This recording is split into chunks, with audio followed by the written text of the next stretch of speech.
Yes, how can I help you? Like, if the nigga don't link or what? Dead homies. What are you, first of all, you're calling a woman, what type of man calls and makes threats to a woman? I don't even know you. I do not know you. Who? You're texting me asking to link. Why are you texting a woman asking to link? Why are you asking a woman to link? Why are you asking me to link? What was your reason for asking me to link? Who are you talking about? Who? Because you texted me and said you wanted to link with me. I don't link with men. I don't link with men. I don't link with men. I don't link with men. Who's gangsters? Who's a gangster? Who am I speaking to? Because you text me and said you wanted to link with me. So I don't link with men. I don't link with people. I don't link with men. I'm a woman. I don't link with men. You text me. Let's talk, like, let's have some decorum. Let's have some decorum. You text me and said you wanted to link. You text me talking about you wanted to link. You text me talking about you wanted to link, correct? Did you not text me and said you wanted to link? Did you not text me and say you wanted to link? Did you not text me and say you wanted to link? Did you not text me and say you wanted to link, right? Who are you? I'm sorry, what's your name? No, I said, what's your name? I didn't ask your title. I said, what's your name? Well, I mean, if somebody's calling my phone, I'd want to know who I'm talking to. Who do I address? It don't matter. So then why are you on the phone then if I can't know your name? How do I know who you are? It doesn't matter. Let's link. So link for what? That's my question. What are we linking for? What are we linking for? Are we sipping tea? Are we going to a party? What are we linking for again? What are we linking for? We're linking for what exactly? I want to hear you. What are we linking for? IBM Hoodlum? IBM Hoodlum. What are we linking for again? We're linking. I don't need content with you. Next, I don't need content with you. What's next? I don't need content with you. I have my own. I don't need content. I have my own. I don't need to have a cookout with you. I have a cookout on my own. I have my own. No, I don't need you to cook out with me. So what else would you like to do? What else would you like to do, sir? Dead homies on what? I'm sorry? I'm sorry? But you're calling me though. But you blew up my phone. So who's crazy? You called me. You're blowing up my phone. You're blowing up my phone like a crazy psycho person. You said you hope I get shot? Is that what you said? You hope I get shot? Is that what you said? Is that what you said? You said I hope I get shot? What does my child have to do with anything? What does my child have to do with anything? Whoa. Who's 100 side? Wack has nothing to do with me. Wack has nothing to do with me. Don't put Wack, whatever you're talking about with Wack 100 or whatever you have going on, that has nothing to do with me. Whoa. Excuse me. Well, first of all, you don't know shit about my family. So don't let that nigga get you. You don't know shit about my family. Don't start talking about my family. You don't know anything about my family. See, I know you're new to this whole canon bullshit, but listen, don't talk about, you don't know nothing about my family. Keep my family out of it. Okay, but keep my family. You don't know what you're talking about, though. Listen, you're threatening a woman. You're literally calling me, threatening me because you're talking about shit you don't know about. You just said it, right? It's on live. Go back to my live and replay it. Everybody heard it. I'm on live when you called. Okay, live. Did you guys not hear him threaten me? Live. Ask the live. Did you guys not hear him threaten me, correct? I've been on live the whole time while you were blowing up my phone. You've been on live this whole time. The whole live has heard you. Okay, I have all the text messages in the whole live. That's why I didn't answer the phone and you kept calling. So I answered. I'm on live. Look, like I said, I have the text. I'm going to show the chat the text. You kept calling and texting. Then you just said about me getting shot in the head, all because I'm exposing the truth of my life. What type of nigga gangster is that? So clearly you want to go to jail right along with Luce. I am about everything. You don't know shit. Okay, what am I not being truthful about? What am I not being truthful about? About what?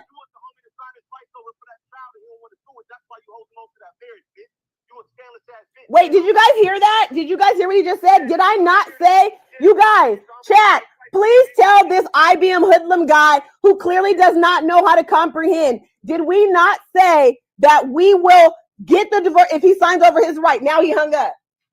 You guys hear that? Now let's all go to IBM hoodlum and his girlfriend or whoever the fuck she was, who's calling to make threats, okay? Who's threatening my life, okay, and my child, because I want him to sign over his rights to the child. He's claiming, now did you hear this? IBM hoodlum is making threats and his girlfriend is threatening my life, saying because I won't get a divorce because I want Luce to sign over his rights. And they're saying I'm wrong because I want Luce to sign over the rights to the child. Did you guys hear this shit? Are you guys not hearing this crap? I'm getting my life threatened by IBM hoodlum and his girlfriend, as you guys just heard on the live, because Sharice and Luce are going on a tour talking about the daughter is not his. I want him to sign over his rights. And this nigga is calling me a liar. Did I not say that the divorce is not moving until he signs over his rights? Did I not say that on live? And now he's calling to threaten my life and my child, him and his girlfriend. I don't even know this girl. Never met these people a day in my life, might I add. Okay? As you guys seen on live, he kept blowing up my phone. And I'm on live. I'm on live. Go ahead. They hear you. What do you have to say now? Keep going. What else? We're waiting for you to keep going. We're waiting to hear. I don't care about you and Wack. You said, listen.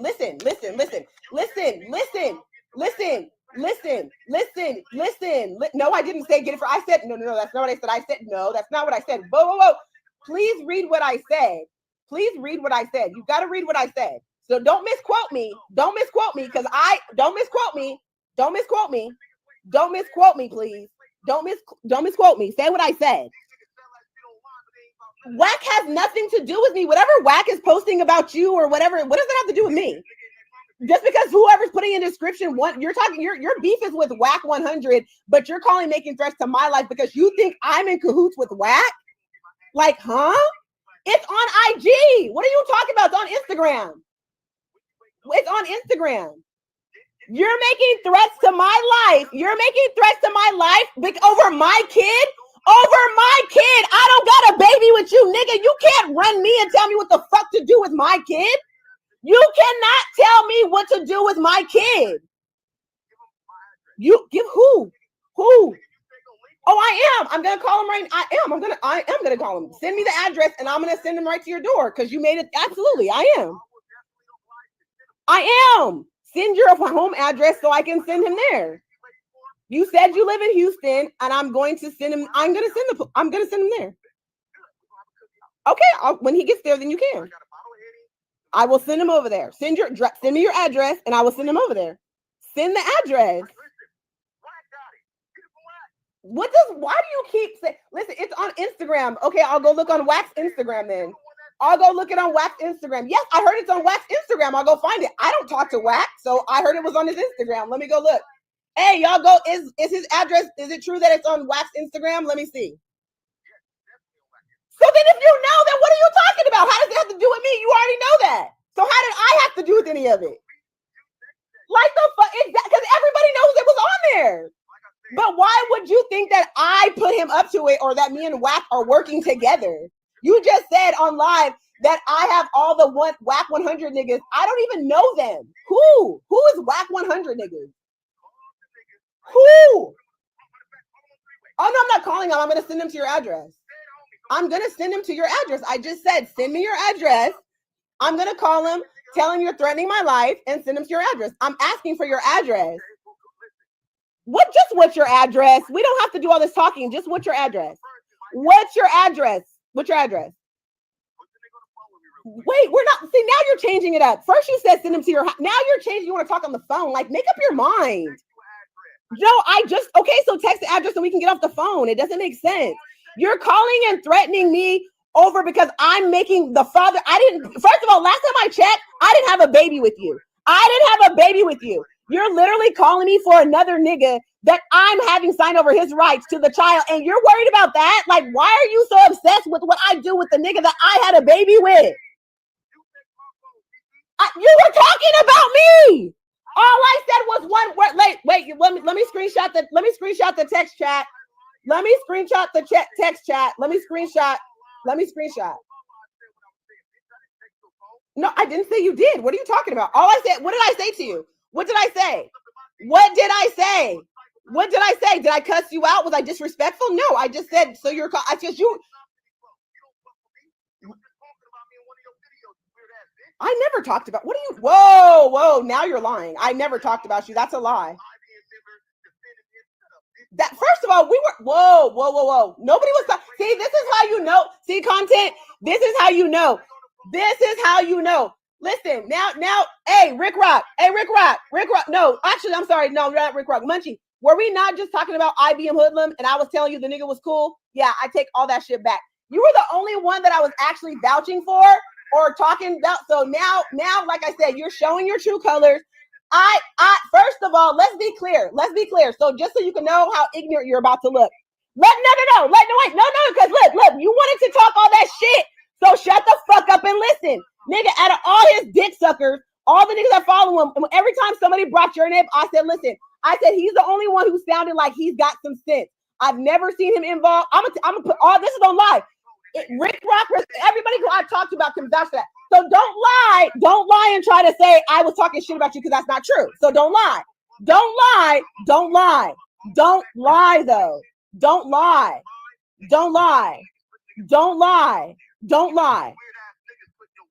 But what does it have to do with me? If you got a problem with niggas putting my link, you need to take it up with them. You got a problem with those niggas. What does that have to do with me? You talking to it? Wait. So those niggas you're talking about, Wack 100 and all the Wack 100 niggas, are you calling them and threatening them? Because let me hit hey, somebody get Wack in the chat. Are you coming at this niggas with this bitch energy that you're coming at a bitch with?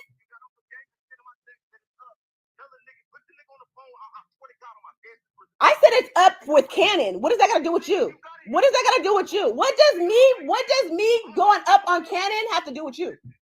What does me going in on Cannon have to do with you? Just send me the address. I'm going to send them to your house, period. Okay, so then why are you still talking? I'm going to send them over there. We can get off the phone now. We can get off the phone. Okay, well, if you get off the phone, I can make the phone call. If you get off the phone, if you hang up the phone, I can call. If you hang up the phone, you're still on the phone talking. Wait, why are we? Listen, okay. First you said get him to your address. Now you want to call him on the phone. Make up your mind. You don't need to. He's going to come to your door. He or she's going to come to your. I'm about to call right now. If you get off the phone and you keep talking, I don't need to call while you're on the phone. Okay, hold on. Okay, hold on. Hold on.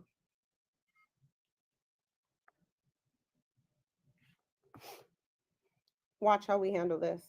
Taking a Houston Emergency Center 911. Yes, I have a minute. I'm gonna take us out of Sharice's, but I don't do that. I call police. Please do not hang up and call back. Hold on, IBM Hoodlum. I'm calling him to send him to your door, like you said. Give me a second. Give me 1 second, y'all. Hold on. Wait, let me get him back on the phone so you don't hang up. Hello?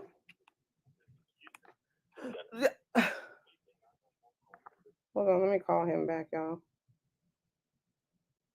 Hold on, y'all. We got to get him back in here.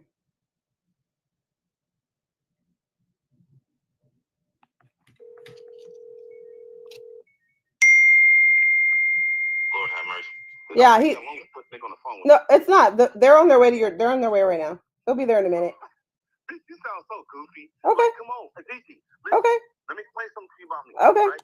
We didn't even got to do the back and forth shit. It's not the back and forth. Let me tell you this. One thing I don't do is I don't sit up here and argue with men, and I don't do the gangbanging stuff. So what I do is I'm taking a page out of Sharice's book, and the police will be at your door. So I've called them already. They're on their way. Live has heard your threats. I'm going to press charges, and that's that. So we can end the phone call now, and that's it. Oh wait, hold on. Actually, hold on.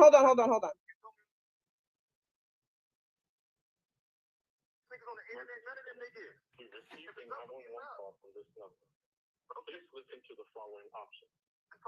If you have an emergency, Yeah. please press 1. The next available call taker will be with you. Please do You not said to send them over there, so I'm sending them. If you do not have an emergency, You said you were in Houston. I called the Houston Police Department. You said you were on there, so I'm doing it. Like I said, I'm doing what you asked. You said you wanted to send the police over there, so to send the nigga over there, so I'm doing that. You said you're a gang. You said you're about that life, so we're gonna see. We're gonna see if you're really about that life. I did. I'm calling them right. They're on the phone. What are you talking about? I did say that, and they're coming. Like everybody heard. The live is on still. I did say that. Like, what do you mean? I did absolutely said that. Oh yeah, I don't gangbang, so I call the police. Absolutely. I'm not a gangbanger, honey. I don't do that. I definitely will call the police. So yes, I do. I'm just like Sharice. I'm with her. I call the police. I'm a cop caller. I'm following her lead. Absolutely. Just like her. Absolutely. I mean, I'm following Sharice. Like Sharice said, it's or classier to call the police.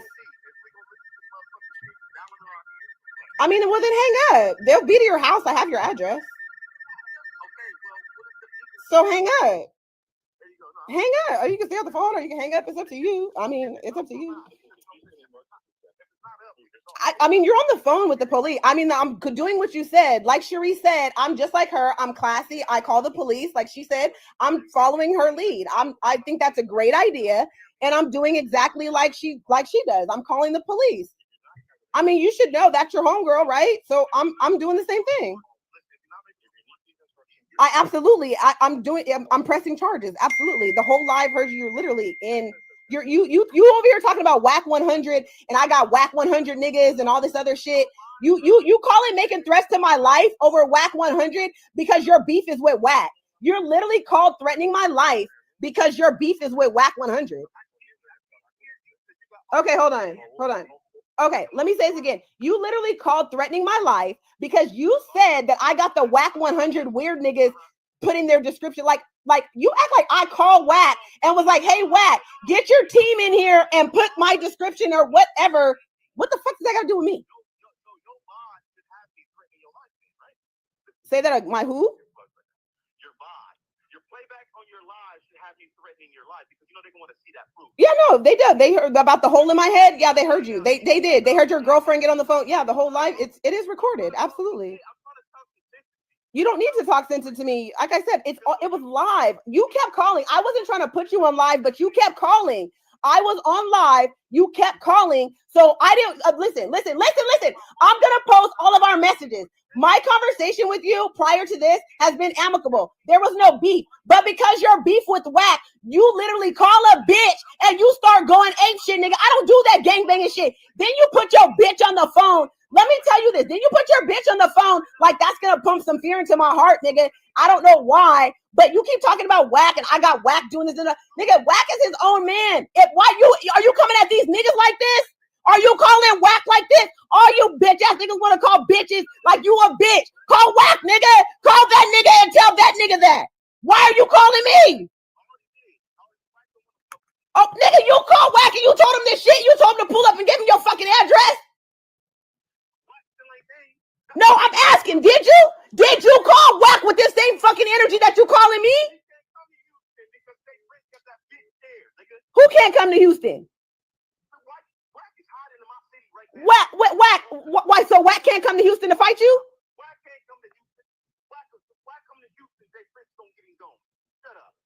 Okay.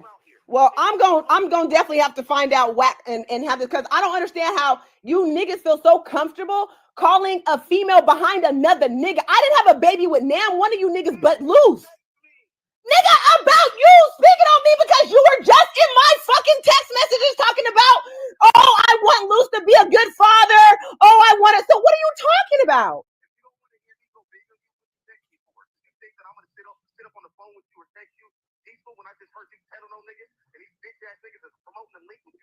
Wait a minute. The nigga I'm telling on is my family. So what the fuck are you talking about? Okay, so do you know what he did? That nigga's a snitch too. So are you telling him the same thing? Because he's a snitch. So are you telling him the same thing?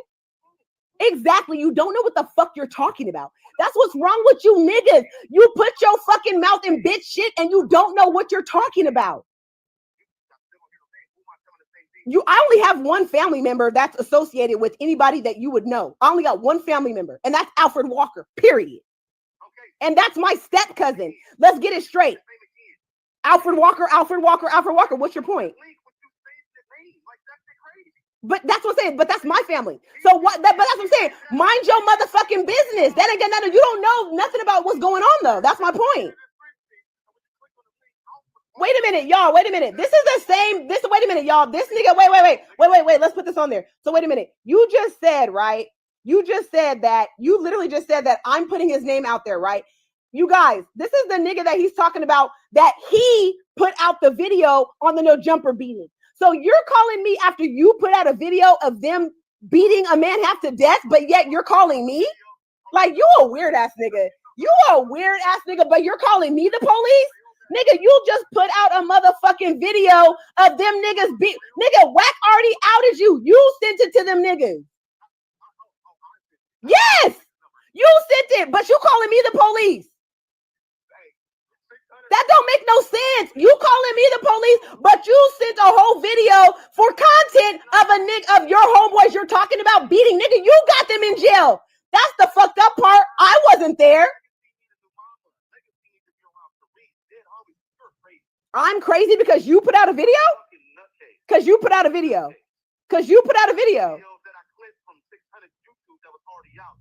I'm just going by what they said.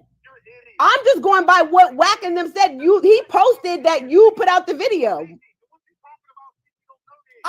I'm just told you what I said. Did I not just say that? I said that there's a video of you showing how you sent the video out for content. Okay, so regardless of what, did you not post it though? Did you not post the video?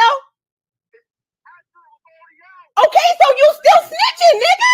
You still snitching on your same homeboy you calling over, threatening a bitch over. You still snitching. If my homeboy robs a bank, right?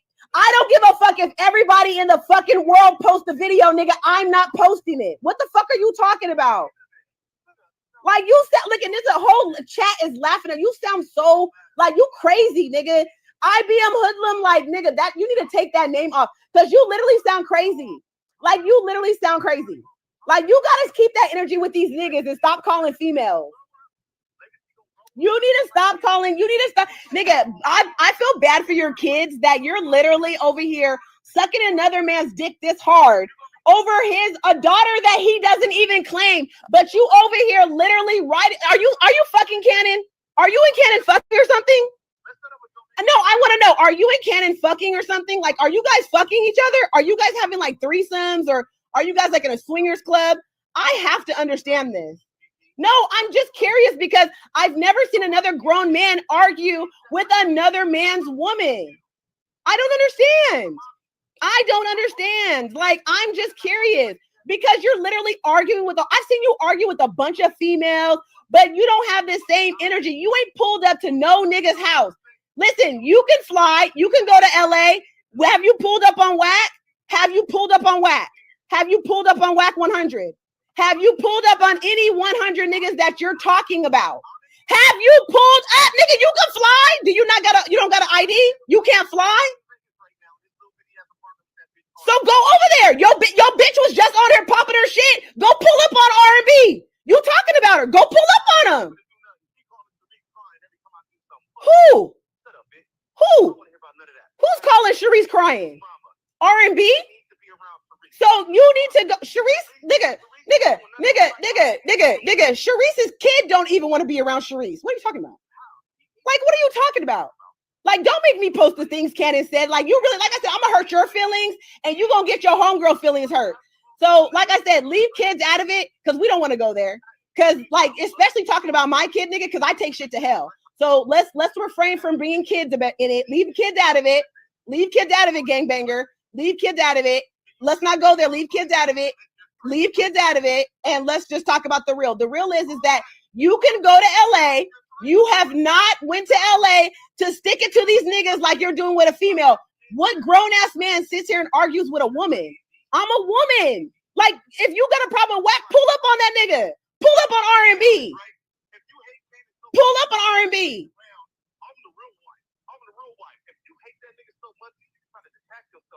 Have I not? Have I not? Have I not? Have I not? Okay, let me post Cannon's text messages, y'all. That's gonna drop next. Let me post Cannon's text messages. I'll post Cannon's text messages so we can shut this nigga the fuck up so he can look stupid. Let me post Cannon's text messages. Let me post Cannon's text messages, and I'm gonna post a screen record so he can look stupid because he thinks that Cannon doesn't talk to me, and he thinks that Cannon's like, okay, we gonna post all that shit too. Like I said, I got something for you. You think you know and you don't know shit. You over here, I just have a question though. I just have to understand, why are you so obsessed with Cannon? Why are you so obsessed with him? Why are you so obsessed with him? Loyal to a nigga? Are you fucking him? Are you fucking him? That's my question. Are you fucking him? Are you fucking him? He's not your family. You don't even know Cannon. You just met this nigga. You don't even know him. Cannon don't even know you. Cannon doesn't know you from a can of paint, nigga. No. I've been with Cannon for 5 years, nigga. You was a poot in the wind. Don't nobody know who the fuck you are, weirdo. Like, nigga, this nigga, Cannon, dude, IBM hoodlum. I've been with Cannon since 2018, y'all. This nigga, IBM hoodlum, and his girlfriend, whoever the fuck this is, they've never been to our house. We've never seen these motherfuckers a day in our fucking life. That we don't know them. They've never came around. They literally just started fucking with Cannon within the last 2 years. And this nigga is literally riding this nigga this fucking hard. Like, do you see this shit? I cannot make this shit up. I cannot make this shit up.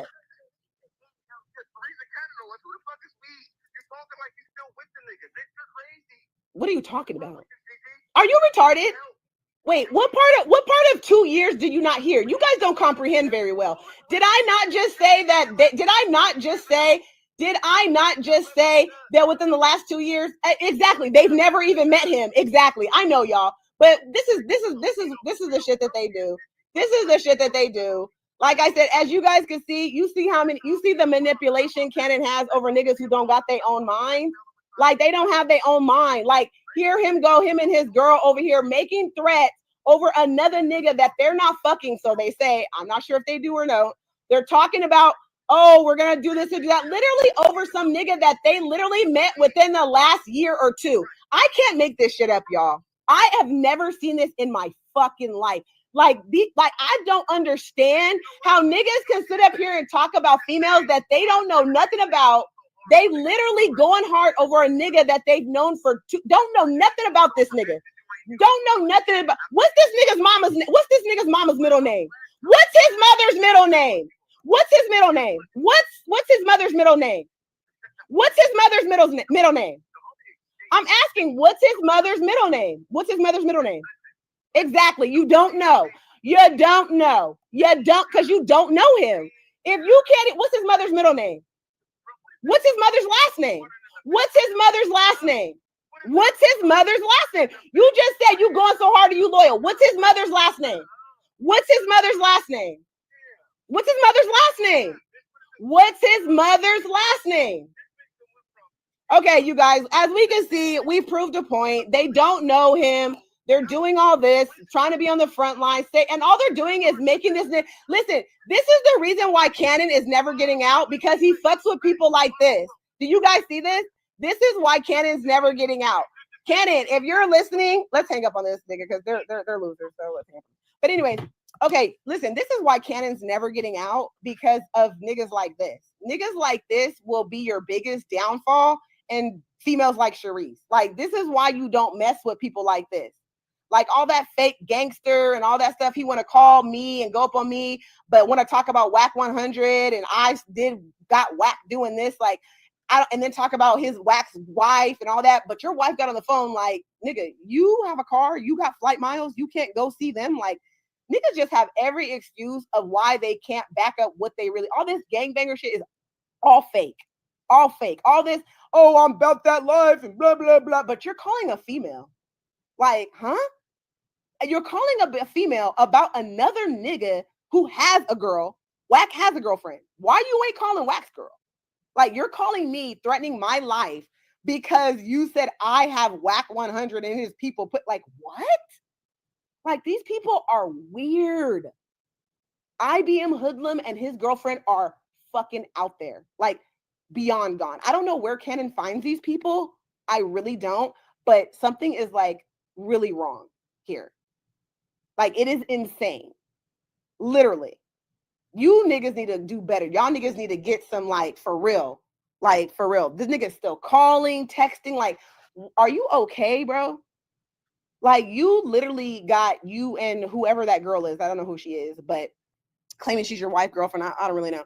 But the shit is crazy. Like, you're calling, making threats at me because of something Wack's doing. Last time I checked, Wack had a girlfriend. Like, why are you calling me? That's not my nigga. Like, I don't control who he has. Like, why are you calling a female? I'll make it make sense. This shit is crazy. I cannot make this up, y'all. I cannot make this up. Ooh, boy. I have never seen this. This nigga don't know nigga Cannon's mama's last name, don't know her name, don't know nothing about this nigga. But nigga is going so hard, ready to go to prison for him. And I'm absolutely, this nigga is out of his mind. Like, you guys got to think, when you have somebody like that, like, he's not mentally all there. Like, to go so hard over somebody that you don't even know their mother's name is another type of level of obsessed. But they're saying, I'm a, like, nigga, that nigga is obsessed. Something is really wrong, y'all. Anyways, y'all, listen, I had to bring y'all on here because I could not make this up. I had to have some witnesses, y'all, because I've never seen, like, a grown-ass man, like, really make threats over a woman, over another grown-ass man that I don't even have a kid by. I don't know Wack. I'm not married to him. I don't know nothing about what's going on. Like, this shit is crazy, y'all.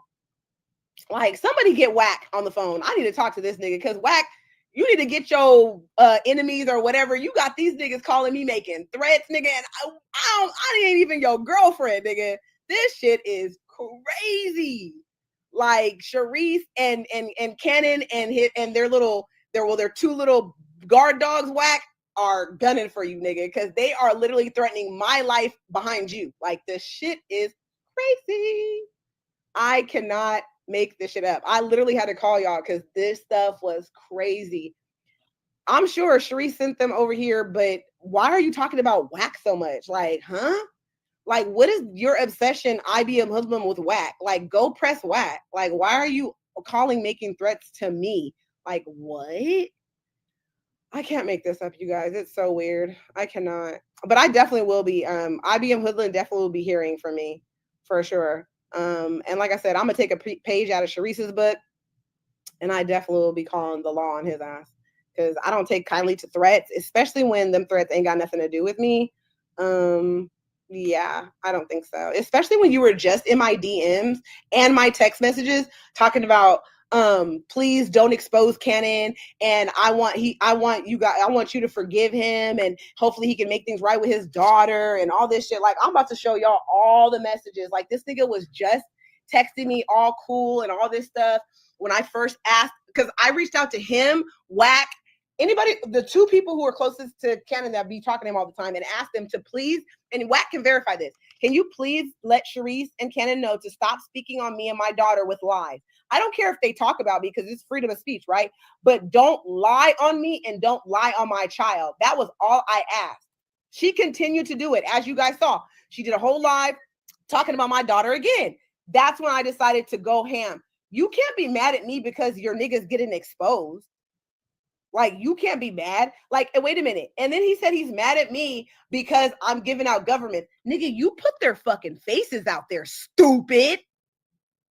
Oh, dumbass boy. Like, you put their faces out there of them committing a crime. Are you delusional? Like, are you okay? Like, you're literally putting out a video showing the police their face, right? Of your little, and you heard him, he just said their little gang or whatever. IBM. So now not only are you putting out there on live right now that you guys are a gang and loyal, and you're making threats now, because mind you, Tremaine still has 2 open warrants against me. We also have a restraining order where it is illegal for him to send anybody to make threats towards me or to anything on his behalf. And you heard in the phone call, he kept talking about Cannon and all that stuff. So when I play that I'm going to call the prosecutor. I'm going to go to the FBI tomorrow. I'm going to talk to the prosecutor on the case for the indictment. And I'm going to let them know that Cannon and Sharice are sending people and making threats. So IBM Hoodlum, just know I will be down at the federal building tomorrow, and I will be showing them and playing this audio for them about you calling, threatening me, your girlfriend threatening me on behalf of Cannon because of what I'm doing with our daughter. So I will be playing this for I will be at the federal building tomorrow. I'm going to go live and show y'all exactly, because you playing with the wrong one. You bringing up my daughter once again. As you guys all know, I've asked people repeatedly, stop bringing up my child. Stop bringing kids into adult business. So IBM Hoodlum, I'm going to show you why you playing with the wrong one. I'm not the one. I don't do that gang banging stuff. I'm not in a gang. I never have been. I don't do street stuff. I don't get involved in none of that. So you're calling the wrong one. But I'm going to show you why you shouldn't either. I'm going to show you why you should watch who you play with. I'm going to show you. Man, this IB Hoodlum boy, this is crazy, y'all. When did men start threatening women over other men that they've known, don't even know his mama name? Like, girl, that girl, Henny, girl, you hear this? Like, these niggas is weird. Like, I can't make this shit up. I'm glad I had y'all on the phone or on the live, because the nigga was blowing up my phone, y'all. I wasn't even, y'all heard it. I wasn't even trying to put him on the live when I was going live. He kept calling, so I answered. Like, you keep calling, so clearly you want to be on it too. Like, man, I'm telling you. Gigi, since he's so in, he's so in love with Luce, they're going to be cellmates, because I'm absolutely going, you guys going to see, I'm going to the federal building tomorrow. I'm going to get in touch with the prosecutors on the federal case, and I'm going to show them from jail, Cannon is still sending people and making threats to his victims, because I am his victim. I've already made this very clear. I don't know why people keep fucking with me. Leave me the fuck alone. Let me be on my channel, on my public platform, posting receipts. Not one time have I spoke ill of Cannon. I have only posted truth with receipts. I've never spoke on nothing that I did not show proof of, period. And I want to talk about the nigga that whose sperm came from his ball sack into my fucking body, then I can do whatever the fuck I want. Last time I checked, I didn't have a baby by now. One of you nothing ass niggas keep coming for me. So if I want to talk about the nigga I had a baby with, nigga, or the nigga that I took vows with, nigga, that's my motherfucking business. Unless you're sucking his dick too, or you got to, like, mind your business. Stay out of my way. Stay off my stuff. Stop speaking on my name. Oh, weirdos. Weird ass niggas. But he gonna learn today. He gonna learn today. I'm gonna show his ass. He talking about I'm the police. I'm gonna show his ass. I'm gonna show him. He want me to be the police so bad. I'm gonna give him what he wants. I'm gonna absolutely give him what he wants. Absolutely give him what he wants. They want me to be the police. He want me to be, y'all heard him, right? I'm the police because I said a name, a government name that everybody has said a million times, right? So, but this nigga post a video of his own homeboy that he's talking about committing a crime. Now who's the police? But that's okay though, because I'm gonna show this bitch ass nigga why I'm the motherfucking police. He want me to be the police. I'm gonna show you. I'm gonna show you. So thank you, IBM Hoodlum, for letting me know that Cannon and Cherie sent you over here to threaten me, and all this other shit, all behind Luce Cannon. So I definitely will be letting them know, because there's an active restraining order, and it says clearly in the restraining order that he is not allowed to send anybody on his behalf. So I definitely will be letting them know that. And I'll be letting them know that the phone calls and all that shit, I'm going to let them know to cut all that shit off, because now I'm scared for my life. Now I'm in fear for my life and my child. You kept mentioning my child. Everybody on live is hearing it. I am in fear for my life and for the life of my child. So he threatened my safety. So if anything happens to me, you guys all know who did it. IBM Hoodlum and his little girlfriend who got on the phone and said they're a package deal. So I'll be pressing charges against her too, because that's exactly what she said. I have it all recorded. This is all being recorded.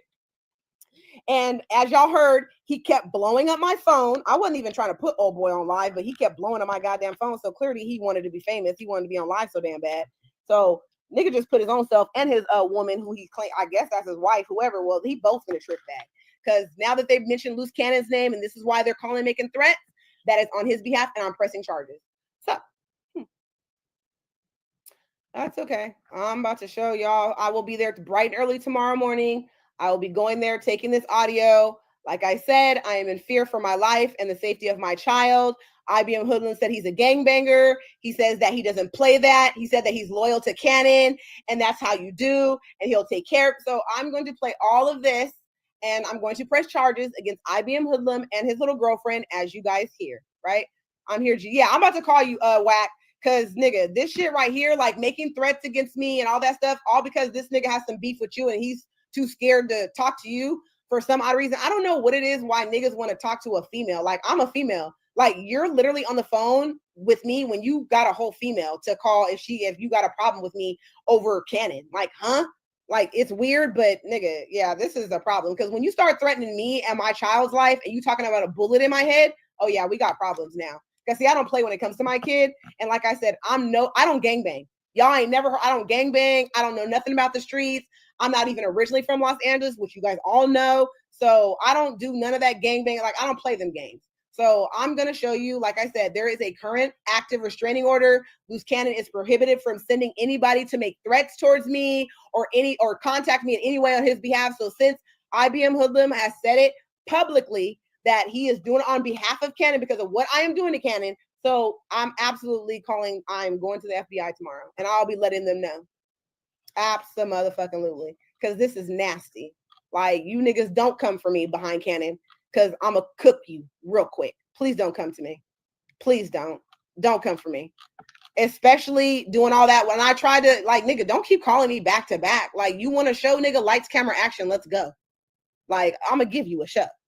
Like, I tried to be respectful and, you know, try to, and let me, and I'm gonna read y'all let me read y'all the messages. I'm not a disrespectful person because I'm a lady and I know my place and I'm never going to disrespect people just because or if anything, I'm just not a disrespectful person until somebody disrespects me, right? I'm just not like that. So I heard IBM Hoodlum was talking about I'm jealous and all this other shit. Actually, I'm just going to screen record. I'm just going to screen record our messages so y'all can all see. Because this nigga was just talking about, oh, I just want you and Cannon to work it out with your daughter. It's never too late. I'm still battling with some of the mothers of my... I'm going to show y'all all the text messages. Like, nigga, you was just in here talking about how for me not to do what I'm doing. Like, please give him a chance. I'm sure that he didn't mean it. And like, nigga, what? How do you go from that because you're beef with Wack 100 and now you get on here threatening my life to kill me and a bullet in my head and all this other shit? Like, what? Weird. Anyways, y'all, I'm scared. Like, niggas like that, like, nigga, they don't have a good brain. Like, you should be scared of niggas like that. Like, niggas like that like is ready to crash out over another nigga. Like, not even over a female, over another nigga. Like, that's some scary, I'm not even gonna lie, y'all, that's some scary shit. Like, I'm sorry, because I'm not crashing out or doing time over nobody but my fucking kids. Like, that's real shit. Like, real shit. I'm sorry. Like, it's weird. It's clearly he's not all the way there in the head, and neither is his female. Because what type of female is getting on a phone knowing you're on live and you're still making threats, talking about we're a package deal? Like, if you would have tuned into my channel, then they would have known that there's an active warrant that I posted, and they would have read it where it clearly says that they cannot call me mentioning Luce Cannon at all on his behalf or nothing. So since he did that and then actually said he was a gang member, and so, oh yeah, it's going up. Like I said, I'm not a gang member. I don't participate in violent street activity. You have never heard me threaten nobody. I even give Sharice props when props are due. You know what I'm saying? Because I'm not a hater. You know what I'm saying? I'm not a hater. I'm not gonna make up stuff just for content. I'm not gonna lie on you just for content. You know what I'm saying? Like if you're pretty, if you're pretty, if you're a hustler, you're a hustler. I'm gonna give you, you know what I'm saying, your flowers. Like that's just how I am. So for them to say like I'm jealous or bitter, like because what I'm doing with my kid, because I want him to sign over his parental rights. Like nigga, he just sat there and pulled a gun on his own son, which I've already told you guys that. Like his brother even told y'all, like, are you crazy? Like, and then he's going around saying the daughter is not his. So now you're calling me making threats because I won't sign the divorce papers until he signed over his rights. Like, are you okay, son? Like, you are so weird. Y'all crazy. I'm not trying. Listen, this all started because he, as you guys heard, he has an issue with Wack. I do not know anything about what Wack is posting about. He says Wack is got Wack something about his 100 niggas posting something in their bio description. I don't know. Something that I don't know nothing about. So I'm confused on why my life is being threatened behind Wack 100. And then he starts talking shit. Then the girl and him start talking about how R&B is running to Sharice crying. So clearly Wack and R&B or whatever, they're clearly, Luce Cannon and Sharice are clearly talking shit about y'all behind y'all back because the niggas coming on my channel telling all the shit that they talking about you. So I don't know what the fuck is going on, but I'm not tied to none of them. So I don't understand why I'm being dragged into this and my life and my daughter's life being threatened all behind Sharice and Luce. Like I don't got nothing to do with nothing they got going on. I've been screaming what I've been screaming from day one. Niggas, sign over your rights so I can sign the divorce papers. That's it. That's all I want. So I don't understand. But nigga, I'm not about to get my life threatening niggas coming over here. And then I seen this nigga IBM hoodlum posting people's addresses and whatnot. And I'm telling you right now, nigga, I'm in Dallas. This is an open carry state. When I go to my house in Vegas or I go in, like I said, I'm in Dallas right now. So you come to Dallas saying I'm gonna blow your shit back. I have the right to defend myself. This is an open carry state. So play with me if you want to. And I'm saying this on live. On my life, I feel like my life was being threatened right now, and I have every right to defend myself. So if at any time any nigga come up or find out wherever I live and you pull up, I'm blowing your shit off. I'm saying it on live.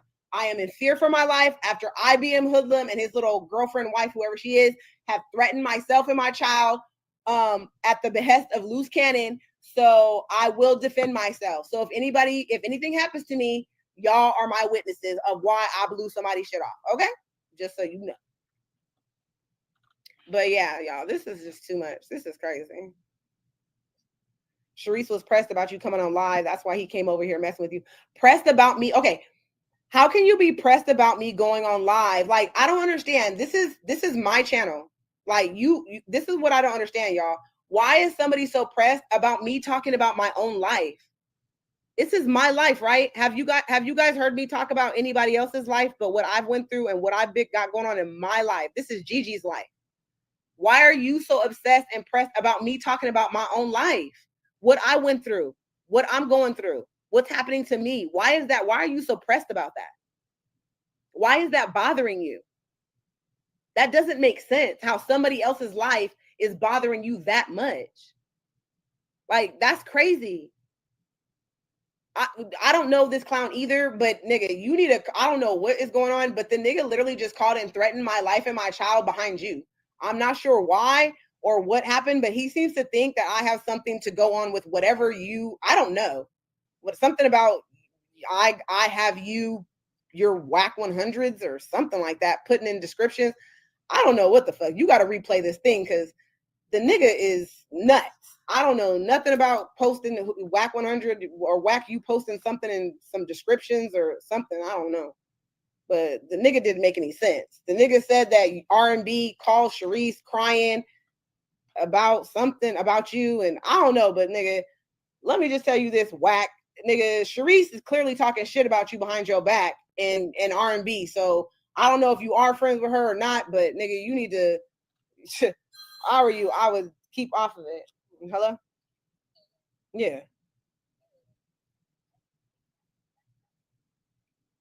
Yeah, I'm gonna send the police. Yeah, I'm going to the FBI thing tomorrow.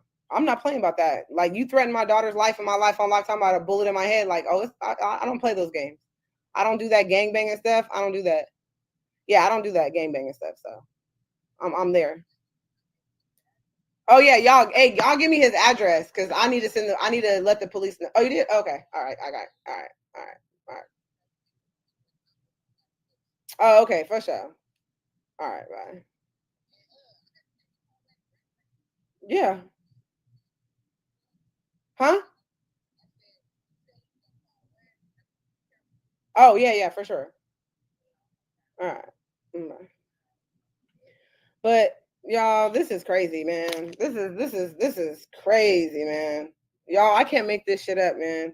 This shit is ridiculous. Like, nigga, I don't know what type of niggas, like, I'm just telling my truth, y'all. I'm just talking about my story, what happens in my life. I have not spoke about anybody's life but my own. So to have my life threatened and my daughter's life threatened by two people I've never met in a day in my fucking life behind Luce Cannon is crazy. Like, this shit is crazy. So since Sharice and Luce want to send people to make threats to me, yeah, like I said, I will be going to the FBI tomorrow, and I will be letting them know that I'm getting threatened, my life threatened, all because he said because I'm not signing the divorce paper because I'm forcing him to sign over his rights. Nigga, I'm not forcing anybody. Did you guys not hear him and Sharice say that's not his daughter? Like, huh? Like, nigga, IBM husband, like, you crazy, bro. Like, something wrong with you. Like, and then you talking about, nigga, the no jumper situation. Nigga, you coming at me over something that you posted? I don't care if you reposted, sub posted, first posted, second posted, nigga, backflip posted. Nigga, you posted it, stupid. So either way, you telling on your own homeboy for a crime that he committed, nigga, you posted it on a public platform. You the police, dummy. I don't care if me and my homeboy robs a bank, nigga, and everybody in the world got the video and they posting it. I'm still not posting it. Like, that's just stupid. But you calling everybody else the police. Like, nigga, that's your homeboy. So why you posting his crime? You niggas is retarded, man. I can't make this up. Like, nigga, this is why I'm never being like, you niggas retarded. Fucking gay ass niggas over here threatening females, and then got the girl in the background talking about, oh, we a packing deal. What the wanna do? I go pull up. Like, huh? Like, and then can't even give you your name. Like, how you gonna be a gangbanger making threats, but nigga, you don't even want to say your name? Is your name like Little Tiny? You know, little like four glasses, four walls. I don't know. What's your gangbanger name or whatever? Like, at least let me get a name so I know who is coming to kill me. Like, what? Weird. Y'all. But yeah, y'all. I did not mean for this to happen. Like I said, as y'all seen, I was not trying to answer the phone, but he kept blowing up the goddamn phone. So I was like, okay, let's hear what he had to say. Who knew he was going to be doing all that and making threats? And like I said, I don't take kindly to threats when it comes to my children. And as you guys seen, I asked him repeatedly to stop talking about my child. But since he wants to keep talking about my child and talking about he's doing this on behalf of Luce and Sharice, I will be calling, like I said, I'm going to the FBI building tomorrow. And I'm letting the FBI, I'm letting the prosecutors know, I'm getting in contact with the prosecutors on the indictment case. And I'm letting them know that Kenan is violating the restraining order by sending people to threaten to kill me. So I will be letting them know that. Absolutely. Yeah, I hope they are.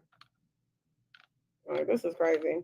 I apologize, y'all. I usually don't get that out of character, but when a man is threatening you and trying to threaten your child and all this other stuff, and talking about a hole in your head, like, yeah, I don't do well to those type of threats, y'all.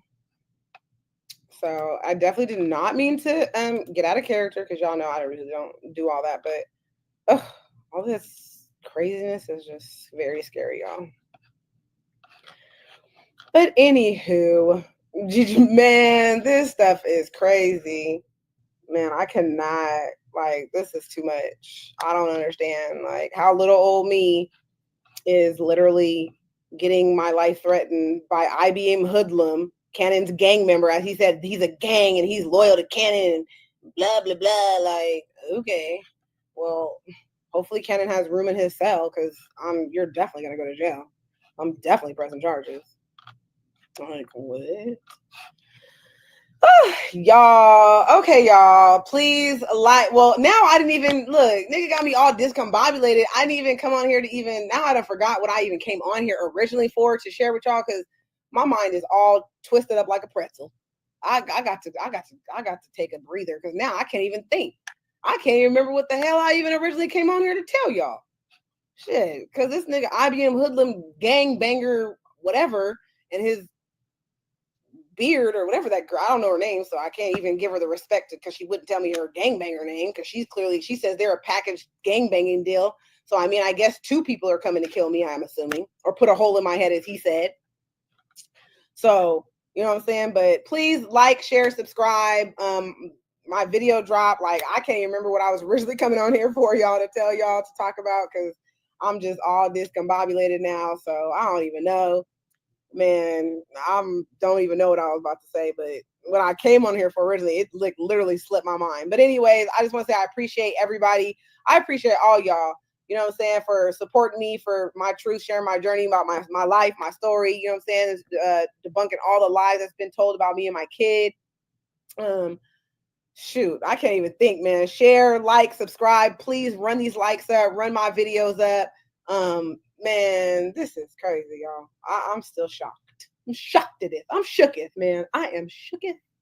I am shooketh. Okay? I am shooketh. But anyways, all right, y'all. I will see y'all later. Keep checking in. Put that notifications on because, like I said, clearly my life is like crazy. So you never know what's gonna pop off on Gigi's live because nigga, shit's been popping up. Today was a day. Okay, the devil is working. Let me tell you, the devil is up. Okay, he is up and walking around, and he is working overtime, trying to take Gigi down. But Big Gigi don't go down. Okay, because guess what? I'll have God on my side. Okay. All right, y'all. Good night, y'all. I will talk to y'all later. Don't call Wack. Gigi Reg. Peace out. Jack Knight. All right, y'all.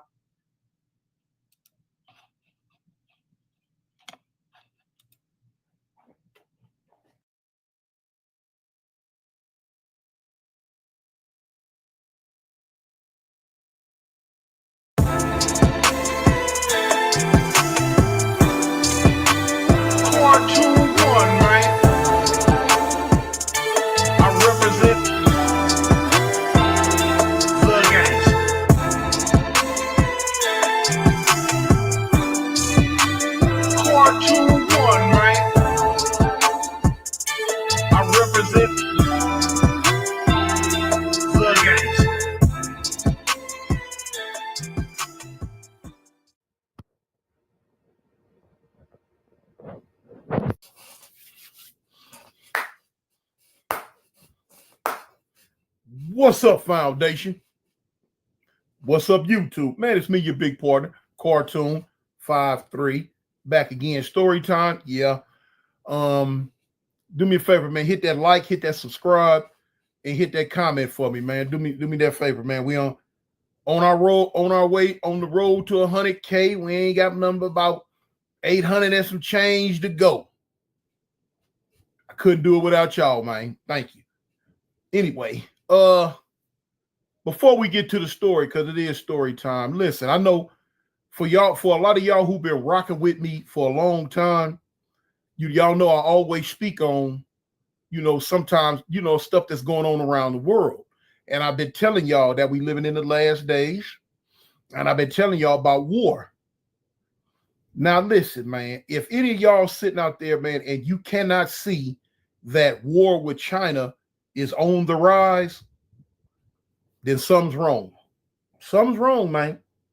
Because like I've been saying, everything that's going on right now is spoke on in the book of Revelations in the Bible. You seeing things unfold in your face, right in your face, man. So, get prepared, man. If you stay ready, you ain't got to get ready. All the stuff that you need in your house, you need to get it because you never know. Do I think China would be able to invade America? No, but I believe with the number 1 army in the world and the number 2 army in the world going at it, I do believe things over here can get a little tight. Maybe they gonna get a little tight. So, just to be prepared, get ready. You know, need generators, store up gas, deep freezers, start getting a lot of canned goods, start getting a lot of perishables. You know, I went and bought up a bunch of those MREs, the Army ready to eat meals from Patriot. Oh yeah, I went and got me boxes of those, you know, just add water, you know, and they bam, you know. But anyway, enough of that, man. Let's get to the story. Listen, I told y'all I did a video the other day and I was telling y'all about how stuff in prison. And you know what I'm saying, you know, little dudes coming in there with, you know, getting manhandled by these behemoths, you know, and I was reading the comments and it was a couple of people in the comments that was stating that their size, you know what I'm saying? They was one dude was like, man, I'm 6 foot even, 200 pounds. I know jujitsu, I know MMA, I this, how that, I ain't scared of nobody like that, like this. You know what I'm saying? And one dude talk about, well, you know, man, big dudes in there, you know, and big dudes get locked up too. You know what I'm saying? One dude talk about he's standing 6'5", 290 pounds. You know what I'm saying? And he ain't. I'm like, oh, okay. All that in the comments. All right, listen. I was remiss in not explaining to y'all that whether you're big or whether you're small, you can get handled in prison. You can be handled because you big don't mean nothing. Because I said in the video, though, however many it takes to take you down, that's how many will be sent. I don't care if you were King Kong himself. Well, you could be King Kong. And if they had to send Godzilla, Rodan, Ghidra, and Monster Zero, then all of them would have came. I'm going to explain to you, tell you about a little story that's happened. I've seen one of these so-called get took to the dirt. But yeah, in prison, a lot of times, if you like from certain organizations or whatever, prison gangs or whatever, a lot of times, I don't care what state you in, a lot of the shot callers be little dudes, man. A lot of it be little dudes telling the big dudes what to do. Happens like that. Every now and then you see a big dude, you know what I'm saying? But a lot of times it be small and medium-sized cats that be running the show. So size is not the issue in prison, man. Size, it's the heart. It's your heart, your mindset, and your heart. You got to have a big heart. Forget having a big body. You got to have a big heart. You got to be willing to do. You got to be willing. You got to be willing to do whatever it is you need to do. It might make you stay in there a little bit longer, but to gain your respect, better be ready to get down for your grits and gravy. But now look, here goes a story I was going to tell you about. To show you that just because you big don't mean you gonna win up in there. This is real quick. Now, you know, like I tell you, prison's like a fishbowl, especially in I was reading something across the thing. But anyway, like I was telling you, prison is like a fishbowl. Okay, yeah. Magic of the camera, y'all. Magic of the camera. It seems like I ain't even went nowhere, huh? Man, I've been gone for about 20 minutes. I had to end the video and take a phone call. Gone about 20 minutes, but I'm back now. But like I say, hey, magic of the camera. But listen, when I tell y'all, like, prison is like a fishbowl. Everybody's sitting around and they hearing, they looking, they listening, they plotting, they scheming, whatever. You know what I'm saying? You gonna be seen. Ain't nothing done in the dark that's not gonna come to the light real fast. It was a situation that was arising, but it wasn't in my house. It was the disciples, the GDs, the gangster disciples was going through an issue with one of their people. Now, the guy in question that was the one that they was going through the issue with, he was a monster. He was a monster. He was a big dude. He had to stand about 6'5", 6'6". He had to weigh every bit of at least. He had to weigh every bit of at least 310, 315. Big dude. You know what I'm saying? Big dude. And he was not the ranking member, like the shot caller for him, anything. But whatever happened was something happened and he fell on the outs. I'm not quite sure exactly what's supposed to happen because, like I said, that's their business. I don't get in their business, but I do pick up breadcrumbs off the ground when people drop them, But anyway, he had did whatever he had done, he was given a mandate, an order to do something about it, and whatever that was that he was told to do, he felt in his heart he didn't have to do it, or he didn't want to do it. And so they had two meetings about this mess. You know what I'm saying? They say folk, F-O-L-K. Oh, folk, folk this, folk that. You got to do this, folk. You got to do that, folk, and blah, blah, blah, blah, blah. So lo and behold, he didn't want to go for it. He wasn't with it. Wasn't going for it. Didn't want nothing to do with it, I guess. I don't know. But make a long story short, the hit came down. They decided they had to deal with him. And from what I understand, they had talked to him about it. I believe they had gave him an opportunity to catch out. Catch out means in Alabama, when they say you can catch out or he catching out, that means he going PC. So anyway, I believe from what I understand that he was given the option of, catching out. Hey man, go on catch lockup, man. Go on, get up out of here, man. Or we got to do something to you. Big Boy wasn't the type, I guess, that was just gonna roll it up, ball up, and just go for whatever they had going on, And words was passed, and it came down to they had to see about old boy. I promise you, I didn't even know it was gonna take place when it took place. We had just came back from dinner. Now, coming back from dinner, a lot of times, a lot of stuff gonna take place then because the hallway door is open and both sides of the blocks are open because people are coming back, going to their respective sides. You got the police running back and forth. He might be over there because dudes coming in. They cell doors was locked. And hey man, roll 3 cell, roll 5 cell. You know what I'm saying? Oh, cube, because the police are in a cube. And oh, cube. And they hear it and they're gonna come over there and look. And they're gonna roll that. So boom, a lot of times, if it's gonna go down and it's been coordinated correctly, coming back, dudes are gonna go to the other side of wherever the problem is supposed to take place at, and they're gonna cause a confusion. Y'all know how to cause distraction. They do it everywhere. And they're gonna holler and cause a distraction and have the police over there, or they might go on that side.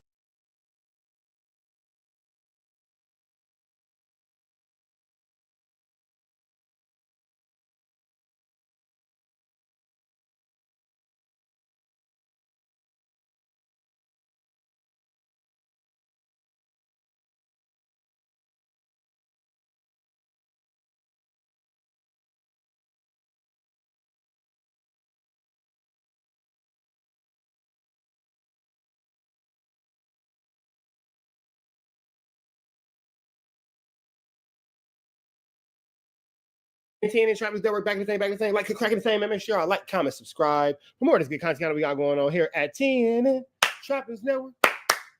News you can use, knowledge you ain't finna get nobody's college. We dog tap in with that good tap in for everything we got going on here at TNN. The hell? Piece of fuzz in my mouth. I don't like that. Anyway, good news you can use. You're not drinking anybody's college. Big dog tap in with that tap in. Make sure, in fact, tapped in with that good. Now I feel weird. I don't like that. You know what? We're going to shot the video. Everybody he's talked about is going to talk back. She needs to steer clear of that shit. She can't defend him. He can defend her. She can't defend him. All she gonna do is open the doors up to get violated and get embarrassed, bro. And there ain't nothing he could do about it. So why step off into that playing field, bro? Sit back like a fucking woman and kick back. They'll stop talking about the nigga. But yet he calling from the federal prison and he's still talking about niggas. So niggas just gonna talk back. You understand what I'm saying? Yeah. No, I get it. I told him and her.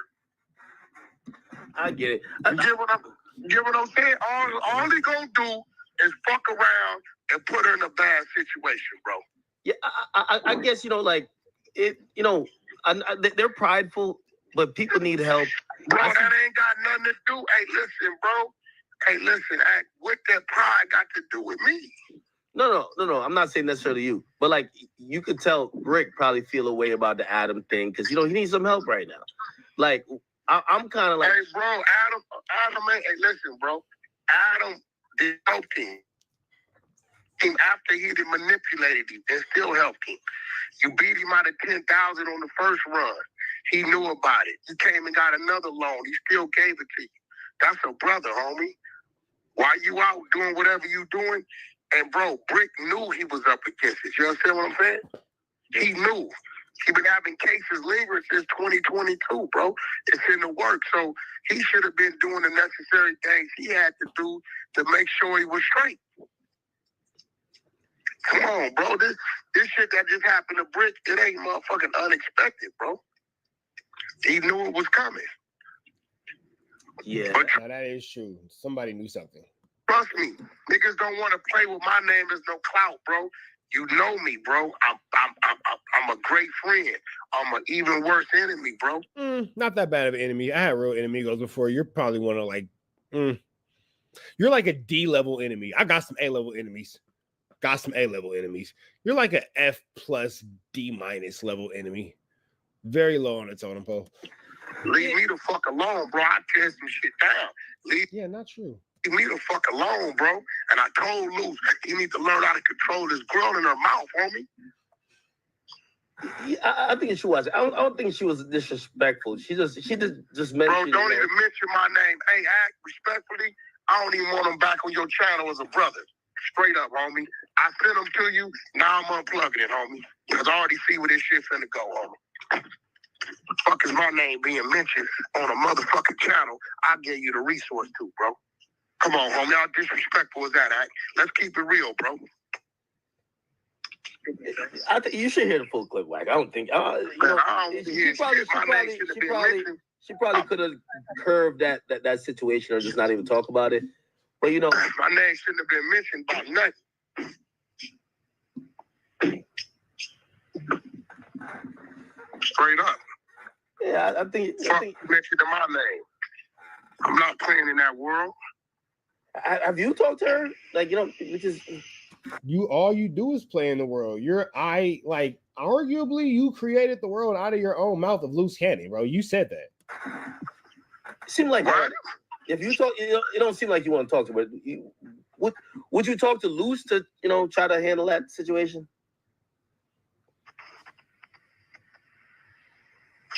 Handle what situation? Yeah, if you say this woman is kind of like doing whatever, you can talk to Luce. Luce. I don't give a fuck. That's his woman, bro. Fuck you want me to do? Fuck you want me to do? Yeah, but you know what I'm saying? I mean, other than you locked it. Yeah. Yeah. What you want me to do? What the fuck you want? Yo, what you want me to do? That's his woman. How are they able to call you at? How are they able to get the no jumper? How are they able to do 98% that came to them over the last year? I was being a brother to them, right? Yeah. So why the fuck would you come on a motherfucking channel that I opened the door up for and play with my name, bro? It wasn't Wack. Can somebody send me the clip? I don't owe a motherfucker nut, nigga. No, they never said my old. They never. Nigga. They never said they. It's a whole lot of like, just flammery, skullduggery, and larceny going on. Out of here, bro. They only mentioned like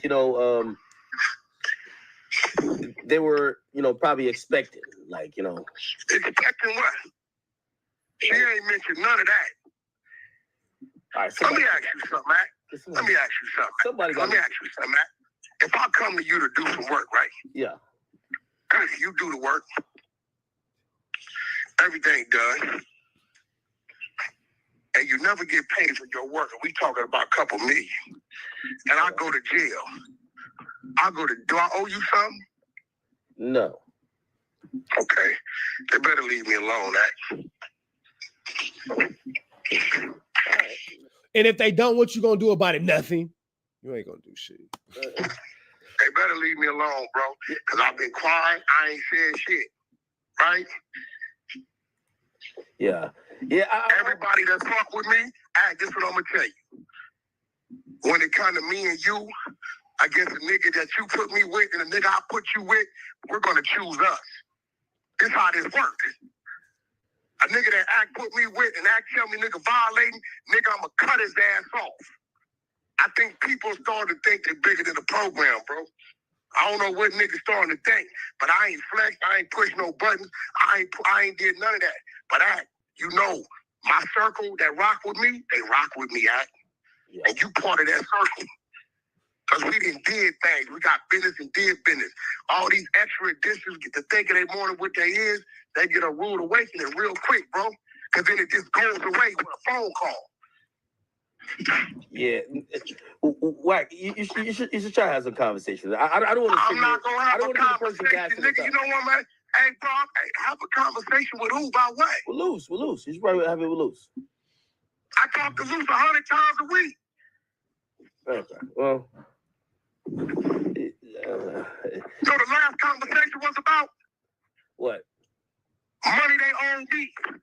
So why do they owe you money, Wack? Let us know. Put out all their business. So I know she ain't got on there popping it, my nigga. Nah, she wasn't popular still. Like, yo, Wack. Now it feels like I'm instigating. No, it wasn't like that, Wack. Hey, bro. It's I'm gonna tell you this, nigga. I ain't bowed down to no nigga. Not even God, nigga. Because he gonna come take my life one day, and I accept that. Nigga better leave me the... Well, nigga, that's bowing down to God if he's coming to take your life and you accept it. That's literally what the definition of bowing down to God is, but, you know, whatever. Fuck alone, because I'll fuck over niggas. Any nigga, Crip, blood, power boo, I don't give a fuck. Well, we know that you effed over your neighborhood, but that's a different story for a different day. We don't need that level of confessional here. Muslim, whatever the fuck you may be, as a man, understand a man, bro. I know that woman been calling there playing with my name, bro. You guys are like really mad at the ladies in the YouTube space recently. Like you got IBM Hoodlum yelling at Gigi. You got Wack now yelling at Sharice Mills by third party way of academic. It's a lot of hostility towards it. And then we have erased the babies that I hate the ladies that make the babies. Face ass niggas. Like, what's up with y'all niggas, bro?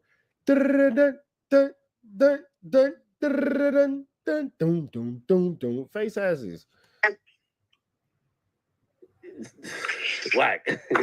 Forget I ever said anything. Forget, because I don't want you to be like this. Fuck out of here. Forget I ever nigga, said I anything. start a... You'll start a war with Luce Cannon's baby mama? It's a lot of misplaced aggression here. It's a lot of misplaced aggression here. So many niggas that want to fight Wack, and he has all this energy for Luce Cannon's baby mama. It's niggas who want issues out of you, bro. And you got all this for somebody like R&B. Go show that nigga some titties. Titties always make me happy, so maybe he needs to see some titties. Bring it down. You my brother? In the comments, let me know if titties always make you happy, because seeing some titties always make me happy. So maybe R&B needs to just show that nigga some titties, because shout out to the titties. Cut that off. Shout out to the titties. Off, homie. Bring it down. Straight like that. Yeah, no, we're just doing the dirt Hey, conversation. I'm coming to you as a brother, Cut that off, bro. Ain't no nigga use my platform to violate act. That's out. Especially no nigga act put me with. If they don't know how to fucking respect the platform in the space and acknowledge the nigga that put them there, fuck them. Am I right or am I wrong? No, you're making sense. But wait, I want you to hear it for yourself. I'm not hearing shit. No, my name shouldn't have been fucking mentioned. Yeah, but I brought it. Fuck is my name being mentioned? I don't owe a motherfucker nothing. Yeah, I brought it up. She just responded like how she responded, but I don't think she responded in a way to like disrespect you. You know? Man, listen.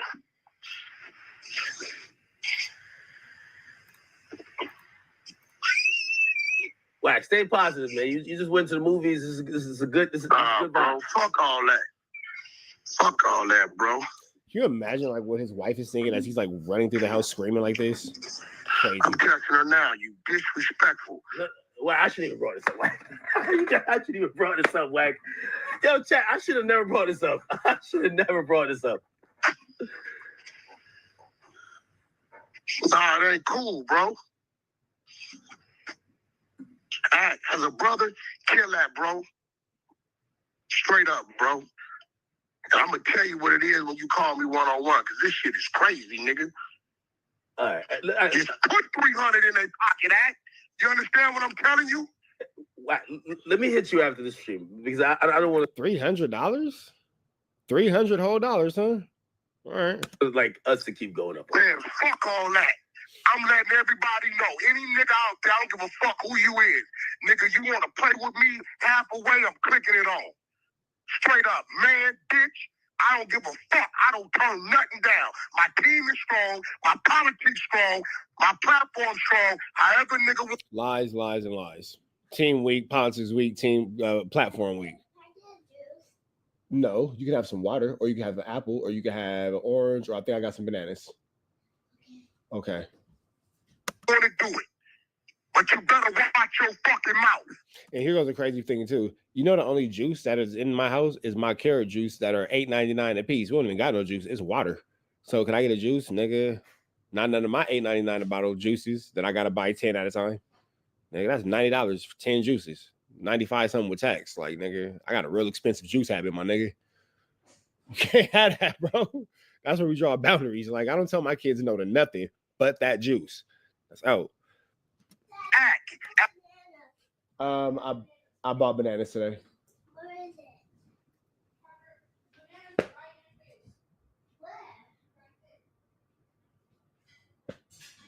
Nigga, you put the groceries up. What you asking me for? You and your brothers put the groceries up. Ask me where the bananas are. Nigga, y'all put that shit up, not me. Parenting. As a brother, turn off the loose cannon plug. Block the number, bro. Brother to brother. Yeah, I think y'all should work out whatever. I'm gonna let y'all work out whatever. Now, listen, I hear you. I'll let y'all work out whatever y'all got going. I don't. Until I say it's green, it's off, bro. Okay, y'all can figure out what y'all got. Call me when you done, bro. I got some business for you. I got you. Chat, was I wrong here? I feel like You better not be his friend anymore. You better not go to his birthday party. I was wrong. I should have brought that up, shouldn't I? That went left. Nigga, I thought it was gonna be a playful thing. Academics messy. All you niggas messy. Wack just went all the way left. Now, I'm gonna be honest with y'all. There's something probably brewing behind the scenes. I guarantee it. It's not. I know. Yes, I definitely shouldn't have brought it up. But there's something going on behind the scenes. I don't know what. That's why you're getting that reaction. I don't know what it is. I'm pretty sure it'll put me in tune, whatever. But I don't think she didn't mention it like in a like, yo, this nigga Wack. She was just like, yeah, of course I'm expecting stuff from people who we've been cool with. Right? I thought it was just natural to kind of say, yeah, like Wack, right? Like he's the godfather. Anyway, whatever, man. Okay, chat. Red dots to the left. Y'all know the rest, man. Free Avenue Angels, Tweets free. We are gone. Trap News Network. I changed it from 5 seconds to 10 seconds, so it was weird. That's where mistakes happen. Rich Trapper tapping in 10 and Trap News Network back in the day. It was weird. It was weird. Back in the same, like cracking the same here at 10 and Trap News Network. Good news you can use. Good knowledge, you ain't finna get nobody's college, big dog. We are in the living room today. I'm in the living room. Some of y'all be thinking like, oh, he cut it off, it's echoing, he's in the bathroom. Nope, I'm just in my living room and moving things around while I get things done. And, I'm living rooming it. So sometimes I living room. Sometimes I breakfast in it. Sometimes I go in the office. Today I'm living rooming it. We finna jump into this content, man. Finna slide over here. Good news you can use. Good knowledge, you ain't finna get nobody's college. See what we got going on in this YouTube streets, man. Let's see. I am extremely tired, so I'm gonna see how many videos I can get y'all today. But we're gonna see what's going on, man. Let me see what's going on. Let's see what academics got going on. Let's talk about Wack. Yo. Yeah, I'm on stream, but what's good with you? You were in the man, I've been movie? trying to get a hold of you. Yeah, I'm done. No, that Sinners shit is crazy. You gotta go see that shit. It's called what? That shit is crazy. Sinners. You gotta go take your girl see that shit, bro. Oh, yo, we just had Dirk on here. Yeah, we don't care. You know? Okay. Yeah, Dirk was That's on. crazy. Sharice connected Dirk. We had Dirk on here. And Luce was on here. Yo, you know what Luce told us? Wow. He said that him and Brick got into it because Brick was fucking with a transgender. Man, hey, look, I'm gonna keep it real, bro. I don't. When it comes to them two, bro, they tell so many lies on each other and shit. I don't. Yo, no. Off into none of that shit, bro. I don't, bro, because okay, first they come with the we sellies, then they wasn't such. Then Big U trying to make Brick sign paperwork. Then that's a lie. Then I rolled him up because of the snitch allegations. Now it's because of the trans. So whatever they doing. Like I don't come from that world, bro. Act. You are who you are. I am who I am. We didn't get to where. Nigga, you are nobody. You are not who. That's cap. I hate when you say that. It's not true. I am who I am. Because I am whatever you say I am. If I wasn't, then why would you say I am? Independent face ass.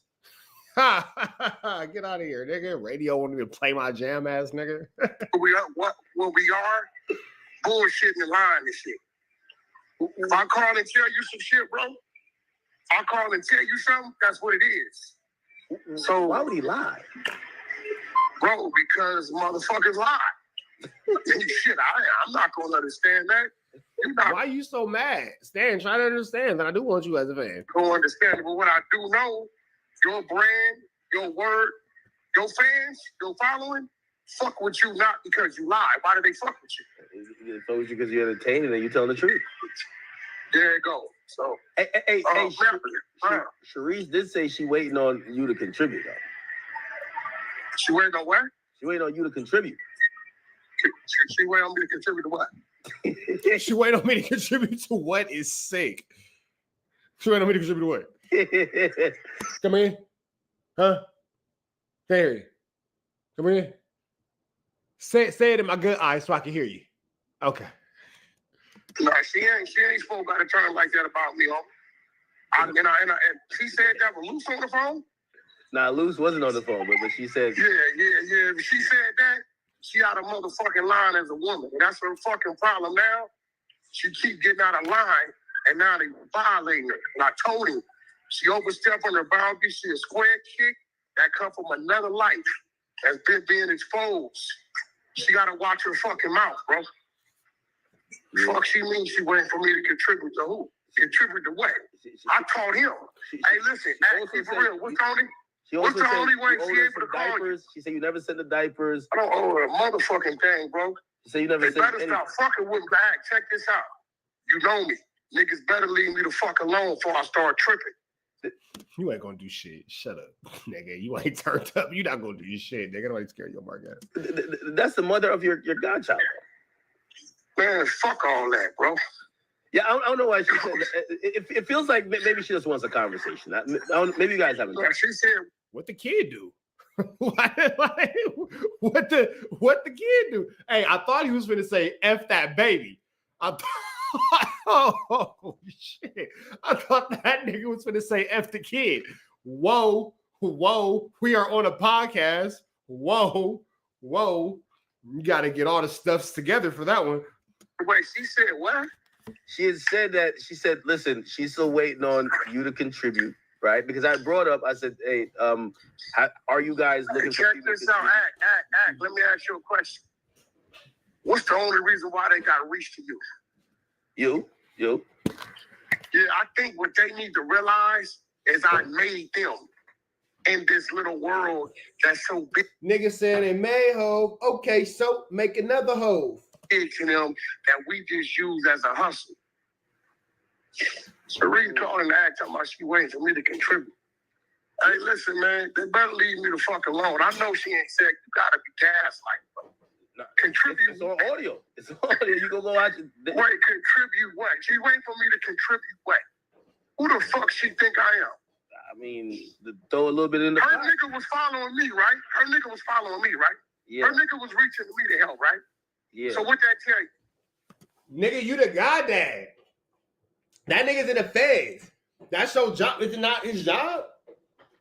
You his best friend, go best friend. That's my best friend. And became the baby goddamn. And then that nigga went to the feds. Isn't that where you're supposed to step up and do your due diligence? Am I tripping, or is that not where a nigga steps up and does the due diligence? I think that they're looking at like you throw them a 5, 10,000. You know what I mean? Because she said That nigga don't got 5 or 10,000. That nigga Wack is mad at them people for asking him for money because he don't got the chili. Wack is mad at them people for asking for money because he don't got the chili. Barnacle. Ain't throwing nobody some motherfucking thing that owe me. Nigga, they owe me. She said something about the diapers, and I'm not gaslighting. Nigga, they owe me. It's crazy. They're gonna send you the clip. I think she said, I said, yo, Wack is probably gonna send you some incredible diapers, and she said, as long as that I comes ain't like, sending shit. as long as it comes to 10,000. Damn. I ain't sending ish. Wack said, fuck that kid. Golly. Barnacles. She ain't nobody. She ain't nobody, bro. Have you talked to Fuck Luce? out of here. Talked to him the other day and told him he need to tell her to watch her motherfucking mouth, bro. Okay. I don't play them motherfucking games, bro. It was always interesting to me when people say, like, hey, you got to watch your mouth. First of all, that's physically impossible for me to watch my mouth. Like, I'm looking right now. I can't see it. I can't see it. I guarantee you can't see your own mouth either. If you looked in the mirror, then you could watch your mouth. But then if I'm looking in the mirror, watching my mouth, at that point, I'm no longer focused on what you were telling me that I did that upset you. So am I watching my mouth or am I? It's a lot of instructions that are confusing. Watch your mouth. How? Watch your mouth when you're talking to me. How? How can I literally watch my mouth when I'm talking to you? That's a literal impossible feat. Like, it's like when people say, you know what? No, nobody knows a person named what. Like, you know what? No, I don't know a nigga named what. There was never somebody in my class named what. So now I know what. Nigga, you don't know what? I don't know what. No, nobody know. Watch your mouth. Where's it gonna go? And then I watch it. And then watch it do what? There's so many unanswered questions. That's a lady that don't come from our world playing games right now, bro. Trying to be something she ain't, bro. On some real shit, and it's sad because she gonna fuck around and get herself in some shit. I've been stopping people, you know what I'm saying? That? Yeah. Who's this Gigi person? That's the real wife. That's who we really married. Nigga, that's his real wife. Nigga, what you mean? Just what the fuck I said. That's crazy. Huh? You That's crazy because Wack was calling Gigi a bitch and discrediting her, saying that she wasn't this, she wasn't that, she ain't nobody, she ain't this, she ain't that. Now you mad at Luce and y'all going back and forth having this little cold war y'all got going on. Both of y'all too scared to pop each other's butt bubble, and now you doing little stuff like this, passive aggressive. Hey, bro, they put out a bunch of clips, but she started exposing old girl nude, so they blew her page up. She might have put them back up. I gotta see if she got a new page, but she had like 3 55-minute clips breaking everything down, showing documents, paperwork, all kind of shit. Really? Yeah, I sent them to you. You didn't look at them. Oh no! I didn't see. I heard you just say there was some stuff. I didn't see no link or nothing like that. So I gotta see if she got new links. But yeah, What? Are you opposed to this? Because I think she wants a conversation, bro. I don't. You know. Who want what conversation?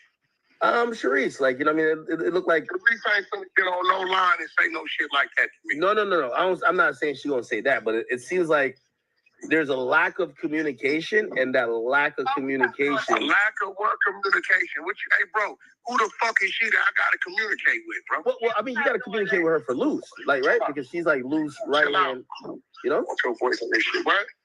Like, What you say? She's Luce right hand person right now. Like, that's how. But that's his baby mama. What the fuck that got to do with me? Yeah, so like, if you're trying to help out Luce, you might have to deal with her, you know, because Trying to help out what? I don't know.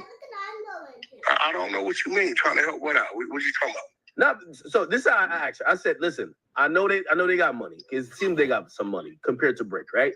And I said, but have you asked anyone to help out? But Brick is not online asking nobody to buy t-shirts. Brick ain't did no GoFundMe. Brick ain't did no campaign as far as what's the shit called? Fundraising and all that kind of stuff. You feel me? So I don't know. You feel me? This and third. And they said, listen, you know, Luce is a very proud person. He wouldn't ask anyone. But of course, there's a few people that he's done a lot of good things for people. So I brought up. I said a lot of good things for who? Luce ain't did nothing for me. I did everything for him. Damn, this friendship is going downhill. Fizz his ass. They didn't What the fuck specify are you who. talking about? So then I asked. I said, what about Wack? Wack is a godfather. She says yes. I said, do you expect him to contribute? She says yes. And then she says, I haven't even got the diapers he was supposed to send. Well, she won't get them unless you order them. How about that? Since you playing with my motherfucking name. Nigga, Wack is Wack. I don't take orders from nobody. It's crazy how he's just disrespecting this girl and Luce Cannon for really seemingly no reason, because it's not that serious. But he's gonna make it that serious, and this is gonna be his reason to not be cool with Luce Cannon no more. Admit to nothing but my obligations to my motherfucking family. The fact that she even got on here uttering my motherfucking name, playing with me. I'm gonna text her one time, because if they want war with me, they want to play with me. They don't want to fuck with me. They don't want to fuck with me, bitch. Hey, yo. Now you want to, so now Jay Diggs want to fade. He a man, he can't get it. I want to fade. I'm a man, I can't get it. It's niggas all through the 6 O's and the 2 P's and the B who want fades, they can't get it. But now you want to fight Luce Cannon's fake wife, baby mama. Okay. Oh, bro, on some real shit, she don't want to play with me, bro. Because I've been. Next thing you know, he gonna be trying to be cool with Gigi and all that kind of stuff and blah, blah, blah, and all this and all that. Wack is a hoe. Domestic violence-y ass guy. Holding back. Fuck you mean, your last check. I see why him and Deuce M's broke up. They couldn't figure out who was going to be the girl. I can see why him and Deuce M's their relationship didn't work. Hey, for me. Fuck you talking about right now. Yeah, I don't think she want war with you. I think, it's kind of like how Brick is that way. It's kind of like your last hustle. Everything I put on the table. Hey, yo. Wack is mad because Luce Cannon is threatening him to expose him for being a part of that no jumper situation. And Wack finna go to jail. Bro, I don't owe Luce Cannon a motherfucking thing. I don't owe her a motherfucking thing. And I hope she wasn't playing with me, bro. Because if I go, it ain't going to be nice. No, wait till you see the You know me. Just wait till you see the Like, I don't think it's that bad. What you talking about? But running my fucking name. Yeah, just wait till you see it. Yeah. You're not going to do shit about all the niggas that run your name. No, you just want to fight her because she a pretty bear. Don't worry about it, though. Bears are hard. Bitch. Is we live right now? Because I go up. Yeah, no. Don't. She's also a woman deal with a man. Like, you got to have some type of. Man, I don't give a fuck about none of that. She better stay in her motherfucking place, my nigga. Stay in your fucking place with me. I don't fuck with you. I don't know you like that. Fuck, she all on the line. Nah, check this out, Act.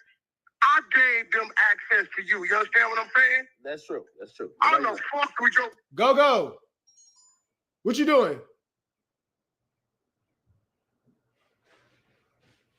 you doing? I'm sleeping on the kitchen. Are you okay? Yeah. Are you tired? Yeah, not really. Why are you looking all crazy and disheveled? What is that? Why are you looking all crazy and disheveled? That's because I was just peeling an orange. Do you feel comfortable cutting tomatoes? Yeah. Take your time.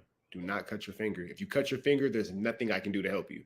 So you have to take your time. I mean, I can get you a Band-Aid, but do that stop that shit from hurting? No. There's nothing I can do at all. So don't cut your fingers. Cut up those tomatoes for the tacos. Okay, the ones in the drawer. Yeah, start with the ones in the drawer. And tomatoes don't go in a drawer. They say so. Trick. When you go to the grocery store, you know how the cabbage and the lettuce and the spinach are in the cold section with the water? Are the tomatoes in that section? No. Where are the tomatoes at? In the fruit section. Are they in a freezer or are they just sitting out? Are they? So when you put up tomatoes, should they go in the refrigerator or should they just sit out? Because when the grocery store tells you where they're stored. And when you pick up milk, is the milk sitting out with the tomatoes or is it in the refrigerator? So where does the milk go when you take it home? Boom. The grocery store already tell you where shit go. Got you. A lot of y'all didn't know that. And how do I know that? I used to be I told you I used to be a janitor at the Kroger distribution center in downtown LA off Alameda. Kroger and Ralph's is the same thing. Food for Less is all the same thing. But the first thing they teach you in training is the grocery store tell you where your produce go. And as Black people, we like to put our apples, our oranges, our bananas, all that shit in the refrigerator. It don't go in the refrigerator.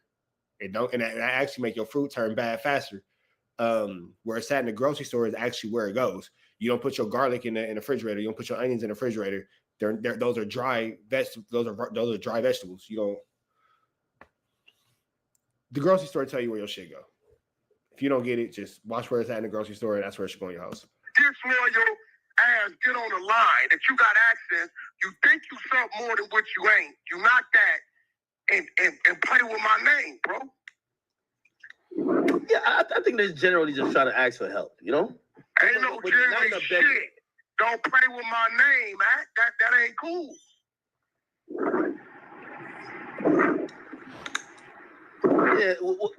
Yeah, I think you guys should talk, Wack. Because I like the two. I ain't gotta talk to shit. I don't talk to nobody. That's his wife. Fuck you mean, bro? Hey, check this out, bro. When you raise a motherfucker, I don't talk to nobody as you literally are talking to academics in real time. It's crazy. Do you owe that motherfucker something you raised? No. Wait, so you saying that Luce Cannon is your kid? Are you saying you raised Luce Cannon? He's your son? Let's not look. I think people getting it twisted. Nobody knew who they were until I pushed the button. Let's keep it real. They letting it get to their head.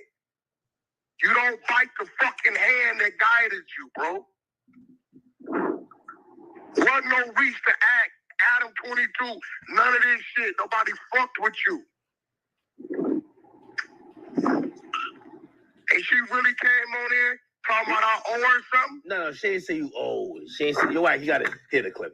She basically saying, hey, listen, no. It's like he can't control the Frankenstein monster he created. She would probably expect something from you, you know what I mean? Like, you know. I don't expect nothing from me. Nothing. Fuck out of here. And you in my pocket. How the fuck I owe you something and I'm old? Do that math, bro. Sounds like Adam and Brick, baby. Luce locked up right now, so you know we're trying to help Luce out. I'm thinking what that got is okay, and that's the problem. Luce locked up. Conduct yourself like a fucking woman. You out here. Fuck is you playing with niggas for? You playing with bitch you name. You playing with 600 names. You playing with niggas and you ain't that type of female. You ain't Luce. You understand what I'm saying? Now, that is something that I do agree with. Wax a hoe, but I said in the other video when she called Big useless, and I'm like, oh, this bitch think it's a game. Okay. She don't understand how close niggas is and how another fuckers can slide up on her. Got it. So I do agree with that. Oh, so Man, all right. They did say y'all look. Luce said, yo, he's cool with you. He just said he wanted you to, you know, make sure. He's like, if he was out here, you know, people would have run content on him. I think he wants for you to not have. Man, I can't fuck all that. No, he They don't call no dogs. No, he fuck all that. Hey, bro, when I told them and gave them instructions, they didn't want to follow them. Nigga, I told them, nigga, your woman out here calling niggas out their fucking name, disrespecting niggas like she that type of female, nigga. She ain't got a gangster bone in her body. So it's like this, nigga. If you gonna talk about a man, I'm not stopping that man from talking back, bro. Fuck that. I got enough motherfucking enemies.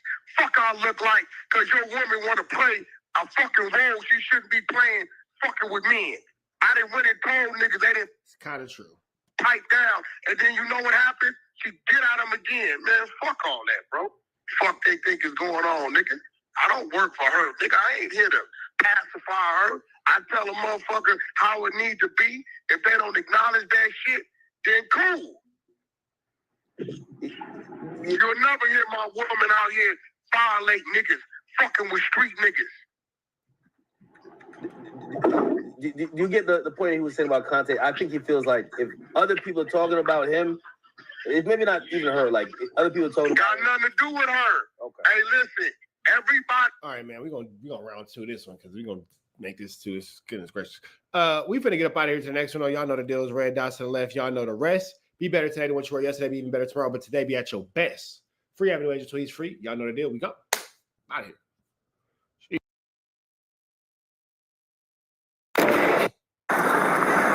What's the deal, y'all? We're shopping up at NTN Trap News Network. We back in the same, like cook, cracking the same, cooking and cracking this thing, back in this thing. Here at TNN Trap News, TNN Trap News Network. Good news you can use. Good out, you ain't finna get in nobody's college though, bro. It's about 6 o'clock in the morning in the city of Atlanta. It's about 3 o'clock in the morning in the city of Los Angeles. Not sure what time it's going to be by the time you see this, but we love the fact that you're here on TNN Trap News Network, man. I told you I was going to be switching up the content just a little bit, not too much, but just enough to see how things hit a little bit different, man. But before we get into this new content, we finna make sure we subscribe to who we looking at today. We're looking at Body Cam Goat. Body Cam Goat, man. This is finna get real interesting. Body Cam Goat got drugs. Dealer plans Uggs on girlfriend, finds out she's a working informant. So this is finna get interesting, man. I'm trying to just throw y'all some new type of content. Maybe we're gonna for sure keep all the hood shit, but kind of switch it up. I gave y'all the sniper interview, the dude who did the bank fraud. Let me know how y'all felt about the dude, the black sniper who got like over 1,000 souls on him. And then it's the dude who do bank fraud, and he hit for like a couple $1 million, flew slamming people out of their own houses and all kind of stuff. He the dude that would like rent your house from you and then take your identity and then sell your house while it's rented from you.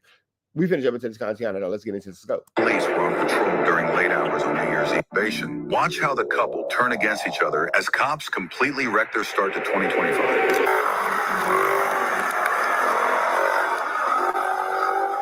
Hello, sir. US Police, how are you guys tonight? Hey, so the reason that I stopped you, okay? So your license plate, you have a sticker on the upper left-hand side. I got pulled over for the same thing twice already. Okay. And it's my girlfriend. Okay. Do you live down here? No, I came visit for New Year's. Okay, gotcha. Nobody's got warrants, right? No, All right, beautiful. You're on probation. What you on probation for? What's that? Lobster? Yeah. Okay. What? Let me ask. What happened with the lobster? It was illegal. I bought them off somebody. And they got you for it? Yeah. Right. The judge knew. I was honest with her. Told her I got them. Okay. Okay. Lobsters? Interesting. Can somebody explain to me why somebody would be on probation for possession of lobsters? Maybe it's like a certain species of lobster, maybe? But you're still on probation for it? Yes, all right. You on my registration. Sir. Hey, real quick. Are you on pretrial or anything? I'm on misdemeanor probation. You're on misdemeanor probation? Are you? So it's showing with the state that you currently have a sanction, or it's going to be sanctioned for a robbery charge. No. No? No. Okay. No. I'm gonna look closer, okay? Yeah, you can look closer. Okay, I'm just asking, okay? I'm not getting in no trouble. Okay, gotcha. All right. It's New Year's. Look It's at, the only reason. look at, man. I'm just telling you what I saw. That's why I'm talking to you first before I ask. Okay. Do you guys have any weapons in the car at all? All right, perfect. All right. It's over with. It's finna go bad. Have you been in this situation before? You seen this situation before? Have you been in the streets? It's finna go bad. This is how you know it's finna go bad right here. Back up. It's over with. Have them get up. Officers asked the couple to exit the vehicle as K9 Jigsaw arrives on scene to conduct an exterior sniff of the vehicle. Mother checking Jigsaw.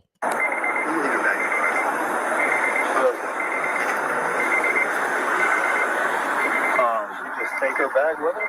I think she left it. Did she take her bag or not? Yeah. Okay. Well, don't let her go in it or anything. Just watch hands.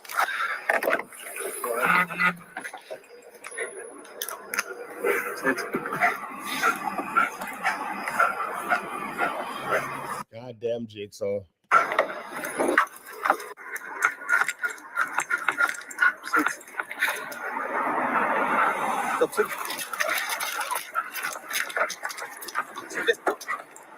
Good boys.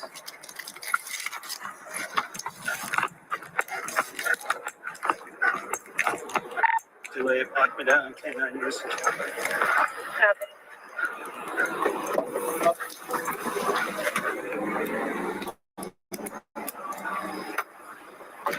Hey, keep your hands out of your pockets, man. Here, I'm gonna pat you guys down for weapons real fast, okay? Just turn face that way. Right It's over with. there. Right there, you're good. Nope. Just keep your... Ma'am, you can put the bag down. Okay, I understand. I understand what you're telling me, but you got to understand, too, that people lie to me. Okay. All right. Thank you. I appreciate that. Go in my pockets if you want. Okay. Well, if we need to, we'll go there, okay? Is there anything illegal inside the car? No, sir. Beautiful. Okay, then we're gonna be done real fast. Okay. Remember what you said Things cops say when they know they're finna take you to jail. about rocks? People like to collect rocks. Yeah, meth and rocks. Meth goes with rocks. And colored pencils, art supplies, things like that. Ooh, arrowhead. That's different. A lot of it. Calling her a tweaker. If you know about the tweakers, you know about the tweakers. That's a cool rock. I would also collect that rock.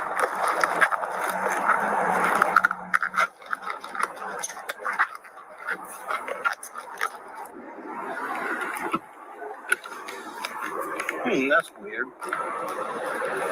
He's got money shoved under. Oh, a lot of money.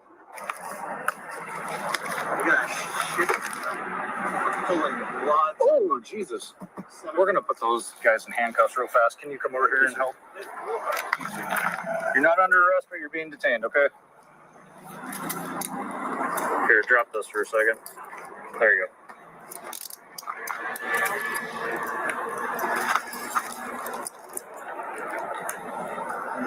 Cops be thirsty, bro. Cops be thirsty. Damn. Ooh, a lot of money. Damn, bro. That made you wee hard. What's up with you? You good? You straight? What's up with you? Super thirsty for no reason.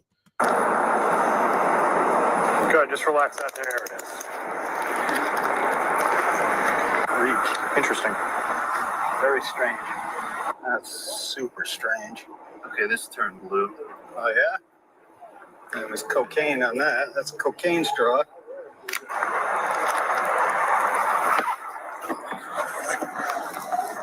He found a hypodermic needle and a cocaine, FTP cocaine straw in her big purse. Okay. I got some residue off of the center console. Okay. Still looking. Okay. Having these rights in mind, are you willing to answer my questions then? Yes? I don't have no problem answering it. So that's a yes. You'll answer? Great. Are you not under No, nigga, the first thing they tell you is not to answer no questions. You shut up and ask for a lawyer. arrest at the moment? You're being detained pending our investigation. So here's why. I'll tell you why. Okay. I'm not gonna blow smoke up your ass or anything like that. Okay. The reason that you're in handcuffs right now is where all the money was at is odd. Would you agree? I would agree. Okay. So why all the money right there? It's right there because I honestly purchased the bike today, right? Okay. You can see my title inside my glove compartment. Okay. It was for the bike. Okay. But I know my record, and I'm being straight up.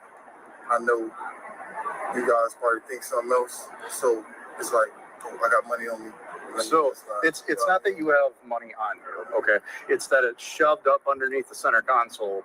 You see, here go the thing. Where you keep your money in your car is your business. None of that is against the law. You over here explaining yourself, nigga, shut up. You can have money wherever you want to have money in your car. That's show business. How you hold your chili is how you hold your chili. That's it and that's all. He letting him play himself. He's allowing himself to be played out of position right here. That we had to go up there and like pull out wads of cash. No, we're not taking your money. It's your money, dude. I just want you to understand from my perspective that it's odd that if it would have been in the center console, in the glove box, anywhere like that, is you got cash on you. You know, no big deal. You can see my title inside the car, the motorcycle that I purchased today. Why do you have that much cash if you already bought the bike? Or did you get a good deal? I still owe. Oh, gotcha. So it's like I want to clean my face. Okay. You know what I mean? I don't pay money. You know what I mean? Okay. So that's the reason why you're in handcuffs right now, because sometimes when we find a lot of money, especially when it's shoved up underneath something like that. I appreciate you being completely honest with me. Okay. So if that's all it is, then that's all it is. You know, man. That's my reason. I don't want those guys to take my money. No, I understand that. I've seen it happen before. Okay. You know what I mean? Yep. I just got out. I've been out 2 months. Yep. I don't have a job. Yep. My sister's a nurse. Yep. She helped me purchase the bike. My girl was driving that car the whole time I've been incarcerated. As you can see, if you look at my date from incarceration and then you see. Boom, dry snitching on this girl. You see my date of incarceration? You see, I couldn't even been driving the car. So if y'all find something in it, it couldn't have been me. That nigga just snitched on this girl. Goddamn, it's finna get ugly. It's finna get ugly. The time that my insurance has still been going. So you know someone had to be paying the insurance and taking care of the car. You know what I mean? So and So we was only having one vehicle. I purchased the bike, and so I can get the how much cash? How much cash is there? I got $1,400. $1,400 bucks. I'm sorry, $1,100. Oh, nigga, ain't no crazy ass amount of money. It's probably just in a bunch of smaller bills, so it look like way more than what it is. $1,100. I thought that nigga had like 15, 20 racks on him. He had $1,100, nigga. Oh, man, get the fuck out of here. Okay. So I owe the dude $1,400, but I'm waiting on the cash out just for. Understand. Okay, so that's the reason, because it looks weird. No, we're not taking your money. It's your money, dude. Okay, I don't know. I just everything we do is on camera. Yeah. I just don't know. So give us a couple minutes to figure everything out, and then if that's all it is, it's your money. I can't do anything with it, you know. It just looks suspicious as fuck, man. Can I say this? Yeah. I had this cop stop me one time, a female cop. Okay. And I bullshit you not. She went in my pockets. She pulled my money out. She said, "How much cash do you have?" I say, "I have $940 some dollars." When she let me go about my business, I got in the car. When I did get to where I was going, I didn't think nothing of it. She's a cop. Counted my money. I had like $300 missing. Yeah, that's on everything. So I absolutely understand. That was my reason. Yeah, I understand that, and that makes perfect sense. So that's what I was looking for. I was looking for an explanation that made sense of why that cash is there. You can see the title in the car, the bike title and everything. What kind of bike you buy? I don't even know the name of it. It's a Chinese bike. So why would they give you the title of a bike you didn't finish paying off? When your face is good and you ain't playing with people, you know what I mean? And I'm a neighbor, so. Is there any weed in the car or anything? I smoked earlier. Okay. No weed in the car, but I smoke weed. Cool. Okay. So I don't know. You might find a roach in there or something. He gonna put it on a white. Is she a white girl? She might be high yellow. And I don't care about that. If it's a roach, not. My lawyer. And my phone's going. So what did let's not play the game. What did we find in your bag that's making you anxious? My insulin ring. Is that insulin? So if I test that, it's gonna not show any drugs on that. You don't know? That's not the answer I was looking for. What about this bag? Do you want to tell me about it, or are we gonna do it this way? It will. What's that? It will. It will what? Show drugs. For meth? What? For cocaine? Okay, that makes sense. Because there was some other stuff. So, do you have any cocaine on you right now? In the bag? Okay. I appreciate the honesty. How much is in the bag? Maybe a gram. Maybe a gram? Okay, so it's a little bit. Okay. Is there any other needles? Okay.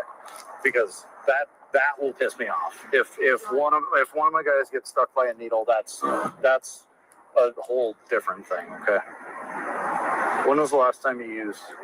Earlier today. Earlier today. Okay. Okay. You two are together, correct? Yes. Okay. Gotcha. Okay. We knew that she was gonna want it. Oh, that's a bunch of that's Thomas. Tommy, I need you when you're done. Don't open that, please. Oh, not that. A cornucopia of stuff. That's weird. There's things in there. It's weird that she didn't want to leave it. You asked her to. Make sure this knife stays up here too. That was concealed in her pocket. She said she's been convicted of a felony before. Who these? Could it be? Yeah.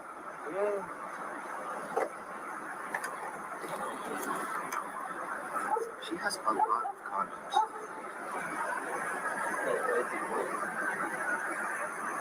So let me get a fresh. Did he say she has a lot of condoms? Yeah, she has a lot of condoms. All right, she out there getting to it. She's probably selling that thing. Definitely makes sense that she's selling that thing. Who's buying that? Disgusting.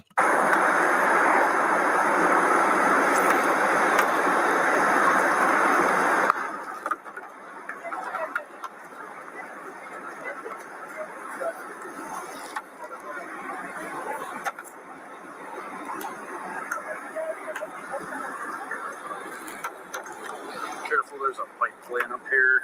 Just there should be no more needles, that she said. But here's the thing: is I told you I'm big on honesty, right? So she's got a bunch of drugs on her and in the car. I have no idea. I'm telling you, I'm not asking, I'm not seeing what you know and stuff like that. I'm telling you what we found. She's got a bunch of drugs. She's got stuff that she can't have. And then you are driving this chick around. I'm just dropping off. I know, but you can be charged with everything that she has too. I had no idea. I promise. Officers placed the couple under arrest and put them inside the cruiser to be transported to jail. Watch how Nicario sneakily plants evidence on his girlfriend. That's crazy. That's crazy, man. You said you threw me under the bus, bro. Come on, man. Throw you under the bus. You know you got it from Janine. Don't do that, man. Come on, man. Damn. That's crazy. You telling the You know you got it from Janine is sick. You you know you got it from Janine. I didn't get nothing. Tell him what you got from her. I didn't get nothing from you. Come on, what you gave Janine? I didn't get So you nothing. gonna lie I about gave you $150. Come on, you telling a fucking lie. Don't. Somebody's lying. That's crazy. That's crazy, man. Come on, man. He said you put everything on me. I put everything. Come on, man. Make it make sense, man. Come on, man. I'm making perfect sense. He said you put everything on me, throwing me under the bus. So yeah, I told him the truth. Why would I throw you under the bus? Make it make sense. I guess to keep yourself out of jail. Come on, man. You go first. Be honest. Where you just tell her where you get it from, bro. Come I on, did bro. tell him where I got it from. You got that shit from Janine. Why the I fuck didn't you get lying? anything from Janine. You just f***ed my life up. I didn't. You did that Janine, man. All blaming Janine. to yourself. Fucking Janine, man. This is wild. Just f***ed my life up, dog. All because you couldn't be straight up, man. Because you got caught. You're still living at 18th Street? Yes. Okay. Because I got caught. Yes, because you got caught. Come on, man. Nicario, what's your Okay, so what phone you do with the number? rest of it?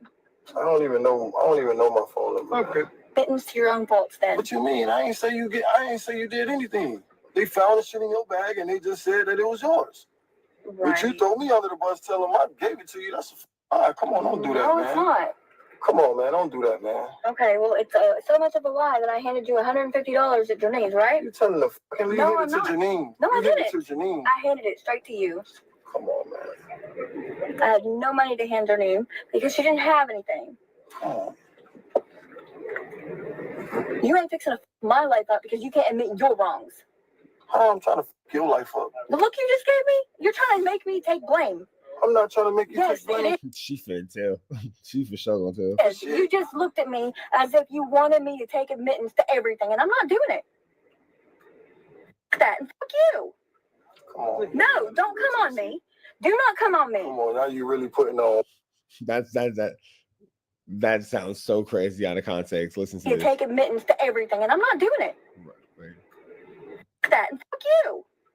Come on. No, don't come on me. Do not come on me. Come on, now you really putting on, man. You really putting on. I have If you get it, you get it. If you don't, don't worry about it. nothing to put on but the truth. You putting on, man. You putting on, man. No, I'm not. You putting on for real. Okay, give me a lie detector. How about that then? That's impermissible in court of law. You putting No, it's not. And it's not a put on. You putting on. I'm trying to throw Jernine under the bus. How about that? And you said you're throwing me under the bus?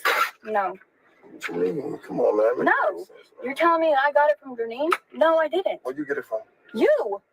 Okay, now you telling the fucking lie. I have nothing to lie about, bruh. She's Why would snitching. I? No. That's the same trick everybody falls for. No. Why would I tell them? You just sat here with him in the car telling me that I got it from Jernine to admit it. I didn't get nothing from Jernine. I didn't tell them that. Listen, You just said Listen, it right. listen, Here's listen, the camera, bruh. listen. I don't care about that. Okay, well, I don't tell the care about damn truth. You tell the truth. Where I you get it am. You. from? That's crazy. And you still gonna fucking lie. I'm not lying. Try to fuck my life up. I'm not lying. I just pray that you get through this and you admit your On some real wrongs. shit, on some real shit, I pray. I pray you do we too, both and get you need to admit your own wrongs. Take responsibility to your actions. Because I took responsibility to mine. What was yours? What was in my bag? So what was on me? What were we just going to go get rid of for you to get Come your on, man, make it make $1,800? sense. I did make it make sense. I did. It can make I sense. Oh, did. now you're telling the fucking lie. I I have don't got nothing to lie nowhere about. near $1,800. So how much money was I You going said to quicker I get $1,800, quicker I can get out of town. You helping me get out of town. You helping me get out of town. Okay. Okay. It's crazy. Right. Guess what? What? Everybody going down. Why? What you Guess mean, what? You the one that mentioned Janine's name. He asked me where I came from. Okay. So I picked you up from my auntie Janine's house. I just met you. And now you I said never in front of once him said- and on camera that I got something from her when I didn't. Oh, fucking shit hurt. What you mean? You just said to tell the truth that I got it from Janine. That's not the truth. The level of snitchery in this conversation is absolutely barnacles. Straight for anybody. Real stuff. You're angel. My fucking phone's tapped, bruh. My phone's tapped. They can hear all of our conversations. Tell them what I've done. Tell them what I've done. You trying to make yourself look like an angel. No, I'm not. Yeah, I thought you wouldn't say nothing else. I'm just being straight up. No, you're not. I didn't have nothing on me. Okay, that's why my fucking phone's tapped, bruh. My phone's tapped. They can hear all of our She been hanging out with Wack and Luce Cannon. conversations, bruh. Oh, so you telling me they're not gonna hear you and Janine? What me and Janine gonna talk about? Me having a place to stay? The crazy part is, I'm sorry all this happened to you. Excuse me? What did you just whisper to me? I whispered nothing to you, man. Yeah, you did. I'm You said it talking under to your myself. breath. I'm talking to myself. It's crazy. God make no mistakes. You're right. You're fucking right on that one. It's one thing you told the truth about tonight. Tell the truth about how I met you then. How'd you met me? You fucking met me on an escort site, just like I fucking told him already. Nigga. What the hell? This story keeps getting deeper and deeper. Whoa. I almost turned this off and told y'all to go watch it on your own time. I'm glad I didn't. You met me on the escort site. It's crazy. I told him already. I told the truth about everything. She's on dope. Like, bro. She's doing bad. She needs some help, man. She needs some rehab. I've not lied not one damn hair out of my head. You is telling the lie not. because you ain't telling the lie where you get the shit from. You talking You. you got it from me. That's crazy. Okay. That's crazy, bro. Okay. You know damn well you ain't. Where? I'm saying, did I know where I was just taking you to? Yes. Come on, man. That's crazy. I'm done talking, man. I'm done talking, man. You got that. You would fuck my life up. And you're trying to f mine up by putting it all on me. Bullshit. I have nothing to lie about. Tremendously, man. Come on, man. I took responsibility for my shit, and I told the truth about everything else. You need to be a man? Shit. Yes, I am. You got caught and you tried to throw me under the bus. You're right. I got caught, but I did not try to throw you under the bus. I told the truth. You ain't tell the truth. You tell them you got it from me. I did get it from you. Come on, man. That's crazy. Okay, it's so crazy, but you're the one going up and down from Miami and back, right? That's crazy. Not me. You. How many times you ever saw me? Almost every day for the past 2 weeks. Yeah, you just started seeing me, right? Almost every day for the past 2 weeks. No, you ain't. Now you telling the fucking lie. That's crazy. I'm not. Our text messages go back from the day we met.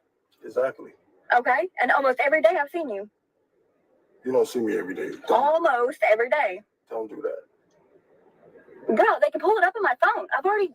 I'm not going back and forth with you. You're exactly right. Because you're throwing everything on me, and it's not gonna No, it's not how it works. You got caught with everything.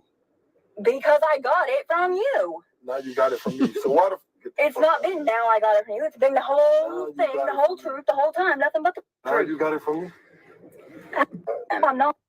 I'm not performing. You're a great performer. Me. Well, the scanner, Anything. I don't need his cavity. Let her tell The it. scanner just shows everything. I know. I've been through them. I have Let her nothing to tell lie it. about.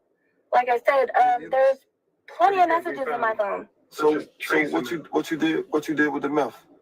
What meth? Oh, so you don't got no meth? There was meth in my container that I got Now they snitching on each other is sick. Y'all niggas both going to jail. from you. Oh, now you got it from me. I got it from you. If I was lying, I would not be. I know dope from you, never. No. I'm Oh, done. really? The camera. Check the camera. Check. Oh, look. Damn snitch. I'm already going to jail. Then quit putting shit on me. How I'm putting shit on you? You telling the fucking lie? No, I'm not. Everything. You're throwing names out there like you're some kind of fucking damn snitch. Call me what you want. Call me what She just called that nigga a snitch. Bia. you want. This a cold situation right here. Oh, this nigga's putting this shit up her woo wop. Oh, he cold. You need to come in for a second. Lie. Oh, look, Hey, she just pulled He some just shit. threw shit at me. Hey, he just threw She shit at just me. pulled some There's shit a out. camera right She here. just put, okay, Get out check the the door camera. open now. Check the camera. Check the This is a crazy situation. Oh, look, Hey, she just pulled He some just shit. threw shit at me. Hey, he just threw She shit at just me. pulled some There's shit a out. camera right She here. just put, okay, Get out check the the door camera. open Check now. the camera. Check the camera. Check the fucking camera. You Check feel the fucking camera. camera. It's right there. Check the camera. It's right there. Throw some of my hands in behind my back. I wonder because you've been digging, You yes. fucking lying. Get me out of the car. Look, now you trying to do the most. Get me out of the car. Now you doing the most. He just threw shit over She your just, head. no, y'all just see you Get pulling me out out your He just threw shit. He threw drugs at me. He just threw drugs at me. Shut the camera. It's a camera. He just threw, It's a yeah, there's a camera. camera right there. It's a camera. He just threw It's a it camera. right there. That's It's a what camera. It's a fucking camera. Oh, you Stop son it. of a goddamn whore. Get that fucking shit away from me, man. You son of a goddamn whore. All right. And Camera. You don't see? That's get me out of the car. now you doing the most. You got gloves on? Okay. This goddamn bastard, there's a camera right there. Exactly. And then see what It's seen it go through here to my. fucking lie. You I'm a fucking liar. Hey, You've been digging a whole fucking time. You've been digging a whole fucking time. I've not You've moved. been digging a whole. I've not moved. He fucking just flung it and it went past my face and over there. There's a fucking camera right there. You gonna see? Please pull the camera. Just shut up, God. Why is Fucking everybody lying. yelling? Because I'm not She getting hit full with of that. shit. She full of shit. I'm Now she not making getting it hit seem with like she that. got hit with it. Get the fuck out of here. You get the fuck out of here. You's a fucking liar. I know, just like you Ain't neither one of y'all getting the fuck out of there. Y'all both going to jail. flung his hat up here too. You ain't nothing but a snitching ass, whore ass, fucking conniving liar. You are. Put him in your car. Please pull that camera. Yeah, I will. It's easy. It almost hit me in the face when he swung it.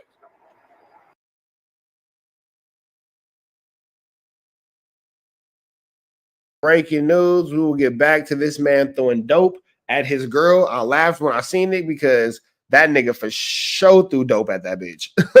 For sure. But that happened.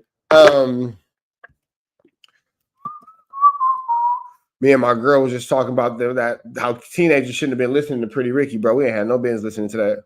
Coming, talking crazy and doing all the extras. I'm talking crazy and I'm in jail. Yeah.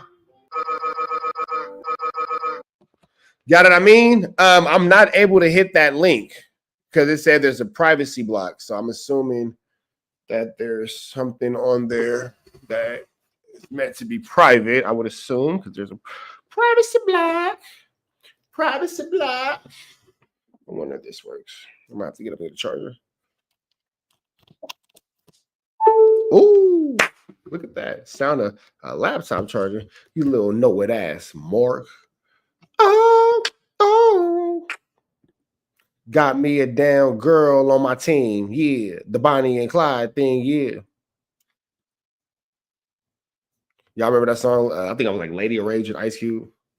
Got me a damn on my team. Yeah. The Bonnie and Clyde thing. Yeah. Oh. All right.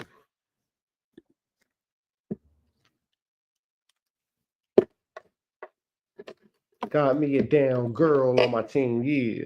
The Bonnie and Clyde thing. All right. What's the deal? What's the deal, y'all? We're Trappers Type of NTN and Trappers Network. Back in the same. Like the cracking the same, man. Make sure y'all like, comment, subscribe. More of the good content we got going on here at TNN Trappers Network. It's that good news you can use. It's that good knowledge, Gito. You ain't finna get nobody's college, Gito, big dog. Hit that like, hit that comment, hit that get subscribe button. Everything we got going on here at TNN Trap News Network. It's that good news you can use. It's that good knowledge. You ain't finna get nobody's college, big dog. Tap in with that tap in to make sure, in fact, tapped in with that good tap in. Don't worry about what I'm looking at. I'm minding my own business. I am minding my own business. We are finna slide over to Luce Cannon and Sharice Mills talking about Luce Cannon calling into Adam 22 to bust his 1-2 step like Sierra. We finna slide over here without no further do's or don'ts. Breaking news straight from TNN Trap News Network. Yeah, I mean, is this something that I'm gonna want to see? I'm kind of scared now. We're gonna jump into this content. Luce Cannon speaks to Adam 22 about the Wack and Sharice drama. Let's get into it without no further do's or don'ts. Let's get into it. Let's go. Coming, talking crazy and doing all the extras. I'm talking crazy and I'm in jail. Yeah. I mean, I'm not tripping in my hair. Wack is my guy. I don't understand what's going on that's out there. Am I tripping or do y'all hear nursery rhymes in the background? Because I for sure hear nursery rhymes in the background. That he have problems with people on my team or whatever like that. It's just like if people running content or whatever, I'm in here. What can I do? You get what I'm saying? He knows that. So it's like, well, what is the point of getting mad at and saying don't talk to me or anything like that? Wait, so this nigga called your wife dirty, made fun of her bathwater, and all you gotta say is, oh, well, you know, what can I do? Nigga, use a 304-zy, don't you nosy. That nigga made fun of your wife dirty bathwater. Man, that cookies and cream bathwater ain't hitting, I guess. Like that. What I'm doing to Wack. okay, this is what he wrote on Instagram about you and Sharice. He wrote, I'll put it on the screen for the people. He said, for the record, I don't owe you or nobody else a dime. You continue to overstep your boundaries with men and disrespect. You have one more time to play with my name, and I'm going to remind y'all I'm going to remind you that y'all came to me for the plugs, not the other way around. This ain't your lane. You're on a mission to start a war between two men. All you got to do all you got to do is try me. I ain't the godfather to shit. Count me the fuck out. Get the fuck out of here. You're dumb in the brain. My tripping doesn't sound like they're breaking up with each other. That sounds like a breakup text. My tripping doesn't sound like a breakup text. Damn camera turned you into something else. Hashtag mistress. Now talk about the OnlyFans. Leave me the fuck alone, please, before I get on bullshit. Yeah, so okay, so let's talk about the OnlyFans. He's calling out Sharice with that. He's saying that she's putting shit between him and him. Yeah, so we could talk about the OnlyFans thing. The OnlyFans thing. Luce, I saw Sharice chewing on your balls. I hope that was you. Yeah, of course. Okay. So yeah, so all that stuff is. Wait, so Adam is a freak, bro. Adam is watching the video. Wait, am I tripping or Adam is watching a video of Sharice giving top to Luce? What the hell is going on here, bro? So Adam is watching a video of Luce Cannon's penis in Sharice's mouth. This is not the world that I want to continue to be in. This is way too many penals around this section. There's a lot of penal in this sector lately, bro.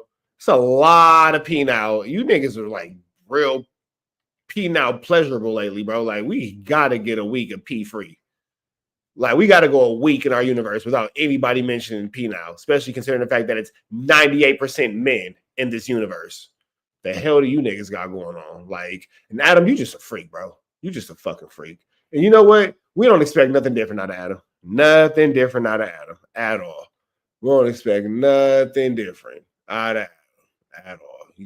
Adam just a freak, bro. That's freaky A Adam. Is out the window. She was doing it, and then I told her FAA, freaky A Adam. Once we got married, all that stuff is gonna stop. We had fun with it, and that's it. You know, things get leaked, but it is what it is. What do you mean things get leaked, nigga? When you put it on OnlyFans, it's for public consumption. Nobody leaked that.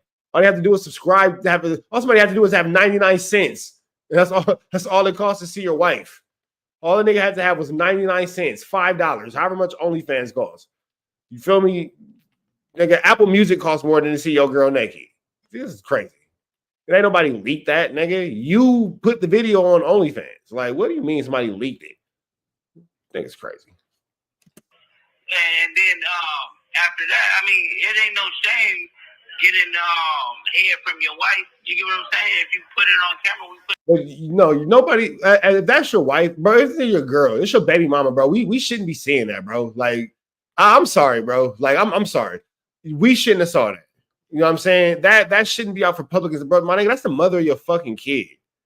Like, that's like, have some respect for her, bro. Like, have some respect for her. You ain't got nothing for yourself. All right, cool. But you put the mother of your kid on the internet with a mouthful of meat. All right. Put it on camera. Dead homies. What's wrong? By all means, hey, I'm a I will be deleting that DM, you know what I mean? fan. I support that kind of movement. Yeah, so That's what I don't want to see. that ain't a bad thing or whatever, but Wack and Sharice is just going back and forth over there. I had a talk with Sharice earlier, but the plugs and stuff like that, it's like we help each other. Like when it came down to like I made money with Wack, Wack made plenty money with me. So it's like, oh, what is this? The high show thing? I know he did the no jumper shit and stuff like that, and then it started it off. But I made my own way too. You get what I'm saying? By all means. Discredit me. He discredited my wife. She's doing. My nigga, that is the mother of your kid, bro. Like, I'll put it to y'all like this. There's nothing that you can tell me that's going to make me show you a video or upload a video of me and my woman doing what we doing. Because I don't want her to ever be looked at like this. Honestly, it's not even about me. If we being 100% transparent, it's not even about me. Fuck what I got going on. Niggas ain't finna be looking at her. Like, I ain't even tripping off that shit. Like, nigga, what? Nigga, you ain't finna be disrespecting my girl. Like, because I get it. Niggas might want to show off and whatever the fuck they lady is and they got what they got going on. All right, cool. I get it. That's just a man ego thing. Do that with one of the hoes. You don't do that with your wife, nigga. You don't do that with the mother of your kid. Come on, my nigga. There's so many little bops out here you could have did that with. What you do that shit for with her? That's the part about it that's crazy. Like, my nigga, and then you want us to respect her, but nigga, you don't respect her. Like, I'm all for niggas PDA with that girl. You know, you want to show public display of affection with your lady and all that. I'm not mad at that at all. Nigga, this is going way too far, bro. Like, this is the woman you chose to have a child with. This woman who you fake, my nigga, this is a woman who you low-key ruined your real family for. Like, this shit is crazy, my nigga. You niggas is boundaryless. For sure, boundaryless. Doing her stuff too. But you think that she's trying to turn you and Wack against each other? Or I felt like you were already kind of having these anti-Wack feelings from the beginning, because let me just hit you with a narrative.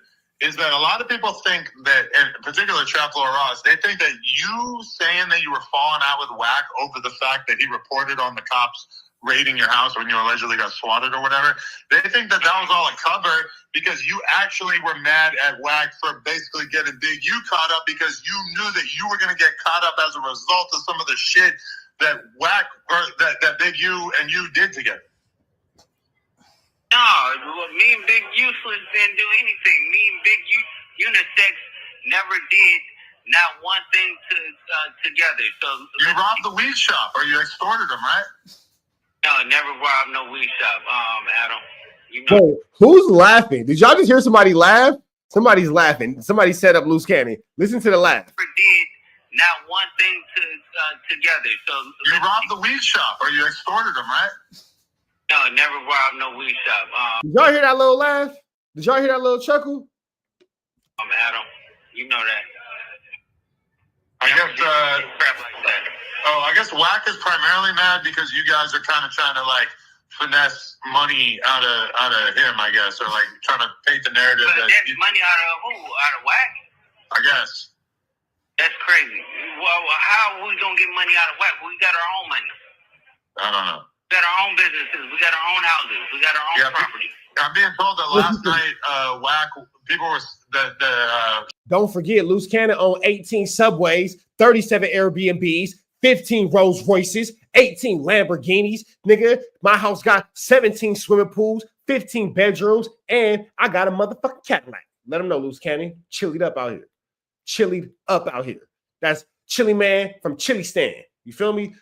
Chiliekistan is where he from. Chili Man from Chiliekistan. He Chilean, all that chili. You feel me? That nigga Chilean. Pearl, don't play with that nigga. That's Chilean Cannon from Chili Town. Nigga, you better take them donations and people giving you, my nigga, and get that bullshit ass public defender up off you. Hey, we're gonna get into this later. Have y'all noticed? I didn't notice it, Pearl. I know you noticed this when I say it. Have you noticed that Luce Cannon's mama ain't been at a single court date? It's only Sharice. That nigga mama live in California. I'm not gonna say too much because y'all gotta catch the rest on Gigi platform. I ain't gonna kill it, but you want to watch what Gigi got going on. I promise you do. I promise you do. Pearl, let them know. You want to watch what Gigi got going on. I promise you do. Because I never thought about it. You ain't never seen Luce Cannon mama at none of them court days. Sharice being that motherfucker by herself with that baby. Why the mama not sitting next to her?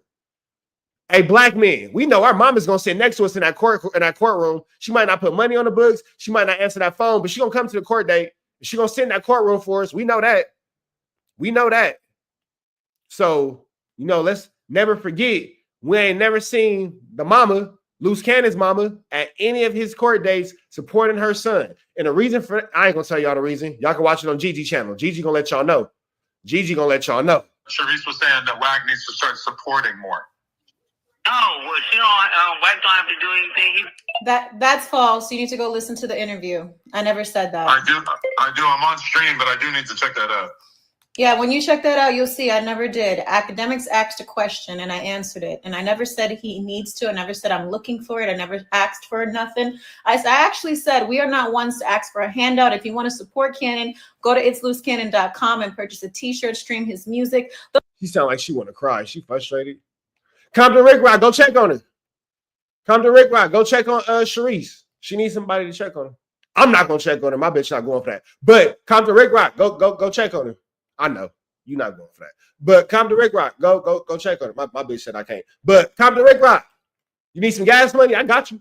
You need some gas money?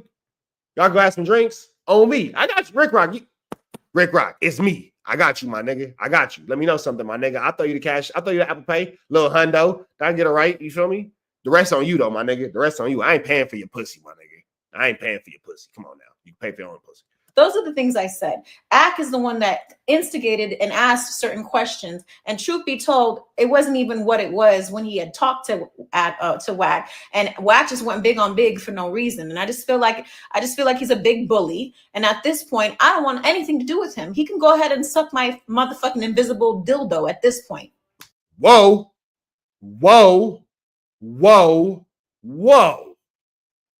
Pause.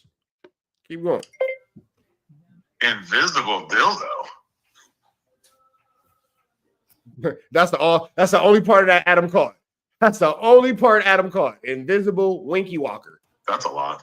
I don't think Ack wants to suck that. But I wasn't talking about Ack, sweetie. I was talking about Wack. Okay, because he likes to bully women. He likes to bully women, and it's not okay. He would never say those things if my husband was out of jail. He would never.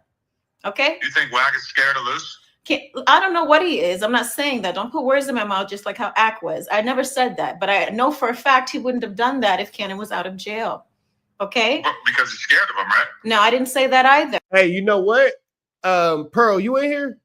Pearl, if you still in here, I would like you to reference this conversation to your bestie and tell her that I said this is why you should probably just continue to do your own 1-2 step like Sierra, because Goofy Bot over here thought she had a friend, and now the pretty bear is over here looking stupid. No, that's not what I said. What I said was. It's not what I said. What I said was. And now you over here trying to tell us what you said was. Now you looking stupid. What I'm saying is he should have never disrespected me publicly. He could have called me. He said those. He disrespected you privately. Got it. Those things and all that, and talking about my last check was from him. No. It's the other way around, sweetie. You made a commission off of my check, so I paid you. How about that? Yeah, my suggestion to Gigi is don't go on no academics, don't go on no jumper, don't go on none of that shit. Continue to tell your story from your platform and don't read the comments, because there's always somebody in the comments who's ready to be an asshole. Okay, let's get that straight. All right, you're not even supposed to. Because I hate to say it, you're gonna end up like Goofy Buttons here. You're gonna end up just like Goofy Buttons. We're talking about that publicly, so let's get that straight too. Like, don't disrespect a woman. Because I definitely won't disrespect yours or anything with you. I never disrespect. But see, here go the thing though. She want to talk about don't disrespect the woman. You was calling that nigga big uterus, big you. You was talking big shit. You done stepped all the way out of your line as far as disrespect, little baby. You feel me? Come on now. You stepped all the way out of line as disrespect, little baby. So, you know, that's on you.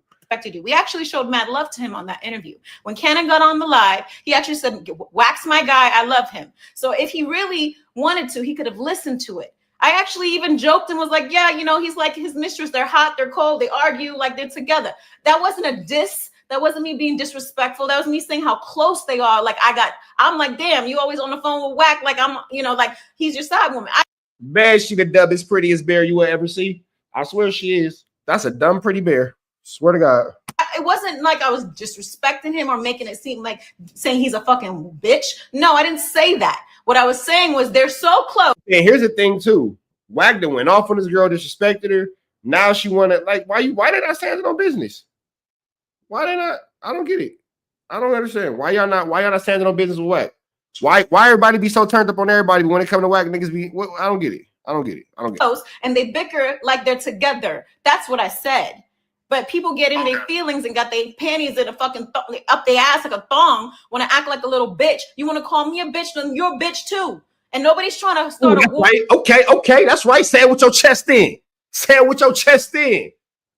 You a bitch too. Say it with your chest in. Or between two. We still ain't heard that. We still ain't heard that Miss Cleo accent. But we waiting on the call me now for your free thorough reading. We waiting on it. When will that accent? When will she remember to put that accent on? Hey, look, chat. Y'all want to put a poll up? Y'all want to put a poll up? Y'all want to put a poll up? Look, I'll give somebody $5. I ain't gonna give you too much. I'll give somebody $5. But we're gonna put a poll up. It's about 6 minutes and 40 seconds left of this video. It's about 6 minutes and 40 seconds left of this video. I love you too, baby. It's about 6 seconds. It's about 6 minutes and 40 seconds left of this video. We're gonna play a little game real quick for $5. It's fine. We get it. We play $5. The first three people to comment the time, meaning 8 minute, 9 minute, 10 minute. The first three people to comment will be entered to win. If she dropped the accent in your time slot, you're gonna win. You're gonna win. So we at 7 minutes. We got 8 minute, 9 minute, 10 minute, 11 minute, 12 minute, 13 minute, 14 minute. Well, we're gonna start at 13. So we're gonna start from 8 minute, 9 minute, 10 minute, 11 minute, 12 minute, 13. That's 6 people. Drop one. 8, 9, 10, 11, 12, 13. Drop one. And whoever is in the minute zone, when she drop her fake accent, I'm gonna cash up you $5 because we get her. I got 5 on it. I got enough to look alive on it, but I got 5 on it. All right, we got 1 10 minute. We got a 5. Nigga, Tuesday. We can't do 5 minutes, dumbass. We already passed 5 minutes, nigga. We got 7. You gotta go 8, 9, 10. Tuesday, we're gonna put you at 8 because you my nigga. We're gonna put you at 8. All right, we got 9. We got Tuesday at 8. We got 2. All right, hold on, let me make a note of this. Tuesday at 8. Tuesday, goddamn, nigga. All right, I gotta help my nigga. We got my nigga Stafford at 10. Hold on. Noble. Tuesday, I got you, my nigga. I got you. Noble at 9. Hold on. Who was at 10? Somebody did 10 before. My nigga Stafford was at 10. Nigga, Tuesday, boy. Who got 11 and 12? 11, 12, and 13 is still open. All right, Snoop Wilpock at 11. Snoop at 11. Who got 12 and 13? 12 and 13 still open. Oh, Noah got 12. Nah, Noah, I think Noah had 12 first. Let me see. Yep, Noah had 12 first. 13, and Pearl. Okay, there we go. Noah at 12. And then we got Pearl at 13. Boom. The bets are in. Scrapbook Network. Hey, I think I might start doing this more. Hey, y'all want some more little lotteries and little bets like this? Y'all need me to, hey, because look, man, I did a little bit of time, my nigga. I know how to run them books. I know how to run them books. So do I need to start running parlays and all this kind of woody bam? Is that what y'all need at Trap News Network? All you little cheap bet junkies and shit, make you little $1, $2 bets and all that kind of stuff? Let me know, bro. I can start running parlays and all that kind of shit out Trap News Network, bro. Come on, brother. I done ran a few dorms. You feel me? I know how to keep them books. That's what your boy do know how to do. You know what I'm saying? Over under, my nigga. Hey, Snoop, I ain't tripping. Hey, gamer's choice, my nigga. The house don't lose. The house don't lose. Gamer's choice. Gamer's choice. All right. Let's go. All right, so boom. We got it. Hey, Snoop will pop. We gonna figure it out.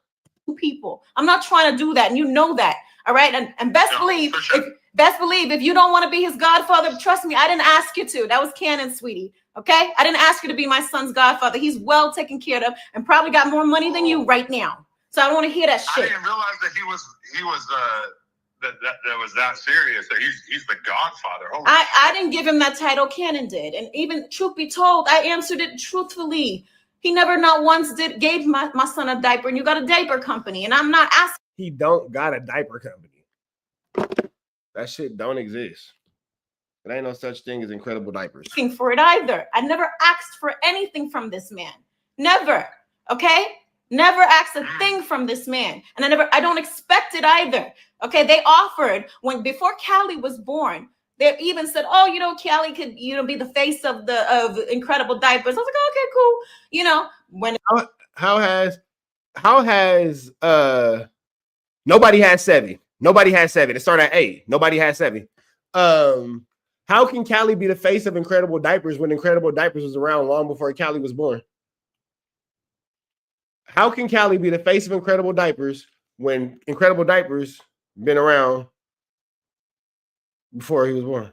And it was the baby shower. Oh, I'm gonna let dictate the winner. Change your diapers to Incredible Diapers on the registry. Don't put Pampers. I'm like, okay, cool. I still did it anyways. Wack is saying that he's not the godfather. Well, that's cool. Thank you. No problem. You did me a favor because I didn't want to denounce you from being the godfather anyways, because you're not. But was Wack there when you gave birth? He was there, but because I had COVID, he couldn't come see me. Imagine not having your real family there, and Wack is who's at where your baby is born. Like, nigga, where's your mom? Where's your dad? Where are your other kids? Where are your friends? Where are your day one homies? Where are your day one homies? You know what I mean? After this, I'm gonna need you to tell me who the winner is, if there is one. If you could, I appreciate that. Because off camera, I'm playing Call of Duty. Don't worry about what I'm doing. Where are your day one homies though? Like, nigga, can you imagine Wax in the fucking delivery room? That's crazy. Given life, you had to pick a number, nigga. It's not 45 seconds, 15 seconds. You had to get it on a minute.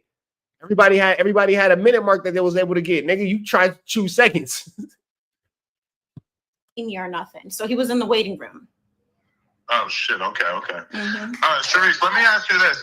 Does it bother you at all that people are leaking your OnlyFans content on Reddit and whatnot? Absolutely not. I'm going to tell you why, because I put it up. But what bothers me is when people's motives are to be revengeful and do it in a negative way. Best believe, listen, my body is tea. I don't give a crap if you want to do that. But what's going to happen is if you're doing it in a form of revenge and trying to do it in a malice way, that's when it becomes a problem. And that is actually a crime. And those who are doing it are getting handled. It's already in the works.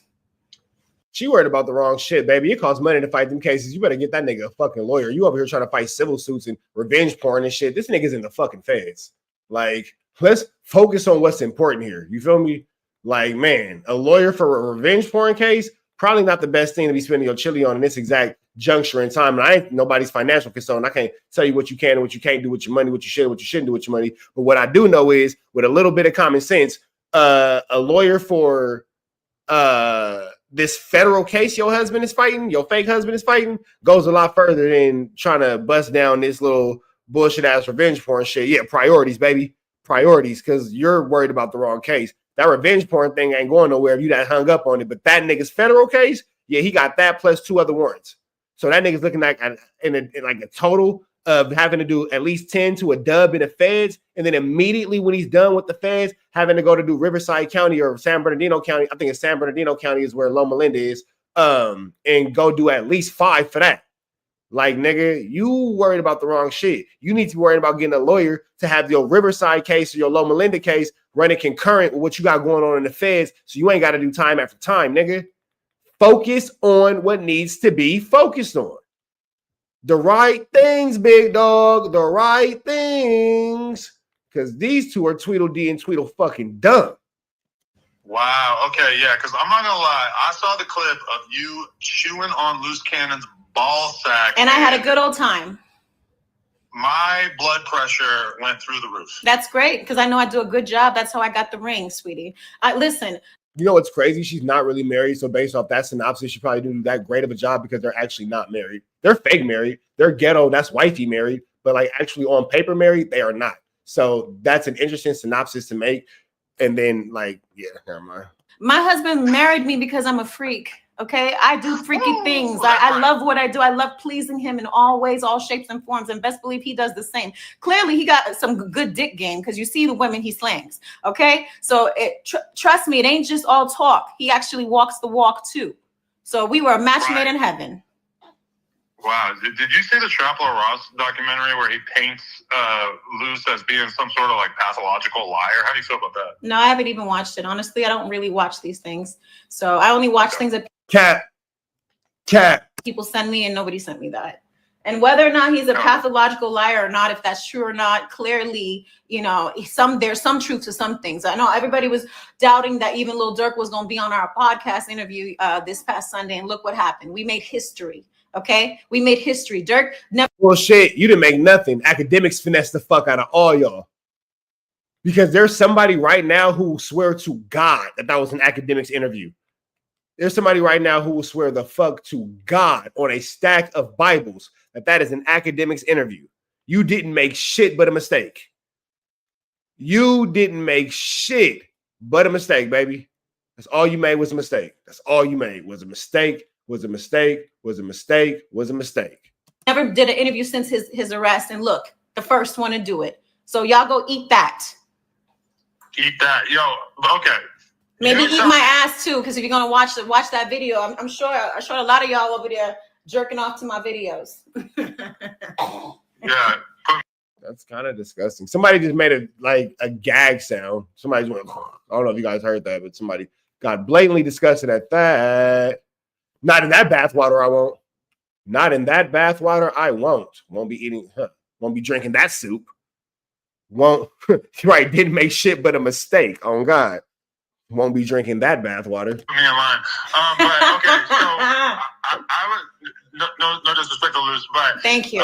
So how do you feel about that the IBM hoodlum guys basically pushing an angle that basically Wack is trying to put the no jumper fight video out there, hoping that there will be charges associated with it or something like that? Are you totally fully like He for sure farted in that bathtub. in line, in communication with the IBM fan base? Honestly, no. Listen, they do what they do. I've already, I call them and I say, hey, listen, Wack don't like this. Hey, listen, I got to call on this. They are grown. They're going to do what they want to do. At the end of the day, ain't nobody trying to be, that's why they're saying, Sharice called me and you guys are crying what we posting. Of course, you tell me to call them and stop them. If they choose not to stop, they choose not to stop. That's on them. They're just like everybody has freedom of speech and want to go and bash and talk and discredit my husband. They could do what they want to. It's fair game. You guys can dish it, but you can't take it. You could dish it, but Well, we got it. We got a winner. Who had 11 minutes? Snoop Wilpock. We got a winner. They're going to fake accent. Snoop Wilpock had the 11 minutes. Snoop Wilpock had the 11 minutes. Snoop Wilpock had the 11 minutes, man. I got you $5, my nigga. Oh God, I do. you can't take it. Hey, niggas was close, bro. Close. Snoop Wilpock. Drop your cash app in the chat, my nigga. I got you right now. You're going to have to take it when it comes. It is what it is. And you want to say it's war now? Okay, then go ahead. Go and get your best battlefield gear on. I could care less. Ain't nothing you can say or do to me that'll hurt me, sweetie. I'm straight where I'm at. Okay, this is my other main question as well. Is if Luce is of the opinion that Brick is some kind of snitch, and then Dirk is at least in theory supposed to be cool with Brick, wouldn't Dirk not want to get on a call with academics and have his first time speaking to the public be on a call with somebody who's also pushing the line of accusing Brick of being a snitch? Like, to me, that almost feels like some kind of like slight Brick diss on behalf of Dirk. I wouldn't say that, because first and foremost, Kenna didn't say Brick was a snitch. Okay, let's not put words in his mouth. That's what I'm being told. I don't want you. That's No, he never said that. So let's clear that up. Second of all, if you heard what Dirk said on the interview, he said, I don't care who has a problem with who or what the issues are. If I'm cool with them, I'm cool with them. And that's a fact. That's it. And that's where it's going to sit. He doesn't care what mess or ish dramas or who don't like who or what. If he's cool with Cannon, he's cool with Cannon. And that's it. Okay, cool. All right, I was hoping that he would have called back by now, but he didn't. But thank you for taking the time, Adam. You know, ain't nobody gonna stop no calls or no nothing, okay? Best believe nobody made anybody. Nobody made anybody, okay? I've been somebody before I met even my husband. I've been somebody before I met them. You manage people. Just because you manage someone or work with someone don't mean you made them. You work for them and get a check. That's just how it is. You don't make someone. Okay, there's no such thing as of creating an artist nowadays. The artist is already there, and you just manage them. Nobody. She's kind of making a good point. Nobody's building a bear no more. It's not a build a bear situation. The only build a bear, ironically, in all this would be you. Okay, we all adults here. You didn't get me when I was 15, so let's get that straight. Got it. No, for sure. All right, appreciate you calling in. All right, thanks, Adam. God bless. Much love. Thank you. All right, man, and there y'all have it. Sharice Mills busted her 1-2 step like Sierra. Y'all know the deals. Red dots to the left. Y'all know the rest. Be better today than what you were yesterday. Be even better tomorrow, but today be at your best. Free Avenue Angel till he's free. We are gone. All right, chat. That was that, man. Let me send my nigga Snoop Will Pac this $5 real quick though. Hold on. Hey man, so y'all feeling the bets in the chat? Y'all like these little gambles and wooty bams? Y'all like these little gambles and whoopty bams? Hey, Snoop Will Pac. I ain't gonna say first name start with the letter C. Brown Jr. I ain't gonna say the name because I ain't trying to put your shit out there. You feel me?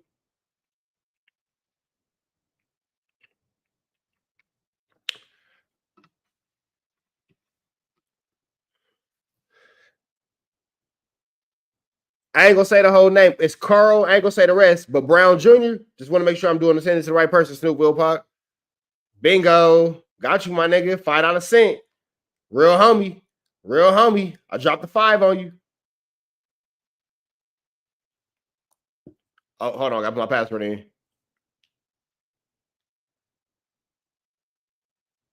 My bad. My bad. Boom. There it go. Snoop Will Pac. There you go, my nigga. Sent you that quick little fever. Little fever. Little fever. Little fever. Little fever. Phoebe Stevie. You Phoebe. You find me? You find me? Oh, you know what I can show y'all? Hold on. Y'all want to go back to the... Nah, y'all feel like y'all don't care about the crackheads arguing no more. I do want to show y'all this. Big shout out to the Viral Way.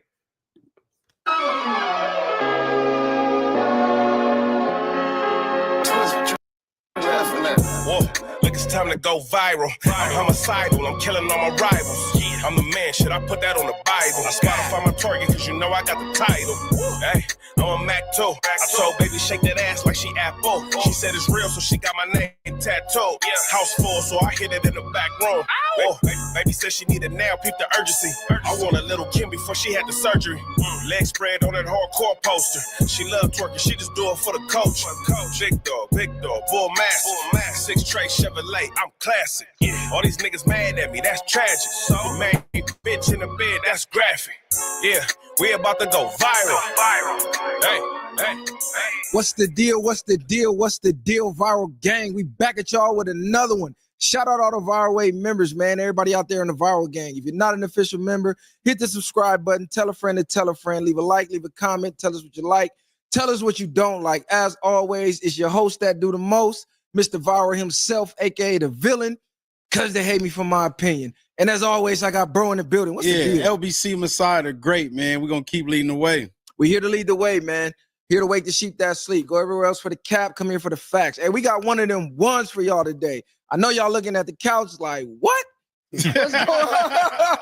What's going on over here? Cuz the homies that went to the dark side. That is so they soul. I can see the comments now. Yeah, we already know where it's coming. Hey, man, we got one of the ones in the building, man. We got Lush One in the building. On, Lush, man. what's the deal, bro? Man, had to tap in on my fellow fellas. Man. Hey, Lush, they be playing with you, but they don't know you low-key a legend in the culture, though, man. I got to give you your flowers while you still here to smell them, though. Appreciate that. And we got the infamous, the 22ster. What's the deal, Adam? Cuz, what's happening? Long Beach. Yeah, that part, man. You back home or what? Home away from home? I actually have no idea like what part of Long Beach we're in right now. Oh, come on. Yeah.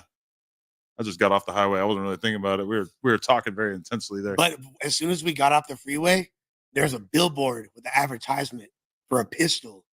Yeah. I've never seen that, Is that in right? my entire life living in California.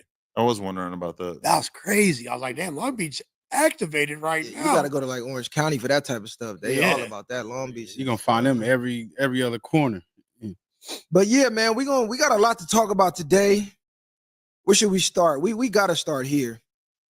We got to start with the crash out. We got to start with the infamous crash out, man. That's the talk of the talk, the talk of the town. I just seen y'all up there doing a review to it. I see Suspect doing a review to it. It's going crazy in the Reddit. What's the deal, man? Did you send Suspect to crash out? Because that's the narrative. You know, I be reading y'all Reddit narratives. That's his own man right there. I didn't tell him to do anything like that. And also, I heard you guys when I was watching Brandon react to it on you guys' pod.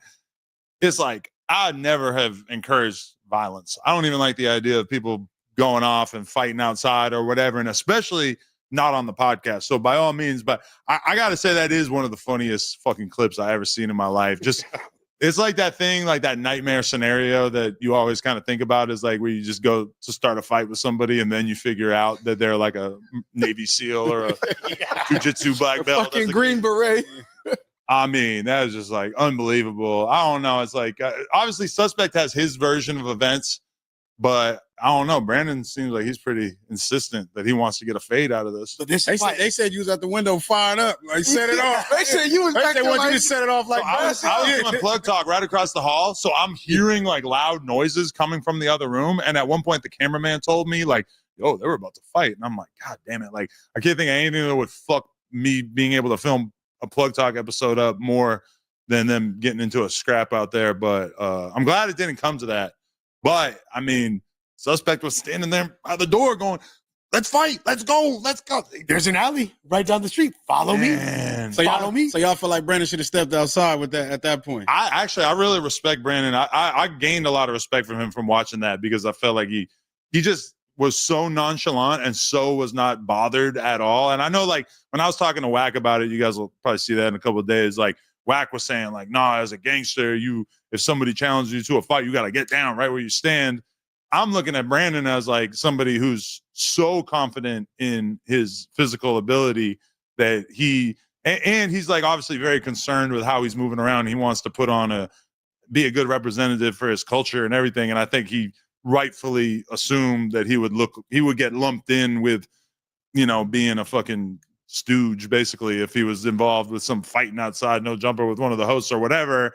Now, obviously it would have been fucking insane if he had actually just gone outside right that had fought. But I mean, I don't blame him at all because I'm looking at him like me, where it's like, I've came here. I'm saying I'm here to communicate with words, and if you're going to try to take me out of that and turn this into a physical thing, I'm just not going. Like that's not what I'm here for. So you wouldn't have liked it if he would have went and pretzeled Suspect up, choked him out on the cam. Then the clip did millions and millions of views, and y'all reaction did millions and millions of views. You telling me you wouldn't have been hype over that? You're making it sound cool, right? I'm just saying. You're making it sound pretty because tempting. he acting like he's taking a higher role. Yeah, this is no jumper, nigga. Okay. What are we talking about right now? I am both a fan The of land of the content. crash outs. I'm a fan of the content, but then I'm also like the person who owns the building who's worried about lawsuits, who's worried about whatever. And also the person who's aware that if that happens, it's like, is it going to go super viral? Yes.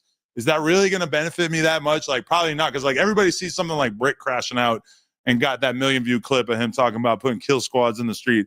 I could literally go to that clip right now and show you how it made like $40 on YouTube, because any kind of violence, screaming, swear words, whatever, like all that shit gets demonetized super fast. So that got demonetized, but it drove a lot of traffic to your channel for other clips. Because people who probably don't watch No Jumper, like, oh shit, I'm gonna go watch just because. Maybe. Then you interview Brandon, that's gonna do 1 million views. Like, come on, like maybe, but I just feel like typically the way it goes is that like if you have this like extreme outlier situation that's not really indicative of what's normally going on, like everybody who sees that is gonna know it's not like there's fighting going on every day. So I feel like, yeah, maybe it drives some people to the channel, but ultimately I don't really think it's worth it. He like on camera, nigga, I can't say. Yeah, right, behind the scenes. Gotta protect the brand, yeah. Start crashing up. Nah, for sure, because one of the other narratives I heard was the same thing, like either you sent suspect to spaz on him or FLAKKO sent Brandon to entice him that way, knowing he'd be triggered. I think FLAKKO did send him to debate with suspect, but what were they going to debate? I don't even know. He just knows that Brandon's a good debater because he's debated with Tariq Nasheed before, and he's really formidable at that.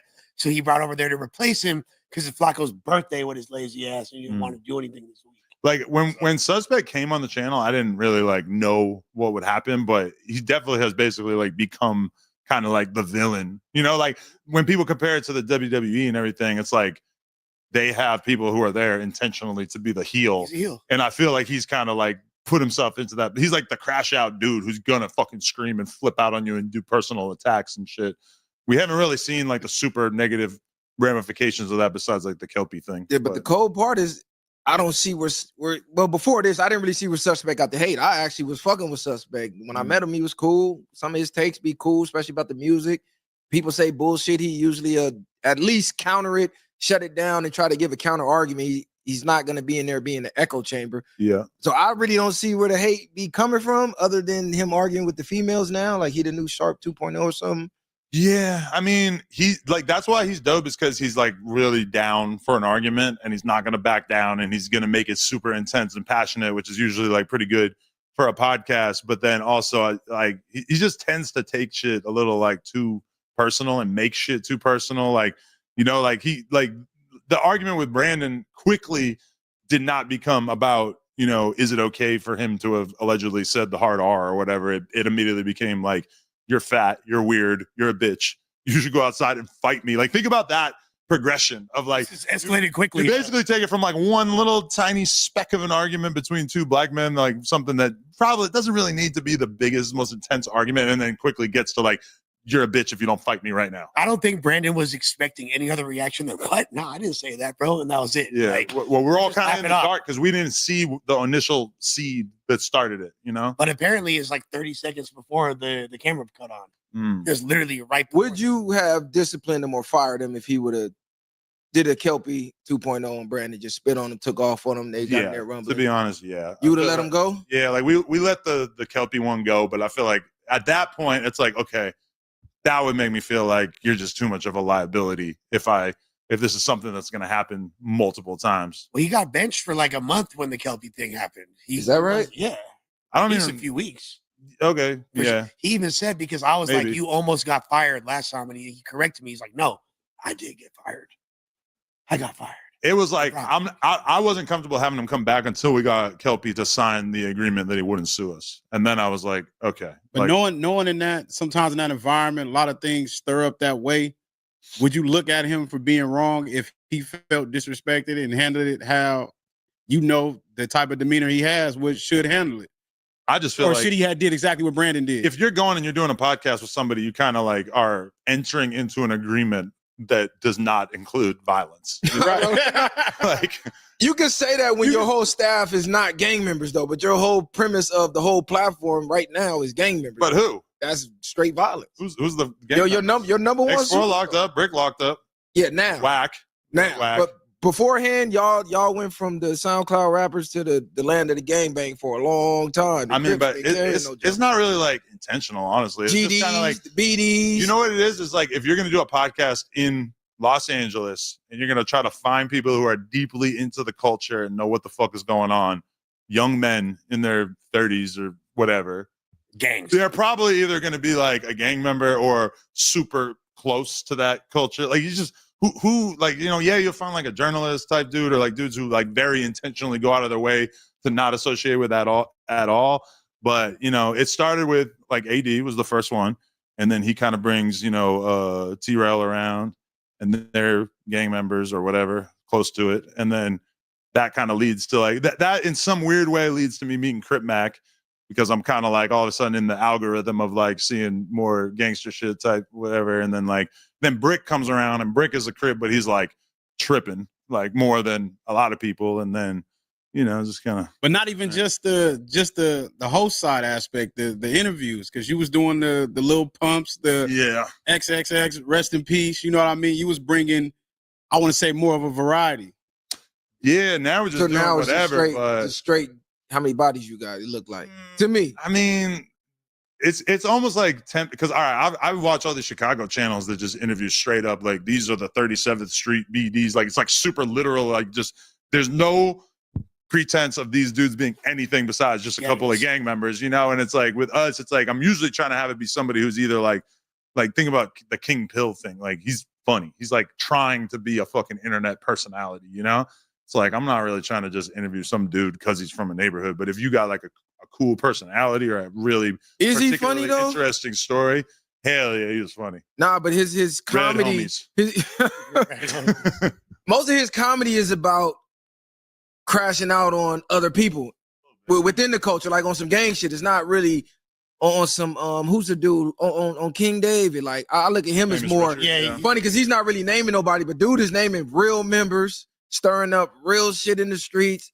I don't really see that too much as comedy. People from the outside looking in will be like, okay, Adam back on some culture vulture, divide the man type shit. Fuck, that guy's hilarious. I think that he's kind of like a blood representation somewhere in between the 4 Extra and Crip Mac realm. You know what I'm saying? Like, but he's a weird one because he's somebody who, according to Wack and stuff, like he was buying promo off Wack like years ago, and he was more of like a normal dude. And I think at a certain point, he looked at the game and he saw who was going viral and shit, and he decided like, oh, if I'm gonna get on, if I want people to pay attention to me, I gotta throw an extra 40% of craziness on top of my usual personality.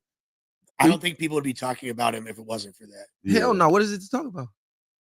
Yeah, he's playing the game. We're all playing the game. I mean, bros showed up with baby oil and a bag full of Tylenol that he said was Percocets. Like that happens. He's wilding out, bro. Yeah, I don't know. That shit different to me. But do you feel victim to your following, to your supporters?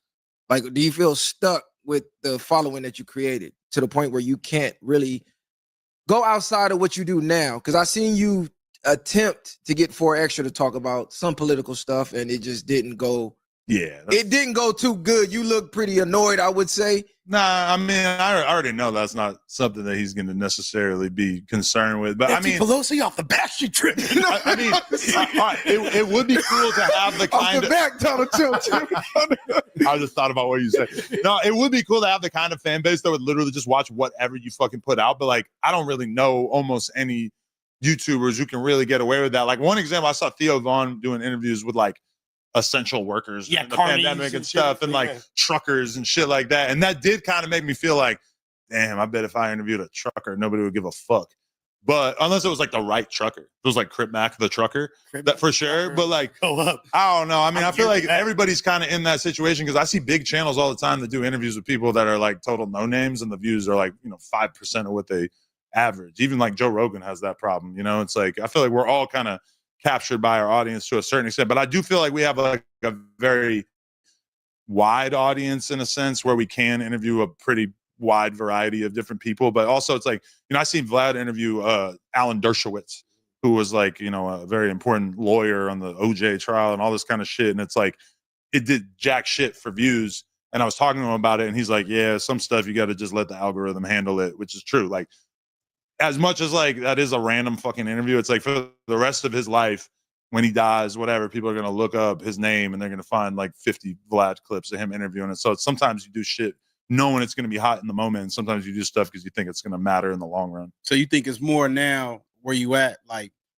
more about clout than really being authentic and really getting different things out of people? Because that's what most people go, I would believe, to when they get on your show now, is trying to catch a clout or a viral moment. Some people do, but I mean, I don't know. It's like, you know, sometimes we interview, like the whole thing is that people are just getting smarter and realizing that they don't want to do that. Like when King Pill gets a No Jumper interview, he kind of realizes like, oh, this is my time to shine. Like if I am funny as fuck, I'm going to get a bunch of viral clips. It's going to go crazy on TikTok, whatever. He's seen the Crip Mac thing, the 4Extras thing.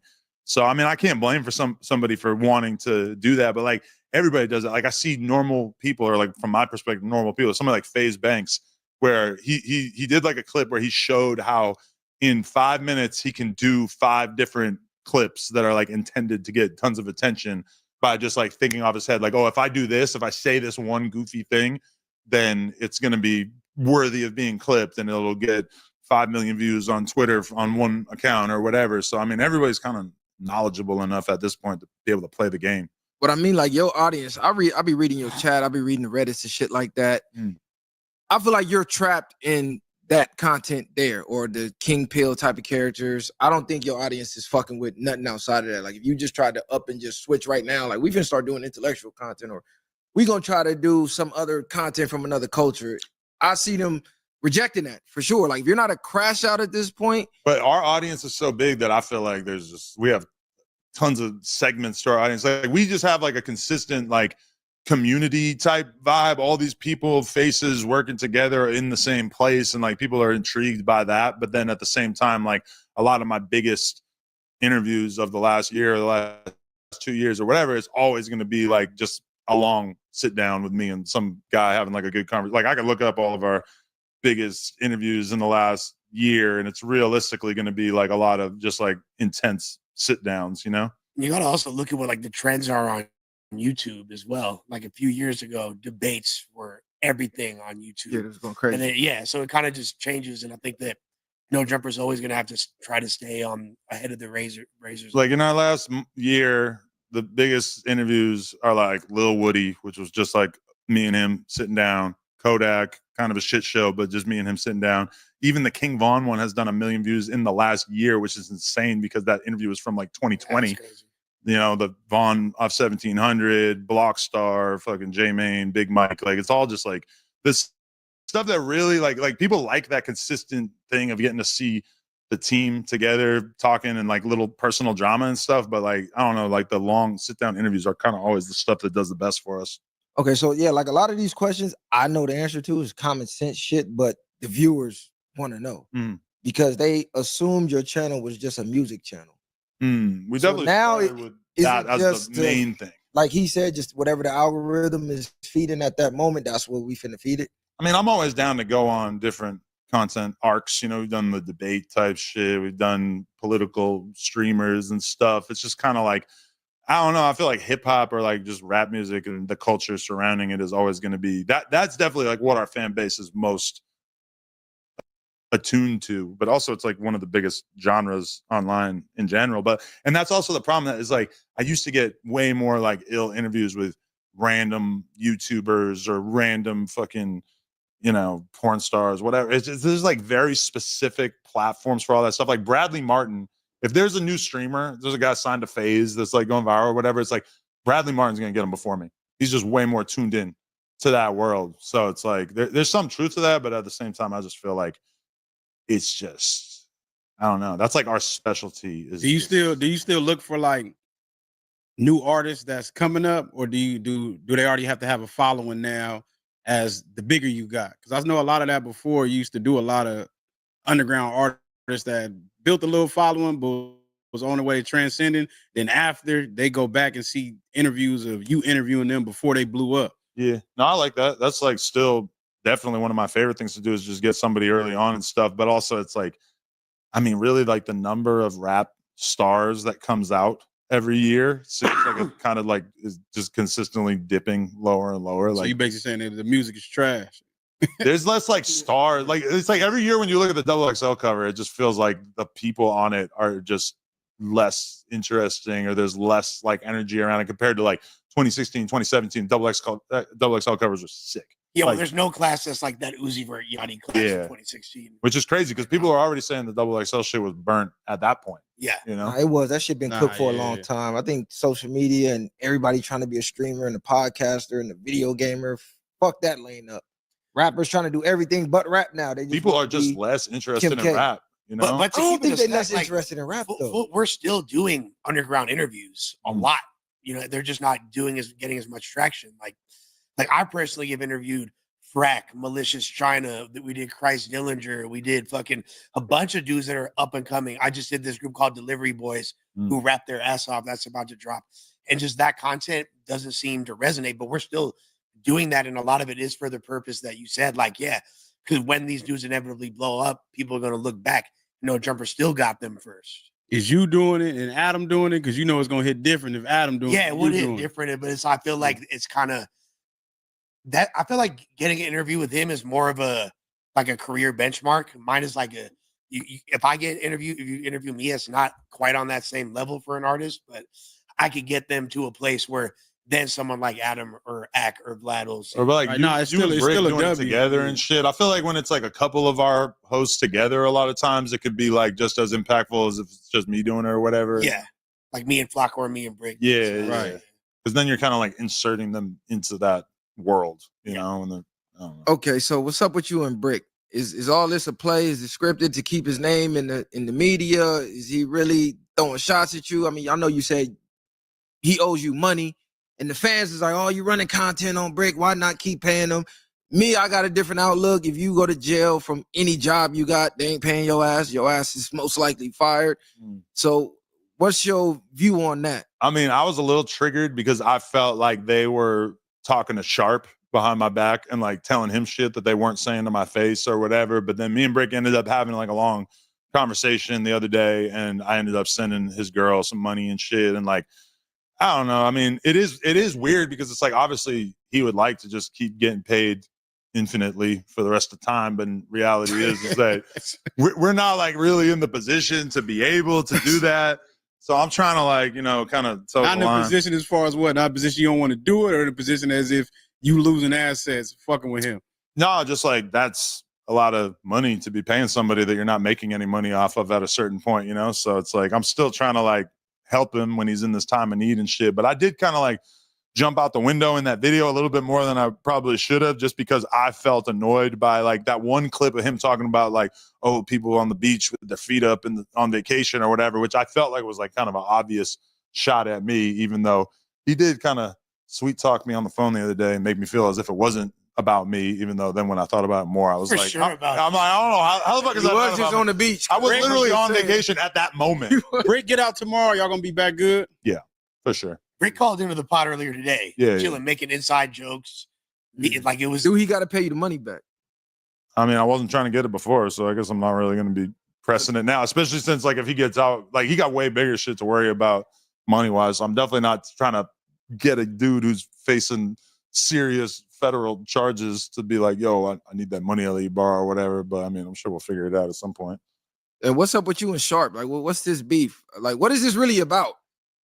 Like, what's the real issue? Like, I don't really follow it too much. I just see Sharp doing reactions, and I see you throwing darts at Sharp, and you kind of said some crazy shit about him pimping. And The short version of it is like Sharp joins the platform. We're setting him up with interviews with all these like top tier OnlyFans girls and all these different chicks, and he's getting into these crazy screaming matches with him, and they're going super viral. They're getting millions of views, and he starts to believe in his head, oh, I'm that lit. And keep in mind, he also had gone pretty viral on Soft White Underbelly right before that. So he's thinking like, I'm a million view guy. I'm a huge draw. And then he starts trying to branch out. He starts doing regular interviews. All of a sudden, he's doing interviews that are getting 30K. And he's like not understanding that like this is basically like people want to see one thing from you. They want to see you trip out on chicks. And then he kind of like went in a different direction and just like stopped doing all that kind of stuff, which I was never really like a huge fan of that kind of content in the first place, but we still had a relationship. But then just randomly one night I'm at this fucking food festival with my girl, and he just hops on stream and he starts just talking out of pocket, saying all this bullshit, talking about, oh, I could tell that Adam talks shit about me because of the way his girl looks at me. And like the reality is that my girl was looking at him crazy. I don't know, that might not be crazy. That might not be too crazy. She was looking at him crazy because of the fact that she don't fuck with him, because of the fact that he had been super rude to the girls who work for Plug Talk. He had just said shit to them that she didn't appreciate because he would be drunk as fuck at like noon in the office, and he'd be trying to hit on the girls who work for recognize his pimping. You know the girls that I'm talking about. The nicest girls ever. Super nice, By the super way, chill, yeah. not trying to put themselves. They're not used to being hit on by somebody who's this like crazy ass. And they're fucking not pimp. adult entertainers, by the way. Exactly. They're just square ass chicks. Yeah, but if y'all know he pimping, he gonna look at all these bitches the same way. Right, but if you're in a workplace, he ain't gonna put them on a pedestal. And my girl don't get the pimp shit. I don't really get it either, but I get it a little bit more than her. But like these girls don't get it, and so my girl, was she maybe looking at him weird because she don't fuck with the energy that you were giving the girls who work for us, for sure. But then like him even just going on stream and saying that shit, that caused me to come out and just start talking about why the relationship wasn't the same. Because at that point I'm like, bro, why am I even keeping you around when you're like running your mouth about some shit that you don't even understand, instead of just talking to me? He just like chooses to go make content out of it. So that was basically that turned into me, Brick, Lush, and Suspect all being on the podcast together, airing out our grievances about him, which was a pretty epic episode of us. Very cathartic for all of us. So the only problem was he didn't come holler at you about it before the stream, because I seen you make content out of people that worked there before too, that got you some back and forths. But so is that kind of hypocritical though? I wanted him, if he had an issue with me, or if he had something to say, if he wanted to say, hey, why don't your girl fuck with me? Come have that fucking conversation with me. Don't make content about it. Because if you're gonna make content like that of you guessing why my girl gave you a dirty look one time in the fucking office, it's like if that's what you're gonna do, then like I'm gonna make a fucking whole stream where I talk about how our relationship basically didn't work out. Because like that was the weird thing about Sharp, is that pretty much everybody at No Jumper is somebody that I fuck with, that I could be around, that I can like have like an actual friendly vibe with, never mind be actual friends with. And with Sharp, I mean, I just don't fuck with the way that he moves and the way that he talks and the fucking stupid ass shit that he says. And like, you know, but you used to fuck with him. But I really didn't. Anyone who knows me knows that I would never really fuck. Hey, long as Kevin's doing Let me ask you one thing then. So, okay, because you fell out with a lot of your workers at certain points in time throughout No Jumper. Do you feel like if it doesn't make sense in your mind that they're automatically wrong, or do you look at it like, could you be the problem in a sense, even though you the boss over there? For sure, I'm never the problem. But I mean, like, that's crazy. I mean, I'm sure from Sharp's perspective, like, he doesn't like the way I handled it. For me, the original sin was you went on live stream and started talking about my girl and throwing out all your little fucking theories about why shit. But really, like, the underlying thing was that, like, you're mad because nobody's watching your content anymore, and for some reason you're not even like with it enough to like. He just needed to look in the mirror and say, "Oh, they want me to crash out on chicks. I need to curate my content to be me crashing out on chicks." But he's not like honest enough with himself, because even now he's doing interviews that are getting like no views of him just interviewing random people. Nobody wants to see you do that, and there's nothing to suggest that anybody wants to see you do that. Was it that, or was it his views started to dip and you look like, I might gotta cut ties, but this is a good enough reason, rather than just me coming out and say, you know what, bro, the shit ain't working no more. The views is dipping. They don't want to see you yelling at the hoes. But they want to see you yelling at the hoes, but you're not. We always had an I'm gonna get you agreement. out of here now. Like, that was the weird thing about Sharp, is that out the gate, he's doing interviews that are making 20 racks off YouTube from one interview because they're going so viral. And it's like automatically I'm kind of in the place where I got to play ball with him. And instead of like figuring out like a regular fee per interview or whatever, I was just like, all right, like we ended up coming up with like a split of him getting like a direct percentage of that content. And then at a certain point, it got to the point where like there was a clip that leaked of him on somebody's stream where he was talking about, you know, I was getting 30 bands in a month. I was getting blah, blah, blah, like huge amounts of money because he was just putting out interviews that were killing it. And then by the end of it, he's getting like $1,500. So because that's just like the split of all the content. And like he was super unhappy with that. And I was like really weighing on him. And he felt like, you know, all of a sudden he starts to feel like he's not getting a fair amount of money, where like before he's actually making it weird because he was like bragging to AD and CRL about how much money he was making. But to be fair, he was going super viral at that time, but he couldn't really keep it going. Whereas people like Myron gets it. Myron knows that if he gets a bunch of girls on and he ends up yelling at them, that's what's going to pay the bills that month. But you know, Sharp let the Don't put that Fuck you bring him up, but we see what the fuck going on with him. but Sharp. But he's let race the bait chat now. change He's my not even yelling at the bitches no more. That shit ran dry. Yeah, exactly. Nobody really watching that. Sharp let the chat trick him out the position though, because people started saying you're a one-trick pony. All you do is yell at bitches. And instead of being like, I don't give a fuck, this is what's working, he tried to oscillate. All of a sudden, he's doing interviews with Travie McCoy, shit like that. And it wasn't really resonating. But sometimes you got to try new things. But if you said you didn't like him from the beginning, was he actually wrong for what he sensed? If that energy was that, because if you were just about to confirm it, right? Yeah, no, for sure. If Adam liked Sharp, he would have had him on the No Jumper show. If he liked sitting and chopping it up with him like that, to the point where me and this fool fell out and didn't fuck with each other, then he brought me back, and within a month, I'm full time on the No Jumper show. I feel like Sharp was always kind of salty about that, but that's just like the reality is that like he's just a tough person for me to sit down and have a conversation with for a few hours. But like at the same time, like if me and you have a cool relationship and then I go on a stream and I say, listen, like Viral Way, I could tell by the way his girl looks at me that he's talking shit about me. I mean, what the fuck is that? Like to me, that's just such a lame ass way to go about talking about somebody that you have a relationship with. But it seems like that's what the content over there is based on. It's like more controversial, more messy shit. Because y'all done content on each other that worked there, out of messages and everything. What when y'all fell out? What was it about? Well, when I fell out, Us did some bullshit. Well, we fell out because it was right when AD was Adam wanted to take AD off of the No Jumper show. And I told him and nobody else. You was telling the Discord and all that. He was the only other host. So him and T-Rail were the only other hosts that were on the Tuesday show with us. So I told them behind the scenes, this is a move I'm going to make. I feel like AD's better just doing the Wednesday show. AD agreed to it, but you could tell he was a little pissed about it. But then Lush was in like a Discord call with a few like super fans, and he basically ended up kind of giving away the play before it became public knowledge. And AD took that as like, oh, you're talking shit behind my back. I didn't see it that way. To me, it's like, of course I was going to tell Lush what I was doing with the podcast and stuff. But one of those people that was in this Discord call basically went to AD and told him shit that Lush had said on there. And I was understandable. Was it fair though? Because AD was like, he was one of the ones in the beginning, right? That helped it go up. But to be fair, at that point, he's doing community like 3 days a week, and he's fucking doing he's doing the Wednesday podcast on No Jumper with all them, and then he's also doing the Tuesday show. And he's admitted that he was phoning it in, that he was coming on the podcast and checked out, not really saying shit, just being super like not giving to the conversation. And to me, I just felt like our time together as podcast co-hosts had really just reached the end. And like, I wanted to continue the relationship. I wanted him to be able to keep doing news appearances, do the Wednesday podcast.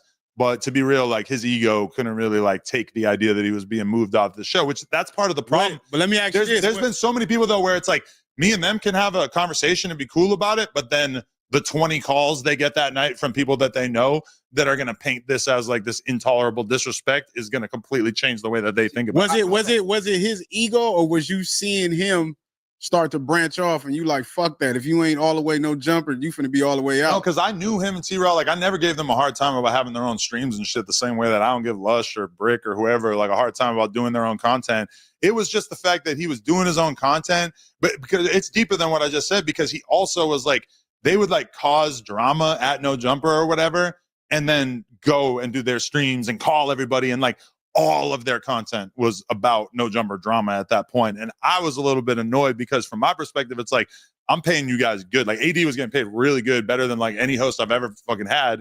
And I'm looking at it like, bro, like you need to be giving us your A game. Like, I don't care about you having your own stream, but if your stream is always about what's going on No Jumper, but honestly, we didn't even get to the point of having that conversation because I was thinking for months about how I was going to manage this whole transition. And then I have the conversation with him about taking him off the Tuesday show. I figured that was step one. Within 2 days, the whole fucking thing explodes because of the whole. Yeah, but they wanted to leave anyway. That was just an excuse. That was a few months away from them. I don't know. I didn't really follow that. I'm just thinking about like the whole Sharp thing and You said it was because he wouldn't make content on you, but I know for sure you made content on some of your employees. But I had never disrespected Sharp before. No, I get that, but I'm saying because I don't follow all of it, but I know for a fact in the comments they could be like, well, Adam did it to this person and that person, like the whole house phone thing where you exposed them about the tranny thing. Well, like the editor did, but yeah, it was the editor. Well, yeah, we had gone out of our way to edit the house phone shit out of the podcast. In retrospect, we should have just not put it out in general, but the editor missed one of the instances where you could hear his name in it, so that was kind of that went badly. But like, so it was like, we can read. You can read her lips. Everybody put two and two together. I think that was purposely done. In retrospect, I should have just not put it out because, like, in my head, it was like, if I don't put this out, she's gonna be so mad that she's gonna expose it. I should have just let her, the trans person. I should have just let her expose it. Hold on. You put it out thinking that if I don't put it out, she's gonna put it out. But this your boy though. Fuck this. But you put it out without him knowing. That was the thing. Probably for him. But he lied to me and told me that he never hit. Oh, he did. So he just admitted to it after when you brought him back on. So what you thought putting it out was cool because he said he didn't, or like? I mean, I kind of thought she was lying because I asked him like multiple times and he kept saying no. So you like, long as he telling you the truth, it don't matter what the narrative. I just kind of assumed he was telling me the truth, but I understand that it's an awkward thing to admit that to your homie who you probably think is gonna want to fucking roast you or whatever. Like, I get it. Guess what I did, guys? I invited him on Plug Talk. Shit.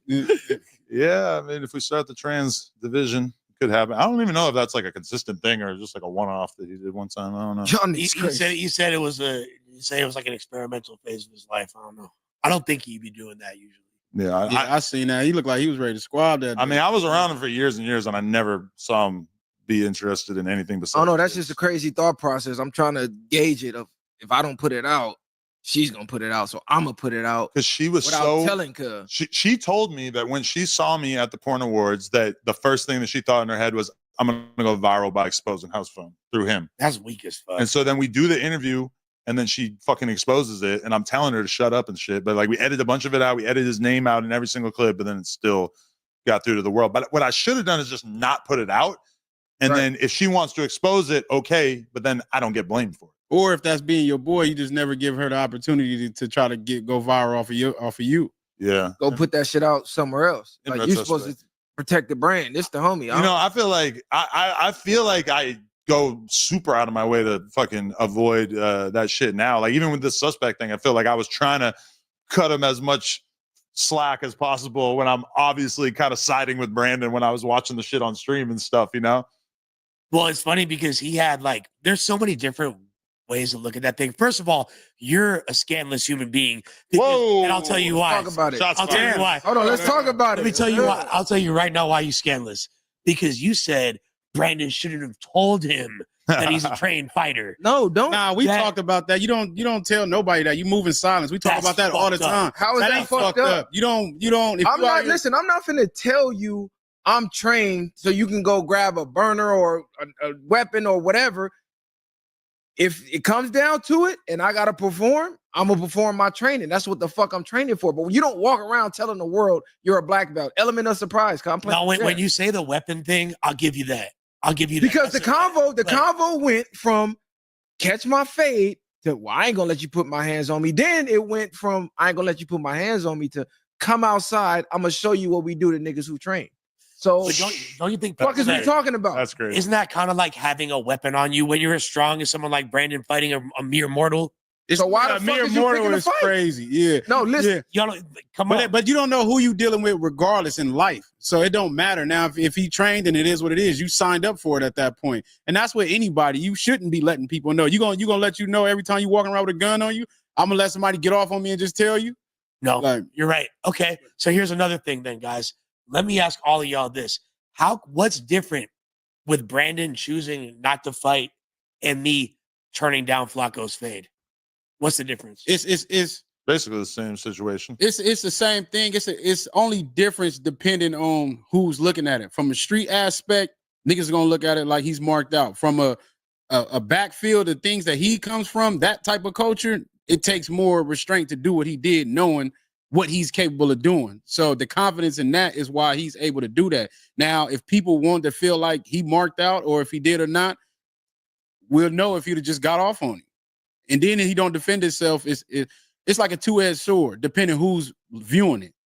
Yeah, because I feel like Brandon is not nearly getting a fraction of the backlash that I did from that. Yeah, because with Brandon, it's like once they found out his background, it was already almost 99.99% confirmed he would have destroyed suspect. Like without a doubt. They're looking at you like maybe he's a bitch. FLAKKO, Like maybe he just exactly. didn't want That's it. kind of You and FLAKKO is neither crazy, one of y'all 'cause it's- trained. Exactly. Then they looking at FLAKKO like he a buster already. Everybody hates him. So like, let's just go catch his face. And not even, and even on top of that, I don't know why, like y'all was saying earlier, why suspect gets the vilified version over there. Like I said, when I've been over there, he been cool, he been straight, he been thorough with me. So I don't have nothing against him. And I want to bring that up next. But far as his situations, maybe with the female and the last dude that he got off on, that's why people are never gonna let you forget nothing. They're gonna feel like you need to handle every energy, every situation the same way. So if you spit on this man and whatever, y'all had an argument, you fire this shit up, they gonna look at you like, why you didn't do that to him? So that's the only difference. But niggas was trying to act like a viral way finna come up there for all this and that. We need to kill that off. What y'all was Fight doing for Brandon? Let me find out. Let's put that narrative out Why there. every time something happened with Brandon, viral way get the backlash? Like these niggas finna come up here tripping. They can't come up here. What was going on? But that's like a positive thing on y'all. No, where's that coming from? I mean, they see y'all with them. He's y'all homie. Yeah, and you guys Natural. have had in recent memory a bunch of takes, where you guys are like watching shit go on other people's podcasts and then having very strong opinions about it. So it's like we already are kind of expecting that from y'all, even from shit that doesn't directly involve you.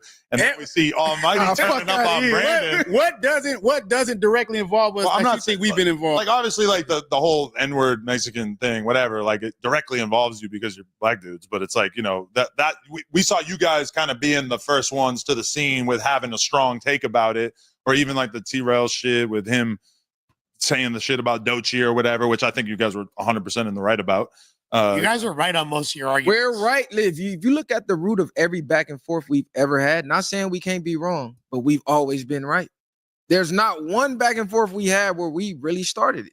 And that's what you guys need to lean into, because honestly, like T-Rail, due to his low IQ, is just out here like protecting the people that he fucks with and trying to get interviews about not having strong takes about it, everybody. And then AD's trying to protect his relationships and everything. And like, that's what you got to do. If you want to be a good content creator, you got to be willing to give a piece of yourself, AKA the part of yourself that's well-liked or that is non-controversial. Like, if you want to be like, that's a big part of why Brick became such a big name, is because he was out here having takes about, like when we had Go Yayo on the other day, and he's like, man, I wasn't feeling the shit that Brick was saying about my brother when he got killed or whatever, because Brick was saying some shit about him running away from the car or whatever. And it's like, Brick's out here like really like talking like the way he talks off camera, which for most people when they get on a podcast, they're just censoring the fuck out of whatever they want to say. Yeah, I don't really care about the hate like that. The reason we be jumping out to the forefront on most of these issues is because we know how the podcast game work. Most of the niggas out here is PC. They lie to the fans. They kiss ass because it's like, I'm not going to go against my audience because I might lose followers. I might lose revenue. We never got in the game for that. It's going to come regardless. It's like 9 billion people in the world. It's at least 1 million people that think like you. So I'm not really tripping on being a slave to my following. I feel like a lot of these niggas and a lot of these content creators are slaves to their following. They feel differently behind the scenes. I know for a fact because I talk to a lot of niggas, but they can't get in front of the camera and say it. Our platform's like, nah, we finna say what we say. If you rock with us, you rock with us. If you don't, you don't. So where you guys at with T-Rail and them now, y'all? I mean, I know y'all went over there and shit. And by the way, that was the gayest shit ever when he was just, he's like, nigga, that's what I had to do. If I wanted people to pay attention to y'all, my audience don't give a fuck about you. So he's acting trying to big homie y'all. To be Huh? honest, like I'm watching you sit there and I'm seeing like the gears turn in your brain and you're having a hard time comprehending how retarded the argument that he's trying to put forth is, where he's trying to basically be like, no, I masterminded all of this to then, like, for this moment, like all content. This was all of It's lead all up content. to right now. And the reason why I was disrespectful to y'all is because I wanted everybody to pay attention once I finally had y'all on. Like, what? What are you talking about? No, you were just talking shit. Why are you lying? See, look, first I'm gonna say shout out to T-Rail. We squashed T-Rail and Smack. That's water under that's water under the bridge. That's water under the bridge, you feel me? But I will say I didn't like that whole concoction. First of all, it made no sense. Because if you're bringing someone to your platform, you want your audience to like them. So you turned your entire following against niggas and thought once we sit down, they're gonna rock with niggas. No, we still getting comments right now. All the hate doesn't come from No Jumper. We get the most love from the No Jumper audience, believe it or not. And as hard as we don't win at Adam and as hard as we don't win at No Jumper, once we came on, them niggas is DMing us every day. When y'all coming back to the news? When y'all going to talk to Adam? The Back on Fig fans, nigga, they in every comment. Fuck y'all niggas. Oranges in the chat. This the shit we don't care about. So I'm like, bro. Hey, but it is a mixture though, because I have seen a lot of comments where people say we came here from Back on Fig. Yeah, so, but we do get a lot of hate from over there. But too. I feel like a lot of their fans see that kind of moment, and I think that's what has like hurt his fan base is like his inability to really do like intellectual battle when it comes to ideas. Like when he watches your Doechii take and says, "Oh, y'all hate gay people." Fake laugh, fake laugh. That was crazy work. That's just like the fans are not that dumb. Like some fans are kind of dumb and you can fool them for a little while, but for the most part, like fans, they leave in droves as they realize that you're full of shit and that you're not really standing on business. And it's like, you know, having strong takes that other people are not willing to say is just a huge part of getting people to pay attention to you as a podcaster. Like still to this day, Academics is basically like the GOAT of hip hop content creation because he's typically the one who does the most research and learns the most about shit before he has an opinion. But then once he has his opinion, he actually puts it out there and isn't scared, even if it means fucking up relationships with people, which a lot of people just want to be able to go to the club and not have people looking at them funny. But that's not really going to get you, that's not going to endear you to the fans in the long run. Nah, because I feel like if I got a platform and I got a huge following, anybody I co-sign and bring, the fans is automatically going to be like, okay, let me see what he's talking about. I'm rocking with him because Viral said so, or Adam's bringing him. I'm going to rock with him because Adam said so. The whole drama shit. But in T-Rail defense, admitting to the idea that you staged a fake beef so that people no, that is crazy because he has people on there all the time that I have no idea who they are, and I'm pretty sure he's not like concocting fake beef with them. No, I saw that. I saw that. I saw that. Bullshit. But that's why I told him it was the truth in a lot of them jokes. Them niggas just didn't think we was gonna come hard as we did, and then behind the scenes, like, oh shit, you know, such. So we're not just the regular goofies on the internet. So that's why it turned out the way it did. Did he try to say? Shout out to them niggas though. But he said he learned it from you though. Hey, I don't know what the fuck he's talking about. He said he learned the fake plays from you. So that's bullshit. We gotta get to that because he said Adam taught me. As soon as AD came on the podcast, within like a couple months, that dude Vel that I was showing you from Long Beach, like they faked the fight on air, like way before I ever faked anything. And the fake China Mac fight. That was fake. Fades. Yeah. Okay, because I was seeing the narrative saying that was fake. That was fake. I already punched a wall to get his knuckles. Because people feel like you had the recipe, and now that's what everybody feel like they need to follow now. I just like in our whole time doing content, I would love to. I mean, I'm sure there's examples of times where I was like, "Yo, let's say this, let's hype this up a little bit." But like the idea that I'm like some creating a whole circus ringleader, like I very rarely pre-plan anything. And I feel like if I tell, like, there's been times where I kind of told Brick, like, "Hey, you should say this or whatever," and then it just doesn't hit. Like, you know, it's hard to fake done emotions. That with, like in the 2-3 years we worked together, he's maybe done that twice. So y'all don't be scripted content because to me, all that shit always looked scripted to me. I'm like, this shit got to be fake. I damn near thought the Brandon and Suspect shit was scripted. You too. Because I said, because we were about to say something about it. And I'm like, nah, I don't know, cause like, and maybe because of the way he responded too. I was like, that was so shocking to me because I'm like, how am I just letting random people get on the news and they're getting into fights like this? Like, awesome. How is this even possible? Suspect. Like, I don't blame people for thinking that it must be scripted because it does seem like very unlikely. But it just kind of keeps happening. I guess like Suspect is kind of the common denominator. Yeah. Have you ever thought about bringing Sharp back? Because Brick's in jail, Luce is gone. Nah. You claim you going broke. Well, we kind of know what the fuck going on. Is you going broke? Is No Jumper going broke? What's up, cuz? No, we got the Instagram back, so we're going less broke at the very least. But I mean, honestly, Suspect is not really a draw, or excuse me, Sharp is not. Damn. Shout out Suspect. Hey, Suspect. Hey, alert, nigga. Slip. You better be alerted, nigga. Suspect has proven himself as a draw. He's a How draw. your game up? Draw. But nah, like Sharp is not really a draw, to be totally real. And then he also, like, I don't know, I just don't fuck with him. Like, I really just dislike him a lot as a person. That's crazy. Is it because you feel like he went overboard by saying whatever he said about your wife? That's understandable, but I believe if you brought him back, you would do some numbers right now.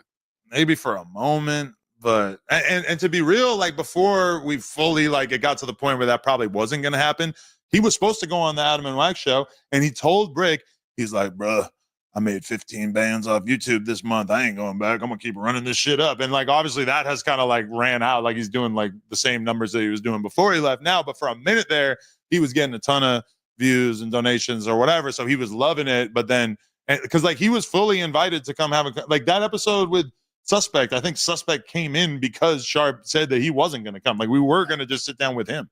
So is it a possibility of you and T-Rail ever squashing this? I still don't know what it's over. I just know it got personal. People talking about kicking kids and people talking about this, people talking about that. So certain lines look like it got crossed to the point where you can't go back. But is it possible? Because that's at least $1 million plus off the dribble.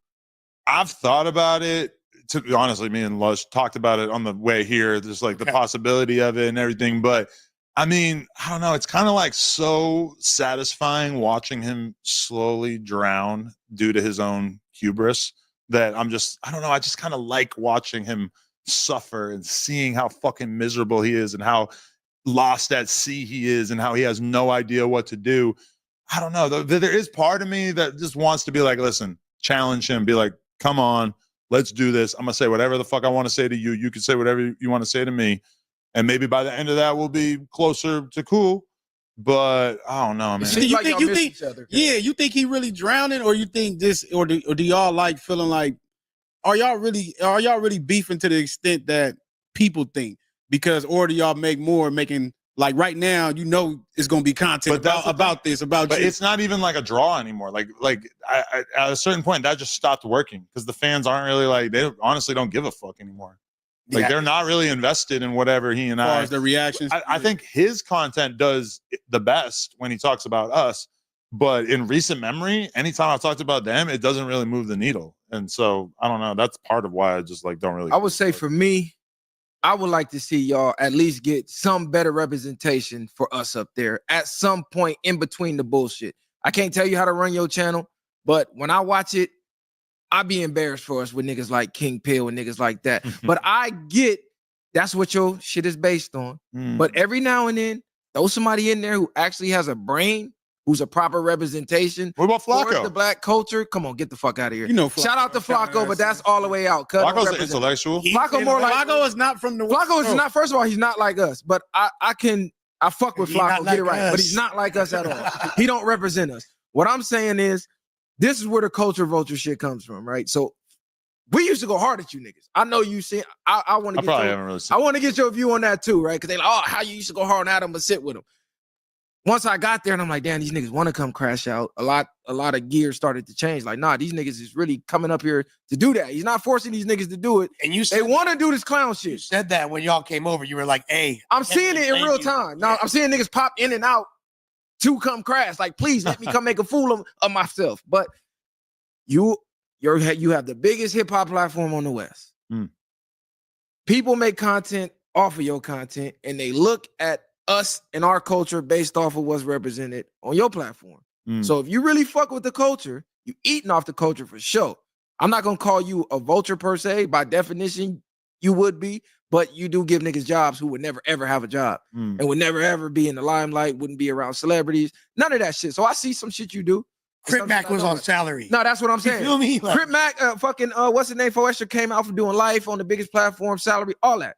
But still saying all of that, at least for niggas like me and people who actually respect our culture, I would like to see some more positive representation over there other than just the dumbass. I agree with that. I was kind of thinking about that with the whole Brandon thing. I'm like, you know what? I kind of like this guy. I need some more energy like this. That would be good. So yeah, I agree. Like, you know, sometimes it's kind of easy to lean into the super burnt out dudes and everything, but for sure, yeah, I don't think that's wrong. I think that we need to do better in terms, like, you know, honestly, like somebody, I love Van Lathan.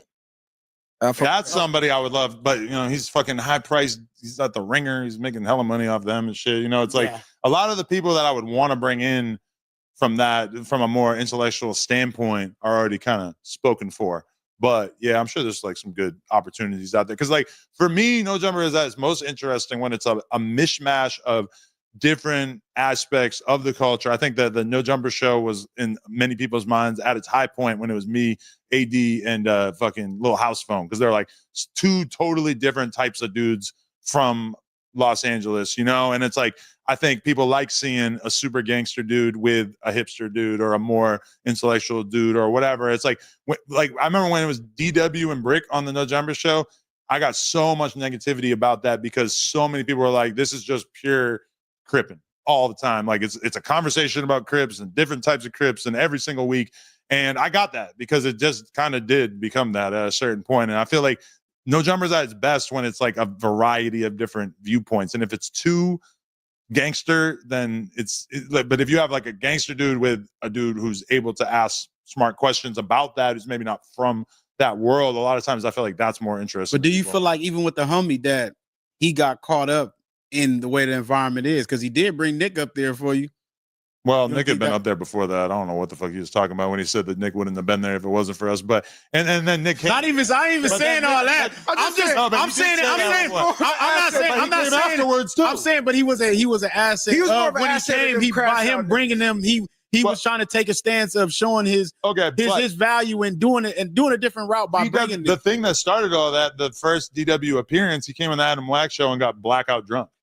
Is that right? Yeah. Yeah, Flame. It was a little wild. You know, Flame. It was a good episode, like his but team, you feel me? I mean, half your hosts get up there get blackout drunk. Or they Blackout high on drunk, or they pills, or burst they out. don't sound Yeah. I've never got drunk. you get This nigga was on the floor, nigga. I seen you in the Reddit. They had you in Alaska in the fucking igloo on the floor. Nah, they put all over the world laid out. Oh That my shit was funny as oh, hell. you talking about with the edits? Yeah. They put her in Family Guy. I said, this bro, is you gotta nuts. look at my story right Well, now. Josh is passed the That's in fuck out. Alaska. Oh, man. They had Cuz sing with the polar bear. Hold up. I didn't that's know what it crazy. was. And Cuz blinked out. That's Bro, like they was giving. We were eating gummies. I don't even remember eating that shit. Like I'm already throwed out from this Jewish man's whiskey. Yeah, that was with Rosenberg. So let me ask you this. Why don't you bring like white crash outs up there or like poor representation of the Send white? them through. Send them through. You don't count. You don't cuz. even, man. You ain't getting no we're white not- crash. We're not out. counting you, cuz. I'm Even bringing more diverse. It's like that's why from when we see it's more of our people that you bringing them type of questions too. Like we don't see besides that one episode I don't even care about. But other than that, we don't see, like he just said, the white crash outs or more. You don't think I'm an embarrassment to the white race? Even though, more, low-key? even Like, more white people. That probably pisses them off. No, I don't know if the white race even claiming. We talking about the white. We talking about the whites. Yeah. The whites that's in the streets, that's doing other different things, that's doing activities or has done activities. I tried to have that fool. Yeah, he was a fun one, but I tried to have that fool Garrett. And who's Jim like, Lee is fuck with the niggas though. That shit different. yeah, but there's this dude Garrett who used to be like a skinhead. Garrett's a straight fucking. Well, he was like a Nazi. skinhead, like gang leader when he was in prison for like 10, 20 years or whatever. And I brought him on with Wack, and that episode did really good. Like people loved it, but it also was kind of like, this is a dude who, he was like on some super racist shit and he was white power or whatever, but not anymore. Like now he's super chill and he was super happy to sit down with Wack and he's completely changed his life. Like if I could find some like crazy ass Nazi dude who's like kind of on the cusp. We ain't talking about the Nazis. We ain't talking about no fucking Nazi. Nah, we talking. This is why he brought it up. All that shit. Yeah. Even like they said when you did that, when you brought them, whatever, what was they? Was they KKK people or whoever they were? Richard Spencer. But that's another problem though, because he's like an intellectual racist. Yeah, but intellectual racist, but it wasn't controversial. You wasn't really doing too much as you would do with our people. It wasn't like, or even bringing a black person up there to challenge him, to give some. Nobody would do it. I tried to get Van Lathan to do it. I tried to get a couple other people to do it. Nobody wanted to sit down with him. When you had Fuentes, so none of the Crips would have did that. No, he did. Call it Crips. He did have. Because we would have did that. Bro, I put Nick Fuentes with AD and Flacco, and Flacco just purely glazed him the whole time. Yeah, why would you put her with Flacco? Because they agree on everything. Flacco ain't giving no push. And AD, I mean, I'm sorry, that Nick Fuentes, as much as people don't agree with his politics, he's a smart dude, and AD didn't know what the. No, shout out to AD, but that's politics and that type of shit ain't really as bad. Because Exactly. Nick Fuentes, to me, he lost in himself. He a half and half anyway, preaching this super white supremacy. He like Mexican. Nigga, right, nigga, they don't even fuck with you. Yeah. So why are you preaching for them? I think they've forgiven him for being half Mexican, right? Well, it's funny how many white supremacists are actually part He of said Hispanic, he said we all need to be segregated.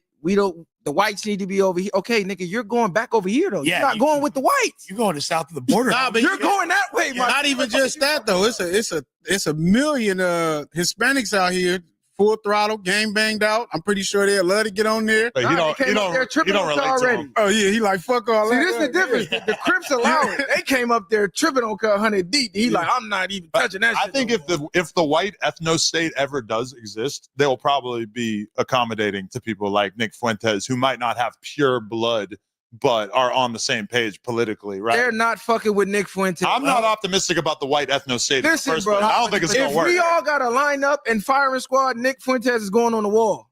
Yeah, for sure. He's going on the wall. I can't wait for him to reply to this. They're not fucking. Hopefully he finds out about this. He's a rage, but he don't. I honestly believe he don't believe 90% of the shit he say. He just knows. That's how I feel when I watch Candace Owens.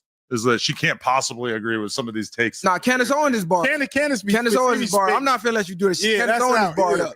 And she. Only thing is, I be questioning how they be letting people with the platforms that big say what they say, because the ones who really, really, really push that, we know how that ends. Yeah. One of the chicks from the Epstein case just got suicided today. Wait, really? What? And what was her name? Yeah, she Damn, got they suicided. still- today. Not the main one. No. She was the damn. I forget her name. What's her name? Can't pull it up. Damn, I gotta look into that. She was accusing Epstein and Prince Andrew, and all of a sudden, she suicided. See, this is the type of shit you supposed to be talking about, no jumper, because these your folks. I don't know nothing about that. Yeah. What, Loose ends, abusers? they getting rid of them loose ends. Exactly. 'Cause I don't believe Epstein dead, but that's just me though. No, I mean, like, there's I don't think Tupac did. the whole. This nigga bullshit. Yeah. He like, I ain't saying nothing about my people. Homies. Oh yeah. Bullshit ass nigga. That's facts. Yeah. No, but okay, so for the people that don't know, are you a Mason? No, I don't even know what that is really. Man, knock it the Damn, fuck this nigga cap. I mean, it's like an organization, right? Like you have ain't to your join last it. name like Grand Mason or some shit like that? Yeah, it's French Canadian. Okay, and your pops got pardoned by Clinton, so he was tied in with the Democratic Party, which I didn't know until a little while ago. So I'm like, damn, okay, were you planted in the culture as an agent of chaos, or what's going on? No, my father actually knows very little about hip hop. My whole family. But you're tied in with the Clintons? Okay, so my dad was a volunteer on Bill Clinton's initial presidential run because they do the primary, or at least they used to do the primary in New Hampshire. So basically, like, my dad was working on the Bill Clinton campaign, as he did for like many people throughout my whole childhood. It was just like a super normal thing that we would go and we would put up signs for whoever was the Democratic candidate. My dad was an alderman at one point. He ran to be mayor at one point. He ended up getting indicted for mail fraud because he basically also was working at this construction company, getting them jobs and everything like that. He And was then, looking out for Clinton, wasn't well, no, this is before that. Like he basically was like he was an alderman, which is like a small time figure in local government. And then he also worked for this construction company, and he was alleged to have used his position as a in local government to get more jobs for this construction company. They ended up doing an investigation. Basically, they wanted my dad's boss, this guy, Hal Ekman. And then my dad wasn't willing to like roll over on his boss. So he ended up getting like a year in the feds. And then Bill Clinton on the way out basically pardoned him and like, 70 other people that basically were people who had kind of done right by Bill Clinton throughout his they looked candidacy. out for him. Clinton said, "Don't trip. Just take this on the chin. I'm gonna get you up out of there." I mean, it's the same thing that Trump does now, except Trump does it in real time throughout his presidency. My dad, and really it didn't affect my dad in any way, except for the fact that he was no longer technically a felon. And I think he got his right to vote back, which I think they take that away. Well, what's up, cuz? I need to holler at your pops and Clinton and get this shit off my record. Well, no, you have to holler at Donald Trump. Yeah, Clinton Now. doesn't have the juice no Yeah, more. yeah. Nah, they all tied in. They all at the parties Yeah, you drinking crazy, champagne yeah. and shit. Like, come on, cuz, stop it. Clinton is a fucking But hey, fossil. He said, "I can't speak on no Mason activities." You see this? but hey, And that's parties No, going no, nowhere. 'cause I'm- I'm not mad at you, but he's sticking to the code. If I went, Hey, you niggas take notes. You see how, cuz? if I went to the Mason Wikipedia article right now and spent 20 minutes learning about it, that would be my first time doing any kind of investigation into that, because my parents and my dad was never in any kind of fraternal organization. I used to go to Elks Lodges to go to hardcore shows when I was 16. That's about it. So I don't know. is there a possibility that there's something going on that's above my head? Because guess what?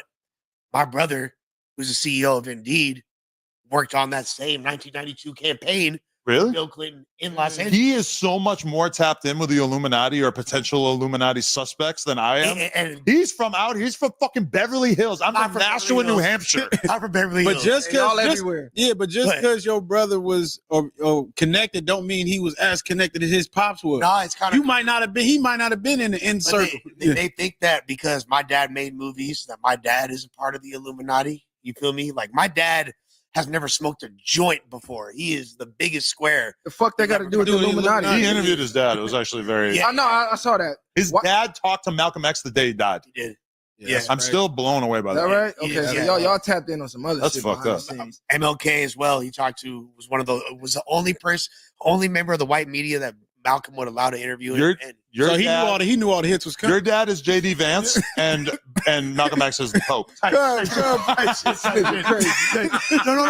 You know, but Messiah's not wrong because he called my dad. That last conversation he had is they're coming for me. It's all bad. You got to get me on the news. You got to right now. They coming for me. And my dad's like, oh, they weren't CBS wasn't trying to put Malcolm X saying that on the TV. Right. So, See, that's interesting content. Why haven't you got like y'all pops together on No Jumper? I mean, I interviewed my dad. I mean, like on No Jumper though. I mean, My dad's like deaf, damn near at this point, and I don't know. He's kind of a slow Adam like deaf blind. I had to go. Yeah, no evil, see no evil, speak no evil. Honestly, My dad can't answer no question. I did do a podcast with my mom and my dad that I never put out just because I wanted to just have it for my records. But like when I did that, it was honestly the best conversation we'd had in years because with the headphones right on his ears, it's like takes away the fucking deafness. So yeah, but I don't know. I don't really like. So you an atheist too, though, right? Yep. That's what the upside down cross shit is about. What do the atheists mean? You believe in the devil, but you don't believe in God? I'm Jesus K. That's crazy. No, we know, but like what you worship? Nothing. You be at the Bohemian Grove, the Owl, and all that shit. I'm not Alex Jones. No higher power. Nothing. Shout out to Alex Jones. I found out about Bohemian Grove through Alex Jones for sure. They say part of the Masons you can't believe in none of that, right? I don't know. I would think like hasn't every president been a Christian, at least claimed to be a Christian? I don't know. I know they all related. JFK was the first Catholic president, and I think the only one actually. Well, they wigged JFK. They got cut up out of there. Talking about get rid of the CIA. So and then they put out the files, and it was exactly as the story had always been. Kind of crazy. And all these conspiracy theorists all over the world were obsessed with the JFK thing for so long. They put out all the files. Everybody realizes it happened the way the FBI said it happened. That's damn near every conspiracy though. But now, like now a lot of things make sense. You're an atheist, so you just don't believe in shit. You just believe in yourself. I just don't believe in God or any of the other religious fables that people pretend are the root of human existence. So where you believe humans came from? I don't really think about it. I guess the Big Bang or whatever seems like it's pretty well supported, but I don't really like bother myself with evolution. You believe in evolution? Hell yeah. Evolution right in front of our faces. What you saying? What do you mean? Like what you mean?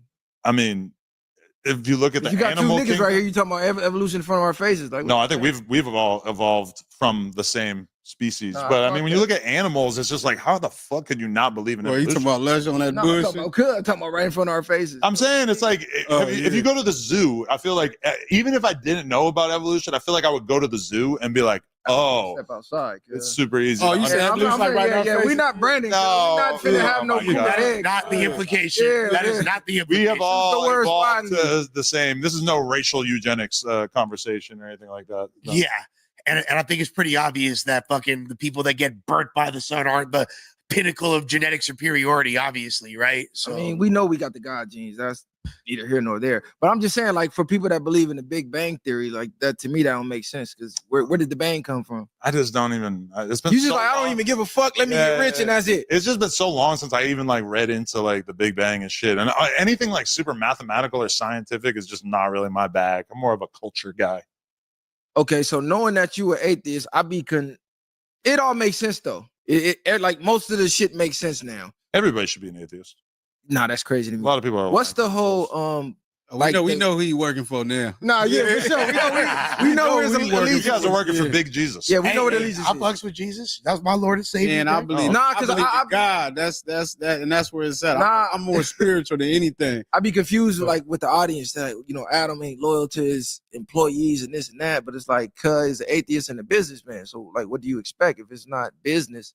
I feel like you really don't give a fuck about. But like, who we have might I be been- cool, but who have I been disloyal to? I don't even know where that. Like, obviously there was the house phone thing, which I've said it a million times, but it was an accident. It was the editor. I didn't want it to go like that. Like, you know, I really hate and resent the way that worked out. I apologize mad times. I still have people hit me up all the time saying you need to apologize. Like, I didn't apologize a million times.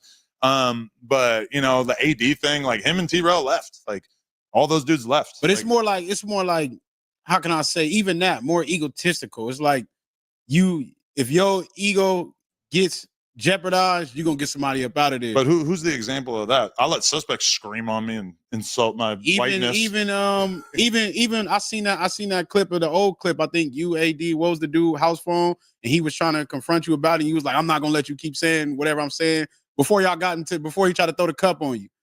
And AD was like, just let him talk. And even Les said it, like, you don't just let people finish talking. Well, it was like, I felt frustrated by the fact that he was saying that he thought that I intentionally put out the shit about him. But you didn't even want to hear it. He was trying to get his spiel off. Right, but Fuck that. Honestly, like, I had let him talk about me. it a lot at that point, and I was just trying to correct the record because it wasn't true.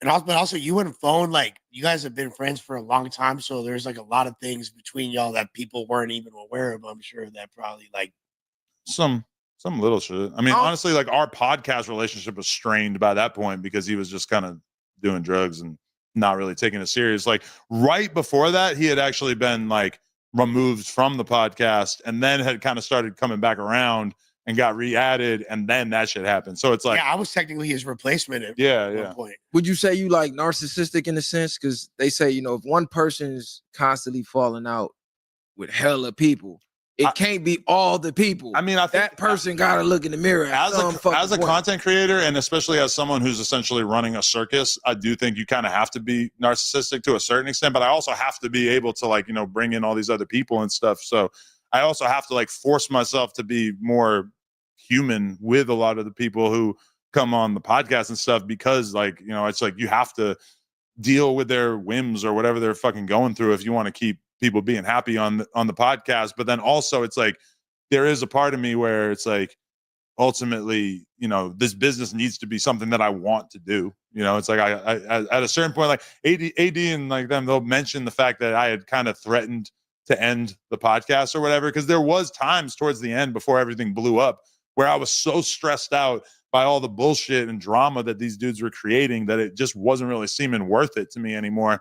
So, you know, ultimately, it's like, we're gonna stop the pod at one point. Well, I told them that I was thinking about stopping like all the other podcasts on the channel, just because, like, you know, you give people these positions, and then at a certain point, people just start to act as if you just are like, they just act really entitled. Like, this is just going to last forever. And it's like, you don't realize that, like, if you're making my life hell through me doing all this content, that at a certain point, I could just say, I don't want to do this anymore.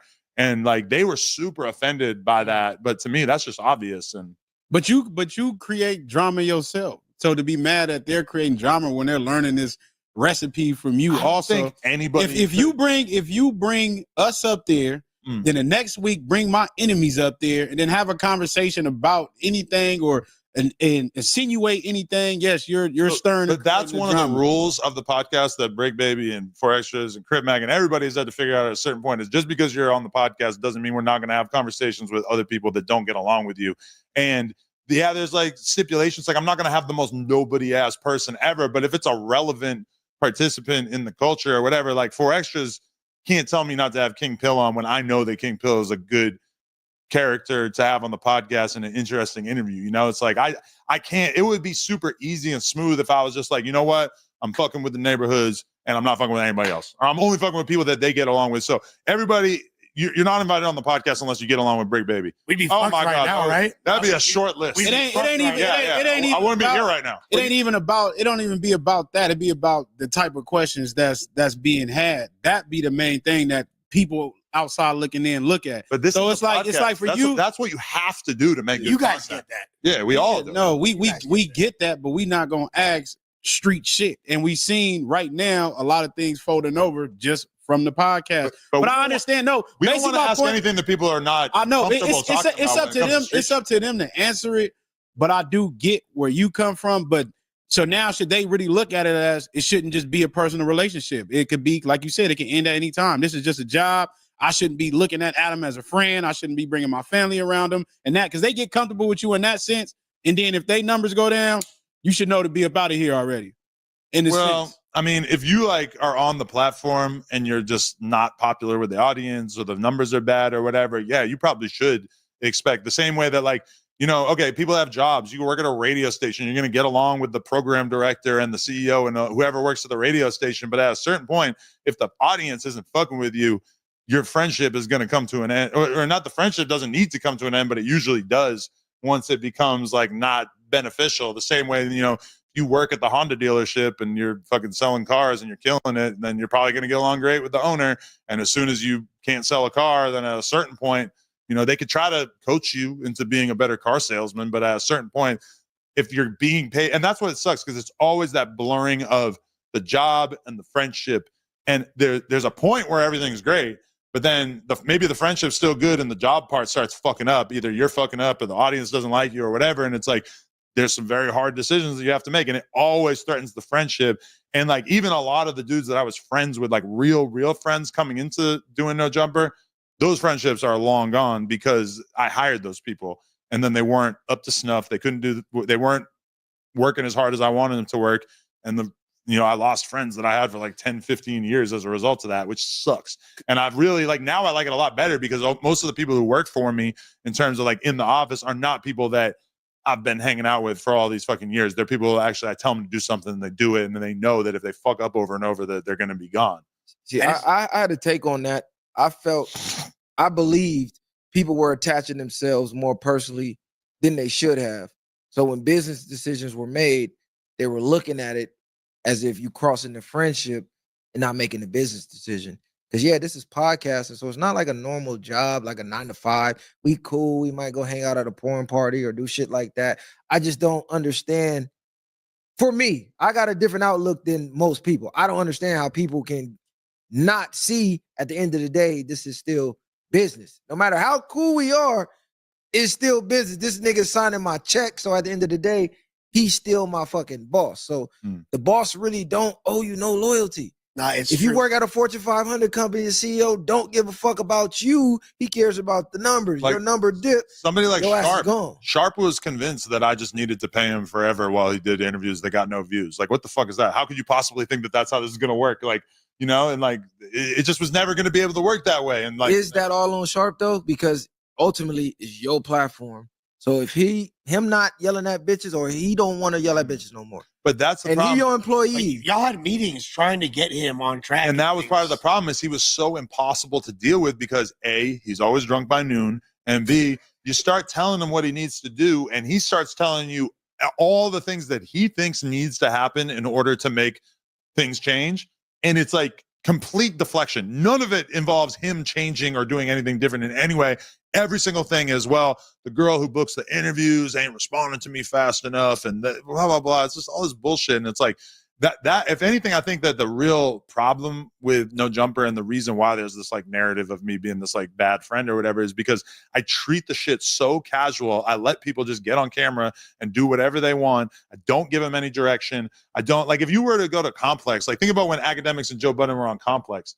Guaranteed that they've got a bunch of producers who are working on what is going to be discussed every day, working on what artists are going to come on, etc.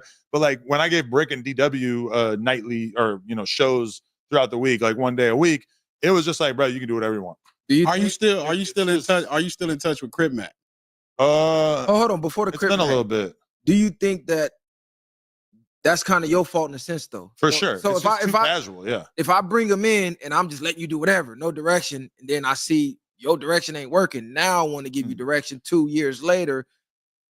Don't you give him a little leeway of, hey, hold on, man, what the fuck? You don't know what you're talking about. No, that's definitely. You've been letting me do this shit all this time. So that's definitely part of the problem. But Adam didn't fire Sharp. You know what I'm saying? Sharp chose to publicly go and crash out, and then he chose to leave. I was letting him continue to do these shitty interviews that weren't getting any views for like way too long. Whereas like if I wasn't the person who's already like on camera 8 hours a day and super distracted, I probably would have had more of a moment where I had to be like, listen, this is not working. We gotta we got to split or we got to change shit or whatever.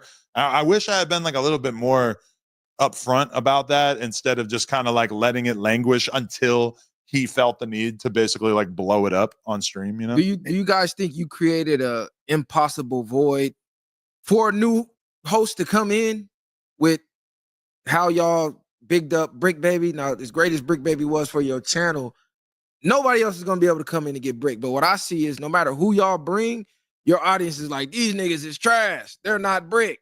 So at what point do you try to usher somebody in and ignore the Reddit and the chat for a while to see if the transition? I mean, I feel like I have to avoid it. Like even someone like Brick, I feel like I had to ignore so many people for such a long time telling me that he was horrible as he slowly like developed more of a relationship with the audience. And then like by the time he got picked up by the feds, it felt like he was like really solidly like a fan favorite, right?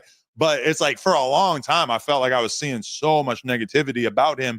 And that it doesn't even surprise me that that's just kind of how this shit goes. I thought Brick sucked at first. I even told him, I was like, you suck. Well, You thought Brick sucked? At first, yeah. He had to get a lot Like better. Brick number one fan. Yeah, but I like a Brick Blazer. I know I didn't like him as a podcaster. Bro, he was he was mumbling. He was like talking over everybody. He just wasn't like, it took like a bunch of like coaching and stuff. Like I was really having conversations with him off camera about like, bro, like you got to do this. You got to like, like the interrupting is one of the biggest things that like people deal with because it's just normal to interrupt in regular conversations, and on podcasts it can be kind of debilitating. But like a lot of people, like even with Lush, like I mean, it felt like people loved Lush, and then when Lush came back, it's like he got like a good response, but then like there was kind of like a lot of hate, and now I feel like the fans are fucking with Lush. But I mean, honestly, I feel like I could bring in anybody who's like got like good on-camera skills and be able to build with them and everything. I mean, I think Lush gets the hate because of some of the conversation he's indulging in is not his world. So it's like y'all talking about gang shit with Brick, and then Lush is jumping in. We know Lush from battle rap. So niggas like, man, what the fuck Lush doing talking about some gang shit or street shit? Lush outside, baby. You know what I'm saying? I know, because that's what I'm saying. Lush get the hate because you too agreeable at times. Sorry, I'm a nice guy. Sorry, I'm a nice guy. Like being a nice guy only goes so far as a podcast. But yeah, no, but here's the thing. Like, as far as I think I have a somewhat of a better understanding of Adam's position than a lot of people because of battle rap. And because I'm used to being the guy that people that I'm in friendships with are trying to like get close to me because they want to leverage for their career. So I kind of see that replicating in, being a No Jumper, but now it's like I'm on the other side of it. So I know how both sides of that feel. So I kind of have a little bit of empathy for him in that regard. So I try not to impose my friendship on like our working relationship. Like I'm not even speaking on agreeing just with Adam alone. I mean people that's on the show. Yeah. So it depends on that. Yeah. But the thing is this, like at a certain point, I'm a genuinely agreeable person and I'm very intelligent to the point where I'm able to see things from both sides. So you can make a point. I'm intelligent enough to actually convince myself that I agree with aspects of it. I'm not saying that if it's a controversial stance, and say it's a controversial stance between two people, whoever that person is there, that's who you usually agree with. In a sense, I can see from both sides, but I can still give my honest opinion on what I see fit. 9 times out of 10, me outside looking in, sometimes it'll just be like, even with y'all just last situation, it was like suspect spoke. You like, yeah, that's it. Like, well, like here's the thing, like, that might because you didn't necessarily speak on Brandon's behalf. Like, if you were seeing it from both sides, you could be like, well, I see what it is, but suspect right, and this is what it is. Like, and to be honest, like, there's people like suspect aren't the easiest to talk to. You know what I mean? Like, and Sus is my dog. I love Sus, but he doesn't necessarily like to hear contradictory opinions. For me and him, like when I'm fucking with Sus. So if he don't like to hear, you ain't gonna say it. No, but because like it's not that I'm not gonna say it, but I probably do cut him more grace than I would the average person, considering this is like a friend of mine for a long time. It's my like older homie's son. Is it more grace because of that or more grace because of the squabble? Nah, because not because they I really lost known the fight. each other forever. Not because I lost the fight, but because I don't want that situation to repeat itself. I feel that. It's not, but I get it. But at the same time, like I'm not gonna alter who I am as a person for the sake of making a point. So Nah, I'm not saying you should do that. I'm saying just outside looking in, I deal with you, so I don't look at nothing different. But I see when I see the comments and shit, that's what I mostly see. He's glazing. Like, exactly. Yeah. I know.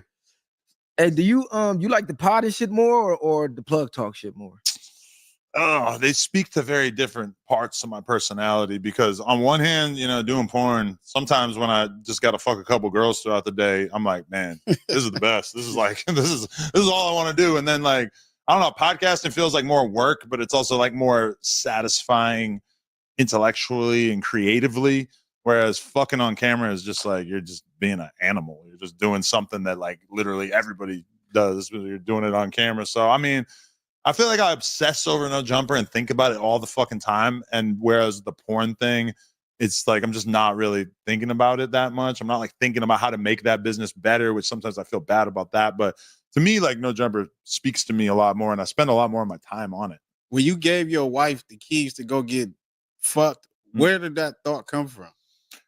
It was basically like, this would be the most viral thing that we could do. Like to put it in perspective, I was trying to buy posts at a certain point off like, Shade Room and fucking Spiritual Word or whatever, just promoting Plug Talk. And they wouldn't take our money because they feel like if they post anything super sexual that it might get them fucked up on Instagram. And then once we did that one scene, every single page, all these pages that wouldn't take my money before are posting about us nonstop for free because we did like the one thing that was so shocking to people that they couldn't help but pay attention. So for me, honestly, it was like a pretty easy decision in that sense because I just genuinely didn't care. Like it just didn't feel like a big deal by that point. I just know so many couples in porn that are able to, coexist with doing that kind of content or whatever. So it was a little challenging and I definitely wasn't ready for the scale of the blowback that it got. But I mean, as a business person, it seemed like a pretty easy decision. Were y'all swingers before that? Nah, and we are not currently. Like we only do it for content. Which I've always like looked at the swinger world. Like I know a guy who him and his girl go to swinger parties. He hit me up recently, being like, "Yo, if you and your girl ever want to go, whatever," and I was just like, "Nah." Like I don't. Billy Bill's way of saying, what's the difference? I seen that. Because one, you're doing it on camera to make money, and one, you're just going to some club and just hooking up with random people, which I can see why it would be fun, but it's definitely not like my ideal Friday night. He just said, "This is my ideal Friday night," apparently. But you didn't really need the money, and it's like most the average person, like hell no, I ain't letting my wife do that. When I said, "Cut, I don't give a fuck about nothing." At that point, y'all just got that type of relationship where like y'all more friends, and it's like you can go, even though I fuck other bitches, but you can go fuck other men. I mean, I wouldn't say we have like the friend kind of relationship that would make it easy to do that. Honestly, it's just like, I don't know. It just didn't really feel like that big a deal. And especially in comparison, like you're saying, like you got enough money. Me and her don't look at shit like that. Like, we're super cheap, both of us. And I think we both have like a vision for our lives where we're going to be able to have a bunch of kids and at some point not give a fuck about any of this shit. Now, I think I'll probably always be a content creator at the very least. Like, but I mean, with her, like she's into gardening, she's into cooking, she's into being a mom, etc. So like when she puts on her fucking Batman uniform and just goes and fucks Jason Love or whatever, it's just like, that's just like, it's just business for us. So it's like, I don't know. How are you planning on dealing with the blowback of your kids having to deal with that? Because we in the era of the kids at school bringing up the mom's pornos in class and sending them in the group chats with the kids. Have you thought about that, or you ain't thought that? No, I've definitely thought about it. I just feel like, she's gonna have to deal with it at some point. I'm gonna make her tough enough to understand, like, hey, people at some point are gonna give you a hard time about this shit. And here's what you got to say, or here's how you're going to deal with it. And I'm sure there's going to be a time where somebody says something that hurts her feelings, just like I'm sure Kim Kardashian probably has to have that conversation with her kids. Now, granted, it's different. Fucking Ray J, fucking Jason Love is what it is. But I don't know, man. Huh? Race and love. Yeah, I don't know. I'm just like, I feel like I just don't give a fuck. Just make some money. Yeah, at the end of the day, it's about the bread, and like, it's like she can thank the fact that she goes to a nice private school and shit for the fact that Isn't there a lot of kids whose parents are on OnlyFans right now too? You think? I feel like it's going to be increasingly like so common. Yeah, it's a rise in kid suicides connected to their parents doing online content. So I I'm didn't know asking. that. I heard of that. That's crazy. Even Yeah. regular parents, I mean, the kids still got to deal with it, but his face is way more well known than just the average motherfucker. But that's also me now, and I feel like, you know, realistically, me and her might not even be like anywhere near this shit in like 8 years, 6 years, or whenever she starts to be like cognizant of that stuff. So that's another part of why I don't worry about it. But honestly, like I know dudes who have podcasts like outside of hip hop who have to deal with this at a certain point where they have this like existential crisis of like, oh my God, I do this sort of crass, rude, whatever content, and we tell dirty jokes on the podcast, and they start feeling, I feel like Howard Stern's almost like an example of that, where like, you know, look at what a square he is now. Yeah, he became a total hoe. For me, Christ. it's like I make adult content, even No Jumper. It's like we're smoking and we're swearing and we're talking about violence and we're talking about crazy shit on camera. It's adult content. So I will probably be having a little bit, like my kid already like understands that she's not allowed to click on the fucking No Jumper thumbnail on the TV, you know, because this is what dad does on cameras. Grown up stuff, but I mean, You know, outside the house, they're gonna do whatever the fuck they want, and yeah, you can't. we're just trying to slow it down so that she can have a childhood and not have to be rushed into anything. To me, like you see societies like progress and is way more open-minded to that kind of shit. I remember being in high school, and there's a lot of the high school I went to, there's a lot of kids of actors and actresses. And it was like Goldie Hawn's kid went to the school. It was like, oh, we seen your mom's tits. Da, da, da, da. But it wasn't like at that time that was a huge deal. I feel like right now, not a big deal. We've all And that's just a big deal. Listen, you go to school in the group chat, your mom is getting fucked. That's a big deal, bro. It's not a big deal to you because you doing it. But if you're the kid at school, that's a big deal. We're about as far along that path as possible too. Like, oh, here, look at this clip of you, your dad, and another dude both nutting on your mom's face. Yeah, that's a conversation. That's definitely a conversation. Yeah, that's down there Sodom and Gomorrah type shit. That's more than Goldie Hawn's shits, I'll tell you that. For sure. But I mean, also like my kid, like, you know, she's got tons of our friends are in the adult industry. She knows them. My kid knows fucking Sky Bree. She talks about Sky Bree's hair. Sky Bree has such nice hair. She talks about Riley Reid like she's a normal fucking person. You know, it's like. And then when I saw Riley Reid pull up, I was like, wait a second. You feel me? Yeah. I was just curious about that because I think ramifications like that don't hit until it hits. Like in our head, we might make up this scenario. Oh, it's cool till your daughter is or your son is really talking about offing themselves because the kid suicide rate is crazy. Like I got a lot of friends who their kids was already talking about suicide at young ages, or they knew a friend who already killed themselves in like elementary school just behind getting talked about on Instagram. Or to be Facebook. fair, I might want to kill myself too if I grew up in Long Beach. But anyway, Hey, hold on, because we can squabble. Yeah. Hey, we can really squabble. Like we ain't suspect. And I heard you was taking classes from Ruckus. I told him I'll go to jiu-jitsu class. When I was supposed to go to MMA gym with 4Extra, I was actually supposed to go to a MMA gym out here with Rampage and 4Extra, and then it got canceled at the last minute. And I have to assume it's over some gangster shit. That like Is that right? So is that fight gonna get set up when 4Extra get out? The MMA fight, is that still on? Now, did you see that dude SD that he was supposed to fight? He got knocked out last UFC or whatever. But definitely, we're working on what 4Extra's fight is going to be. Because I think at this point he has to fight. Yeah. I don't want to see Is it Aaron the Plumber? That would be. I think that's like that would be goated. I would love to. I seen that video of him too. He was telling you if he get on the car, you got to squabble. Who you say he got to squabble? Was it Rain Rooster or something? Rooster. Yeah, but he was calling him. He's calling him Rooster. Yeah. You gonna squabble up with it? You gonna get on the card if Aaron get on the card? There's like a tiny part of me that wants to do it just for the insanity of it. But then also I feel like people are going to use it against me to try to like, oh, you fought this dude on camera. Why can't you fight? Now you're in the mix with it. Yeah, no, I don't know. There's part of me that's just like, no, you're good. Don't do it. And then there's part of me that's like, fuck it. You got limits. You done did everything else under the sun. That's a good point. Yeah, I don't know. But the dudes don't even get paid that much for that shit.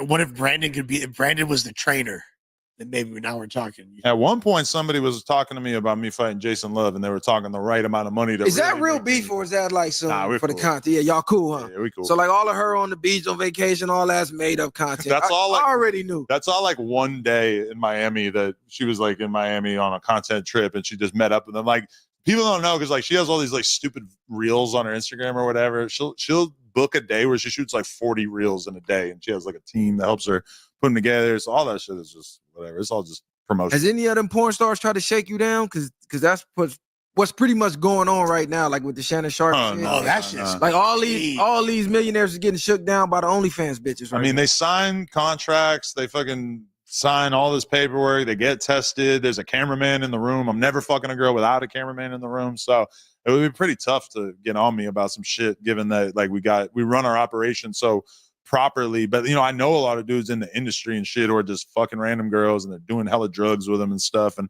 I look at it and I'm just like, man, like that shit could go bad so easy. But no, So I'm good. do you think Shannon Sharp is guilty of that, or do you believe she's trying to shake him down? My initial reaction was, oh, this is a shakedown. And then they start dumping out all this other shit about problems that he's had with other girls in the past. Now I'm starting to be like, oh, maybe this theory has legs. But I haven't really like dug into it. I mean, it's clearly he's like into rough sex, whatever. That's the only thing he's guilty of. That ain't no motherfucking crime. He ain't do nothing wrong. You feel me? Because she was begging him about the BDSM shit, right? She put it. I mean, yeah. Once I saw the text messages, he innocent. He's 100% innocent. This is a shakedown. Period. But what about like when I see and that's what I thought. But then I see like, oh, he was choking out a cameraman on camera on the ESPN show, and he ended up settling for a couple hundred bands. Even just the idea of him offering 10 million, I'm like, bro. But that's why I said where he blew. No, but hold on, though. He's offering 10 million to save 100. You feel me? I think that, but it don't matter because she got dirt on him though. Like she might have got him doing some questionable shit. But even if he's saving 100, regardless, he's gonna have to spend money regardless now because she's still pushing for more. They want 50 out of him, and even then, his reputation would have been stronger of him not offering no money, then come and find out not guilty. Correct. Versus because that stain is gonna be on him regardless. At this point, don't give her a dime. You feel me? At this point, fuck her. Now you offering, like you say, that people might sway like, damn, you offering her money because you guilty. Bruh, the $100 million deal, there's no situation whatsoever in life where a major corporation is going to have $100 million deal on the table and not pump fake at the sound of an allegation like that. There's no fucking circumstance. Well, they made him step down. That's what I'm saying. Yeah, he said he's going back.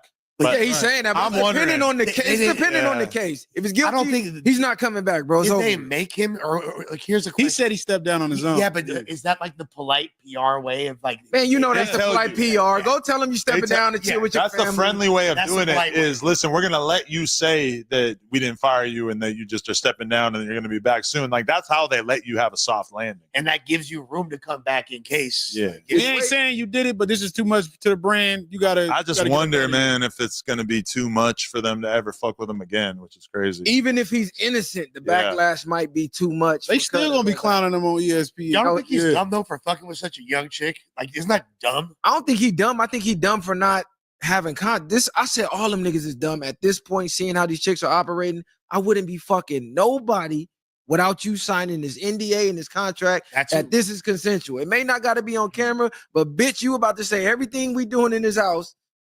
You giving me the clearance to do. But to be it ain't no other way around. But Shannon Sharp, like in his current incarnation, was not like that big a deal until last year. I mean, right? he was like, still he was on ESPN. He was well known. Yeah, I'm kind of oblivious to sports shit, but like it feels Pat like Williams blew him up. Yeah, exactly. He's just like had such an explosive year that he was an obvious target. No, that's facts. But yeah, he out his mind for fucking with her. For one, that's what I'm saying. He is because. All right, y'all. Hold on, man. Hold on. I got something. Somebody just sent me. Hold on. We'll be back to the viral way. We'll be back.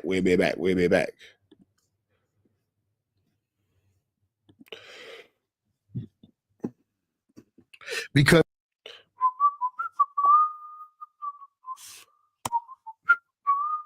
if this were mine, I would place at your feet all that I own. You've been so good to me. If this world were all right. What's the deal, y'all? What's the deal, y'all? We're shopping, tapping AT&T and Trappers Network. Back in the same. Like the cracking the same, man. Make sure y'all like, comment, subscribe for more of this good content we got going on here at TNN Trappers Network.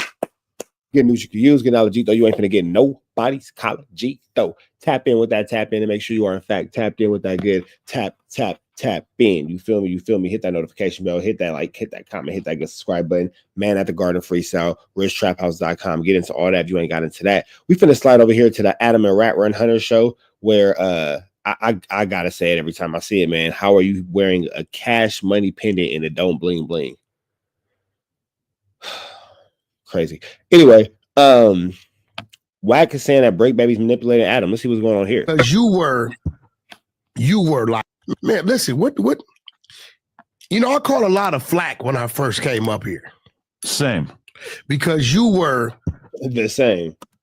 You were like overly protective of Brick. Okay. On some real shit, I could say, I'm like, yo, he really got Brick back. This was really at like, when it came to that, I knew, just being who I am and understanding business, I kind of knew how to pipe down and only go so far with that because I knew where you stood with that. Why he start taking shots at you because you on vacation like your vacation wasn't already scheduled before? Look at Wack, manipulator. Okay, we see Wack implanting seeds in Adam's mind that Brick has a hatred for him. I see what you're doing here with your Cash Money pendant that don't bling bling. Okay. Or probably the feds scheduled to pick him up. I mean, honestly, we spoke on the phone earlier today, and he said that comment about people having their feet kicked up in the sand while they're on vacation, he said that wasn't for me. Which having a moment to think about it does seem kind of unlikely, but I'm going to cut him the maximum amount of slack because we had this nice phone call. It's like, because he saw the way you reacted. That's the weird thing about me and Brick is that I feel like I got so much love for him that I kind of he showed his hand. I give him a longer leash than I would give like almost anybody else. He showed his hand. Well, but they're also him and his girl both denying that they even really had a conversation with Sharp. His girl said that she spoke to him briefly, but that it wasn't anything of seriousness. But when Sharp went on his live stream or whatever, keep in mind Sharp is whatever reason Sharp don't be lying, bro. Sharp really don't be lying. With nobody can say that. You might not like Sharp's opinion, but can anybody say they caught him in a lie? Essentially a crackhead. No, I'm not gonna let him do that. What? You don't think Sharp? No. No. I mean, listen, there's a point where you drink and smoke enough cigarettes that you become a crackhead without crack. Listen, because Sharp be thinking up against you. Can't be a true crackhead without crack. Right. I just call it how I see it. It's one of them things. Bro, Brick is BSing, talking about he wasn't talking about you. He just saw your reaction, right? He saw your reaction, and he does what he does with everybody. He'll say something on camera, then you get on the phone with him. Oh, man, it really wasn't like that. I was just trolling, just content. He got on that phone with Sharp, because I'm gonna be real. I was already hearing this thing about his final check. First about the final check. Okay. It was all, and I just didn't say nothing because you ain't say it ain't my business. For the record, he did get his final check. He was already. Nobody could ever say that we did not pay him for the time that he put in here. Before Sharp said any final check, that's crazy. So Break Baby's fired from no jumper. That's what that sounds like. Dang, I'm hearing or laid off rather for whatever from a certain young lady that I know his wife is talking to at the time, a complaint about a check. Oh. You ain't dumb. You doing the math. So the one other lady I might be talking to periodically that she's talking to, right? Sharice Mills. Sharice Mills is that's ladies are hard. Don't worry about it. Sharice Mills. We're not gonna. It's too late to be playing investigator private eye because these two people are in the same location. So I'm hearing already some whisper about what you're not doing. Oh, what? You're talking to Sharice Mills? That's a fact. Okay. So I'm hearing some whisper about what you're not doing already, right? When it comes to Brick. So once Sharp said it, I knew they said that to Sharp. Because it was already being whispered You're about. now making me feel like I got sort of finessed on the phone. You earlier. definitely, that's what Brick does. You know he does He's good that. at it, yeah. He does that with everybody. Woo, woo, woo, woo. Ah, man, I ain't mean nothing. It ain't like that. It just, that's what he does, right? Everybody's impersonation of Break Baby's funny. I didn't understand why he was doing it because I'm like, hey, yo, you might need Adam to send a letter in to the courts, or you might, you know what I'm saying? Like, you keep a guide in your corner that at least Adam will make sure you got some deodorant and some commissary every month. He that type of dude. Y'all got that type of relationship to where, bro, like, you know what, you need $150 a month, man, to go to the store. Hey, that's big, knowing you got somebody on the street that'll send you $100 a month when you doing time. That makes sure you got lotion, toothpaste, your deodorant, and something to snack on at least, right? Like, why would you burn that bridge like that? My thing is that sense. regardless of what he may have done or not done, and if he's been upfront with me about certain things, it's like I can't fully say bon voyage to the Brick Man while he's locked up in prison. It just doesn't feel right. I got Shout out to Adam for having a moral compass. All right, that's right, Adam. Shout out to you for having a moral compass. They swear you ain't got. Gotta hold him down. We can scrap when he gets out. We can address all of our you issues. can do it how you want to do. I'm gonna say this: Sharp wasn't lying. Because what Sharp said, I was already hearing that he said. Sharp don't be lying. The Sharp saying it, so that ain't nothing Sharp gonna lie about anyway. Sharp not just gonna come out and start talking about what you ain't doing for Brick. I kind of disagree. I think Sharp talks out of his ass all the time. No, he would have said, "I bet Adam did." No, Sharp don't be lying, bro. We can't go back and find a time where he's been lying. You might not like what he's saying, but you can't go back and say, "Here's a lie." That would have been his conversation. He's not smart enough if he was speculating. Yeah, I bet Adam did if he was just on one. But him saying Brick called and I talked to the wife or whatever, and they tell me what's happening with this, what's happening with that. The reason why Brick thought he can trauma bond with Sharp is why. Sick. Sharp played himself out of his last check, which he was paid. He just was paid another way. Pete on that dumpster. We sent him an invoice. You get what I'm saying? Which, by the way, we're gonna f your credit up if you don't pay that invoice. So you got to understand. He thought, okay, I can call over here with this. He can't call over there to Luce too much because Luce them grinding. They still getting the bag. Right. You know, he told me earlier on the phone that he tried to get Luce to squabble him 8 different times while behind bars, and that Luce was not having it. And that Luce is now in a separate part of the prison with Dirk. I guess that's where they put the celebrities like Luce Cannon and Dirk. So let me get this right. Right. Brick is claiming Luce turned down the fade 8 times. That's cap. You don't believe that? No. They were never cellies. Luce was lying about that. Well, I guess. no, they was both lying about that. They were playing. That was weird. I mean, I knew they was in the same general area because we can hear them there talking. We knew that. But as far as them being celly, I just think they was in there. Hey man, we're gonna run the contest, gonna make people talk. Yeah. Really, I think they got all the time in the world to talk about how to make people talk about them. Yeah, I think that's what was going on with and that. they're both so content brain now. I don't believe that. For one, I'm gonna be real. I don't think Brick could whoop Luce. I think Brick will fight Luce. I think Brick, from listening to Brick, I think he has some situations going on where fighting is not really too safe for him. Well, he got shot in the neck. Yeah. And he can't like ball his fist up as well as he probably would want to. But that's from forever ago. So I mean, no, well, whatever's going on with him, I know he has some. And I had to tell myself this, like, Wack, you ever run into him?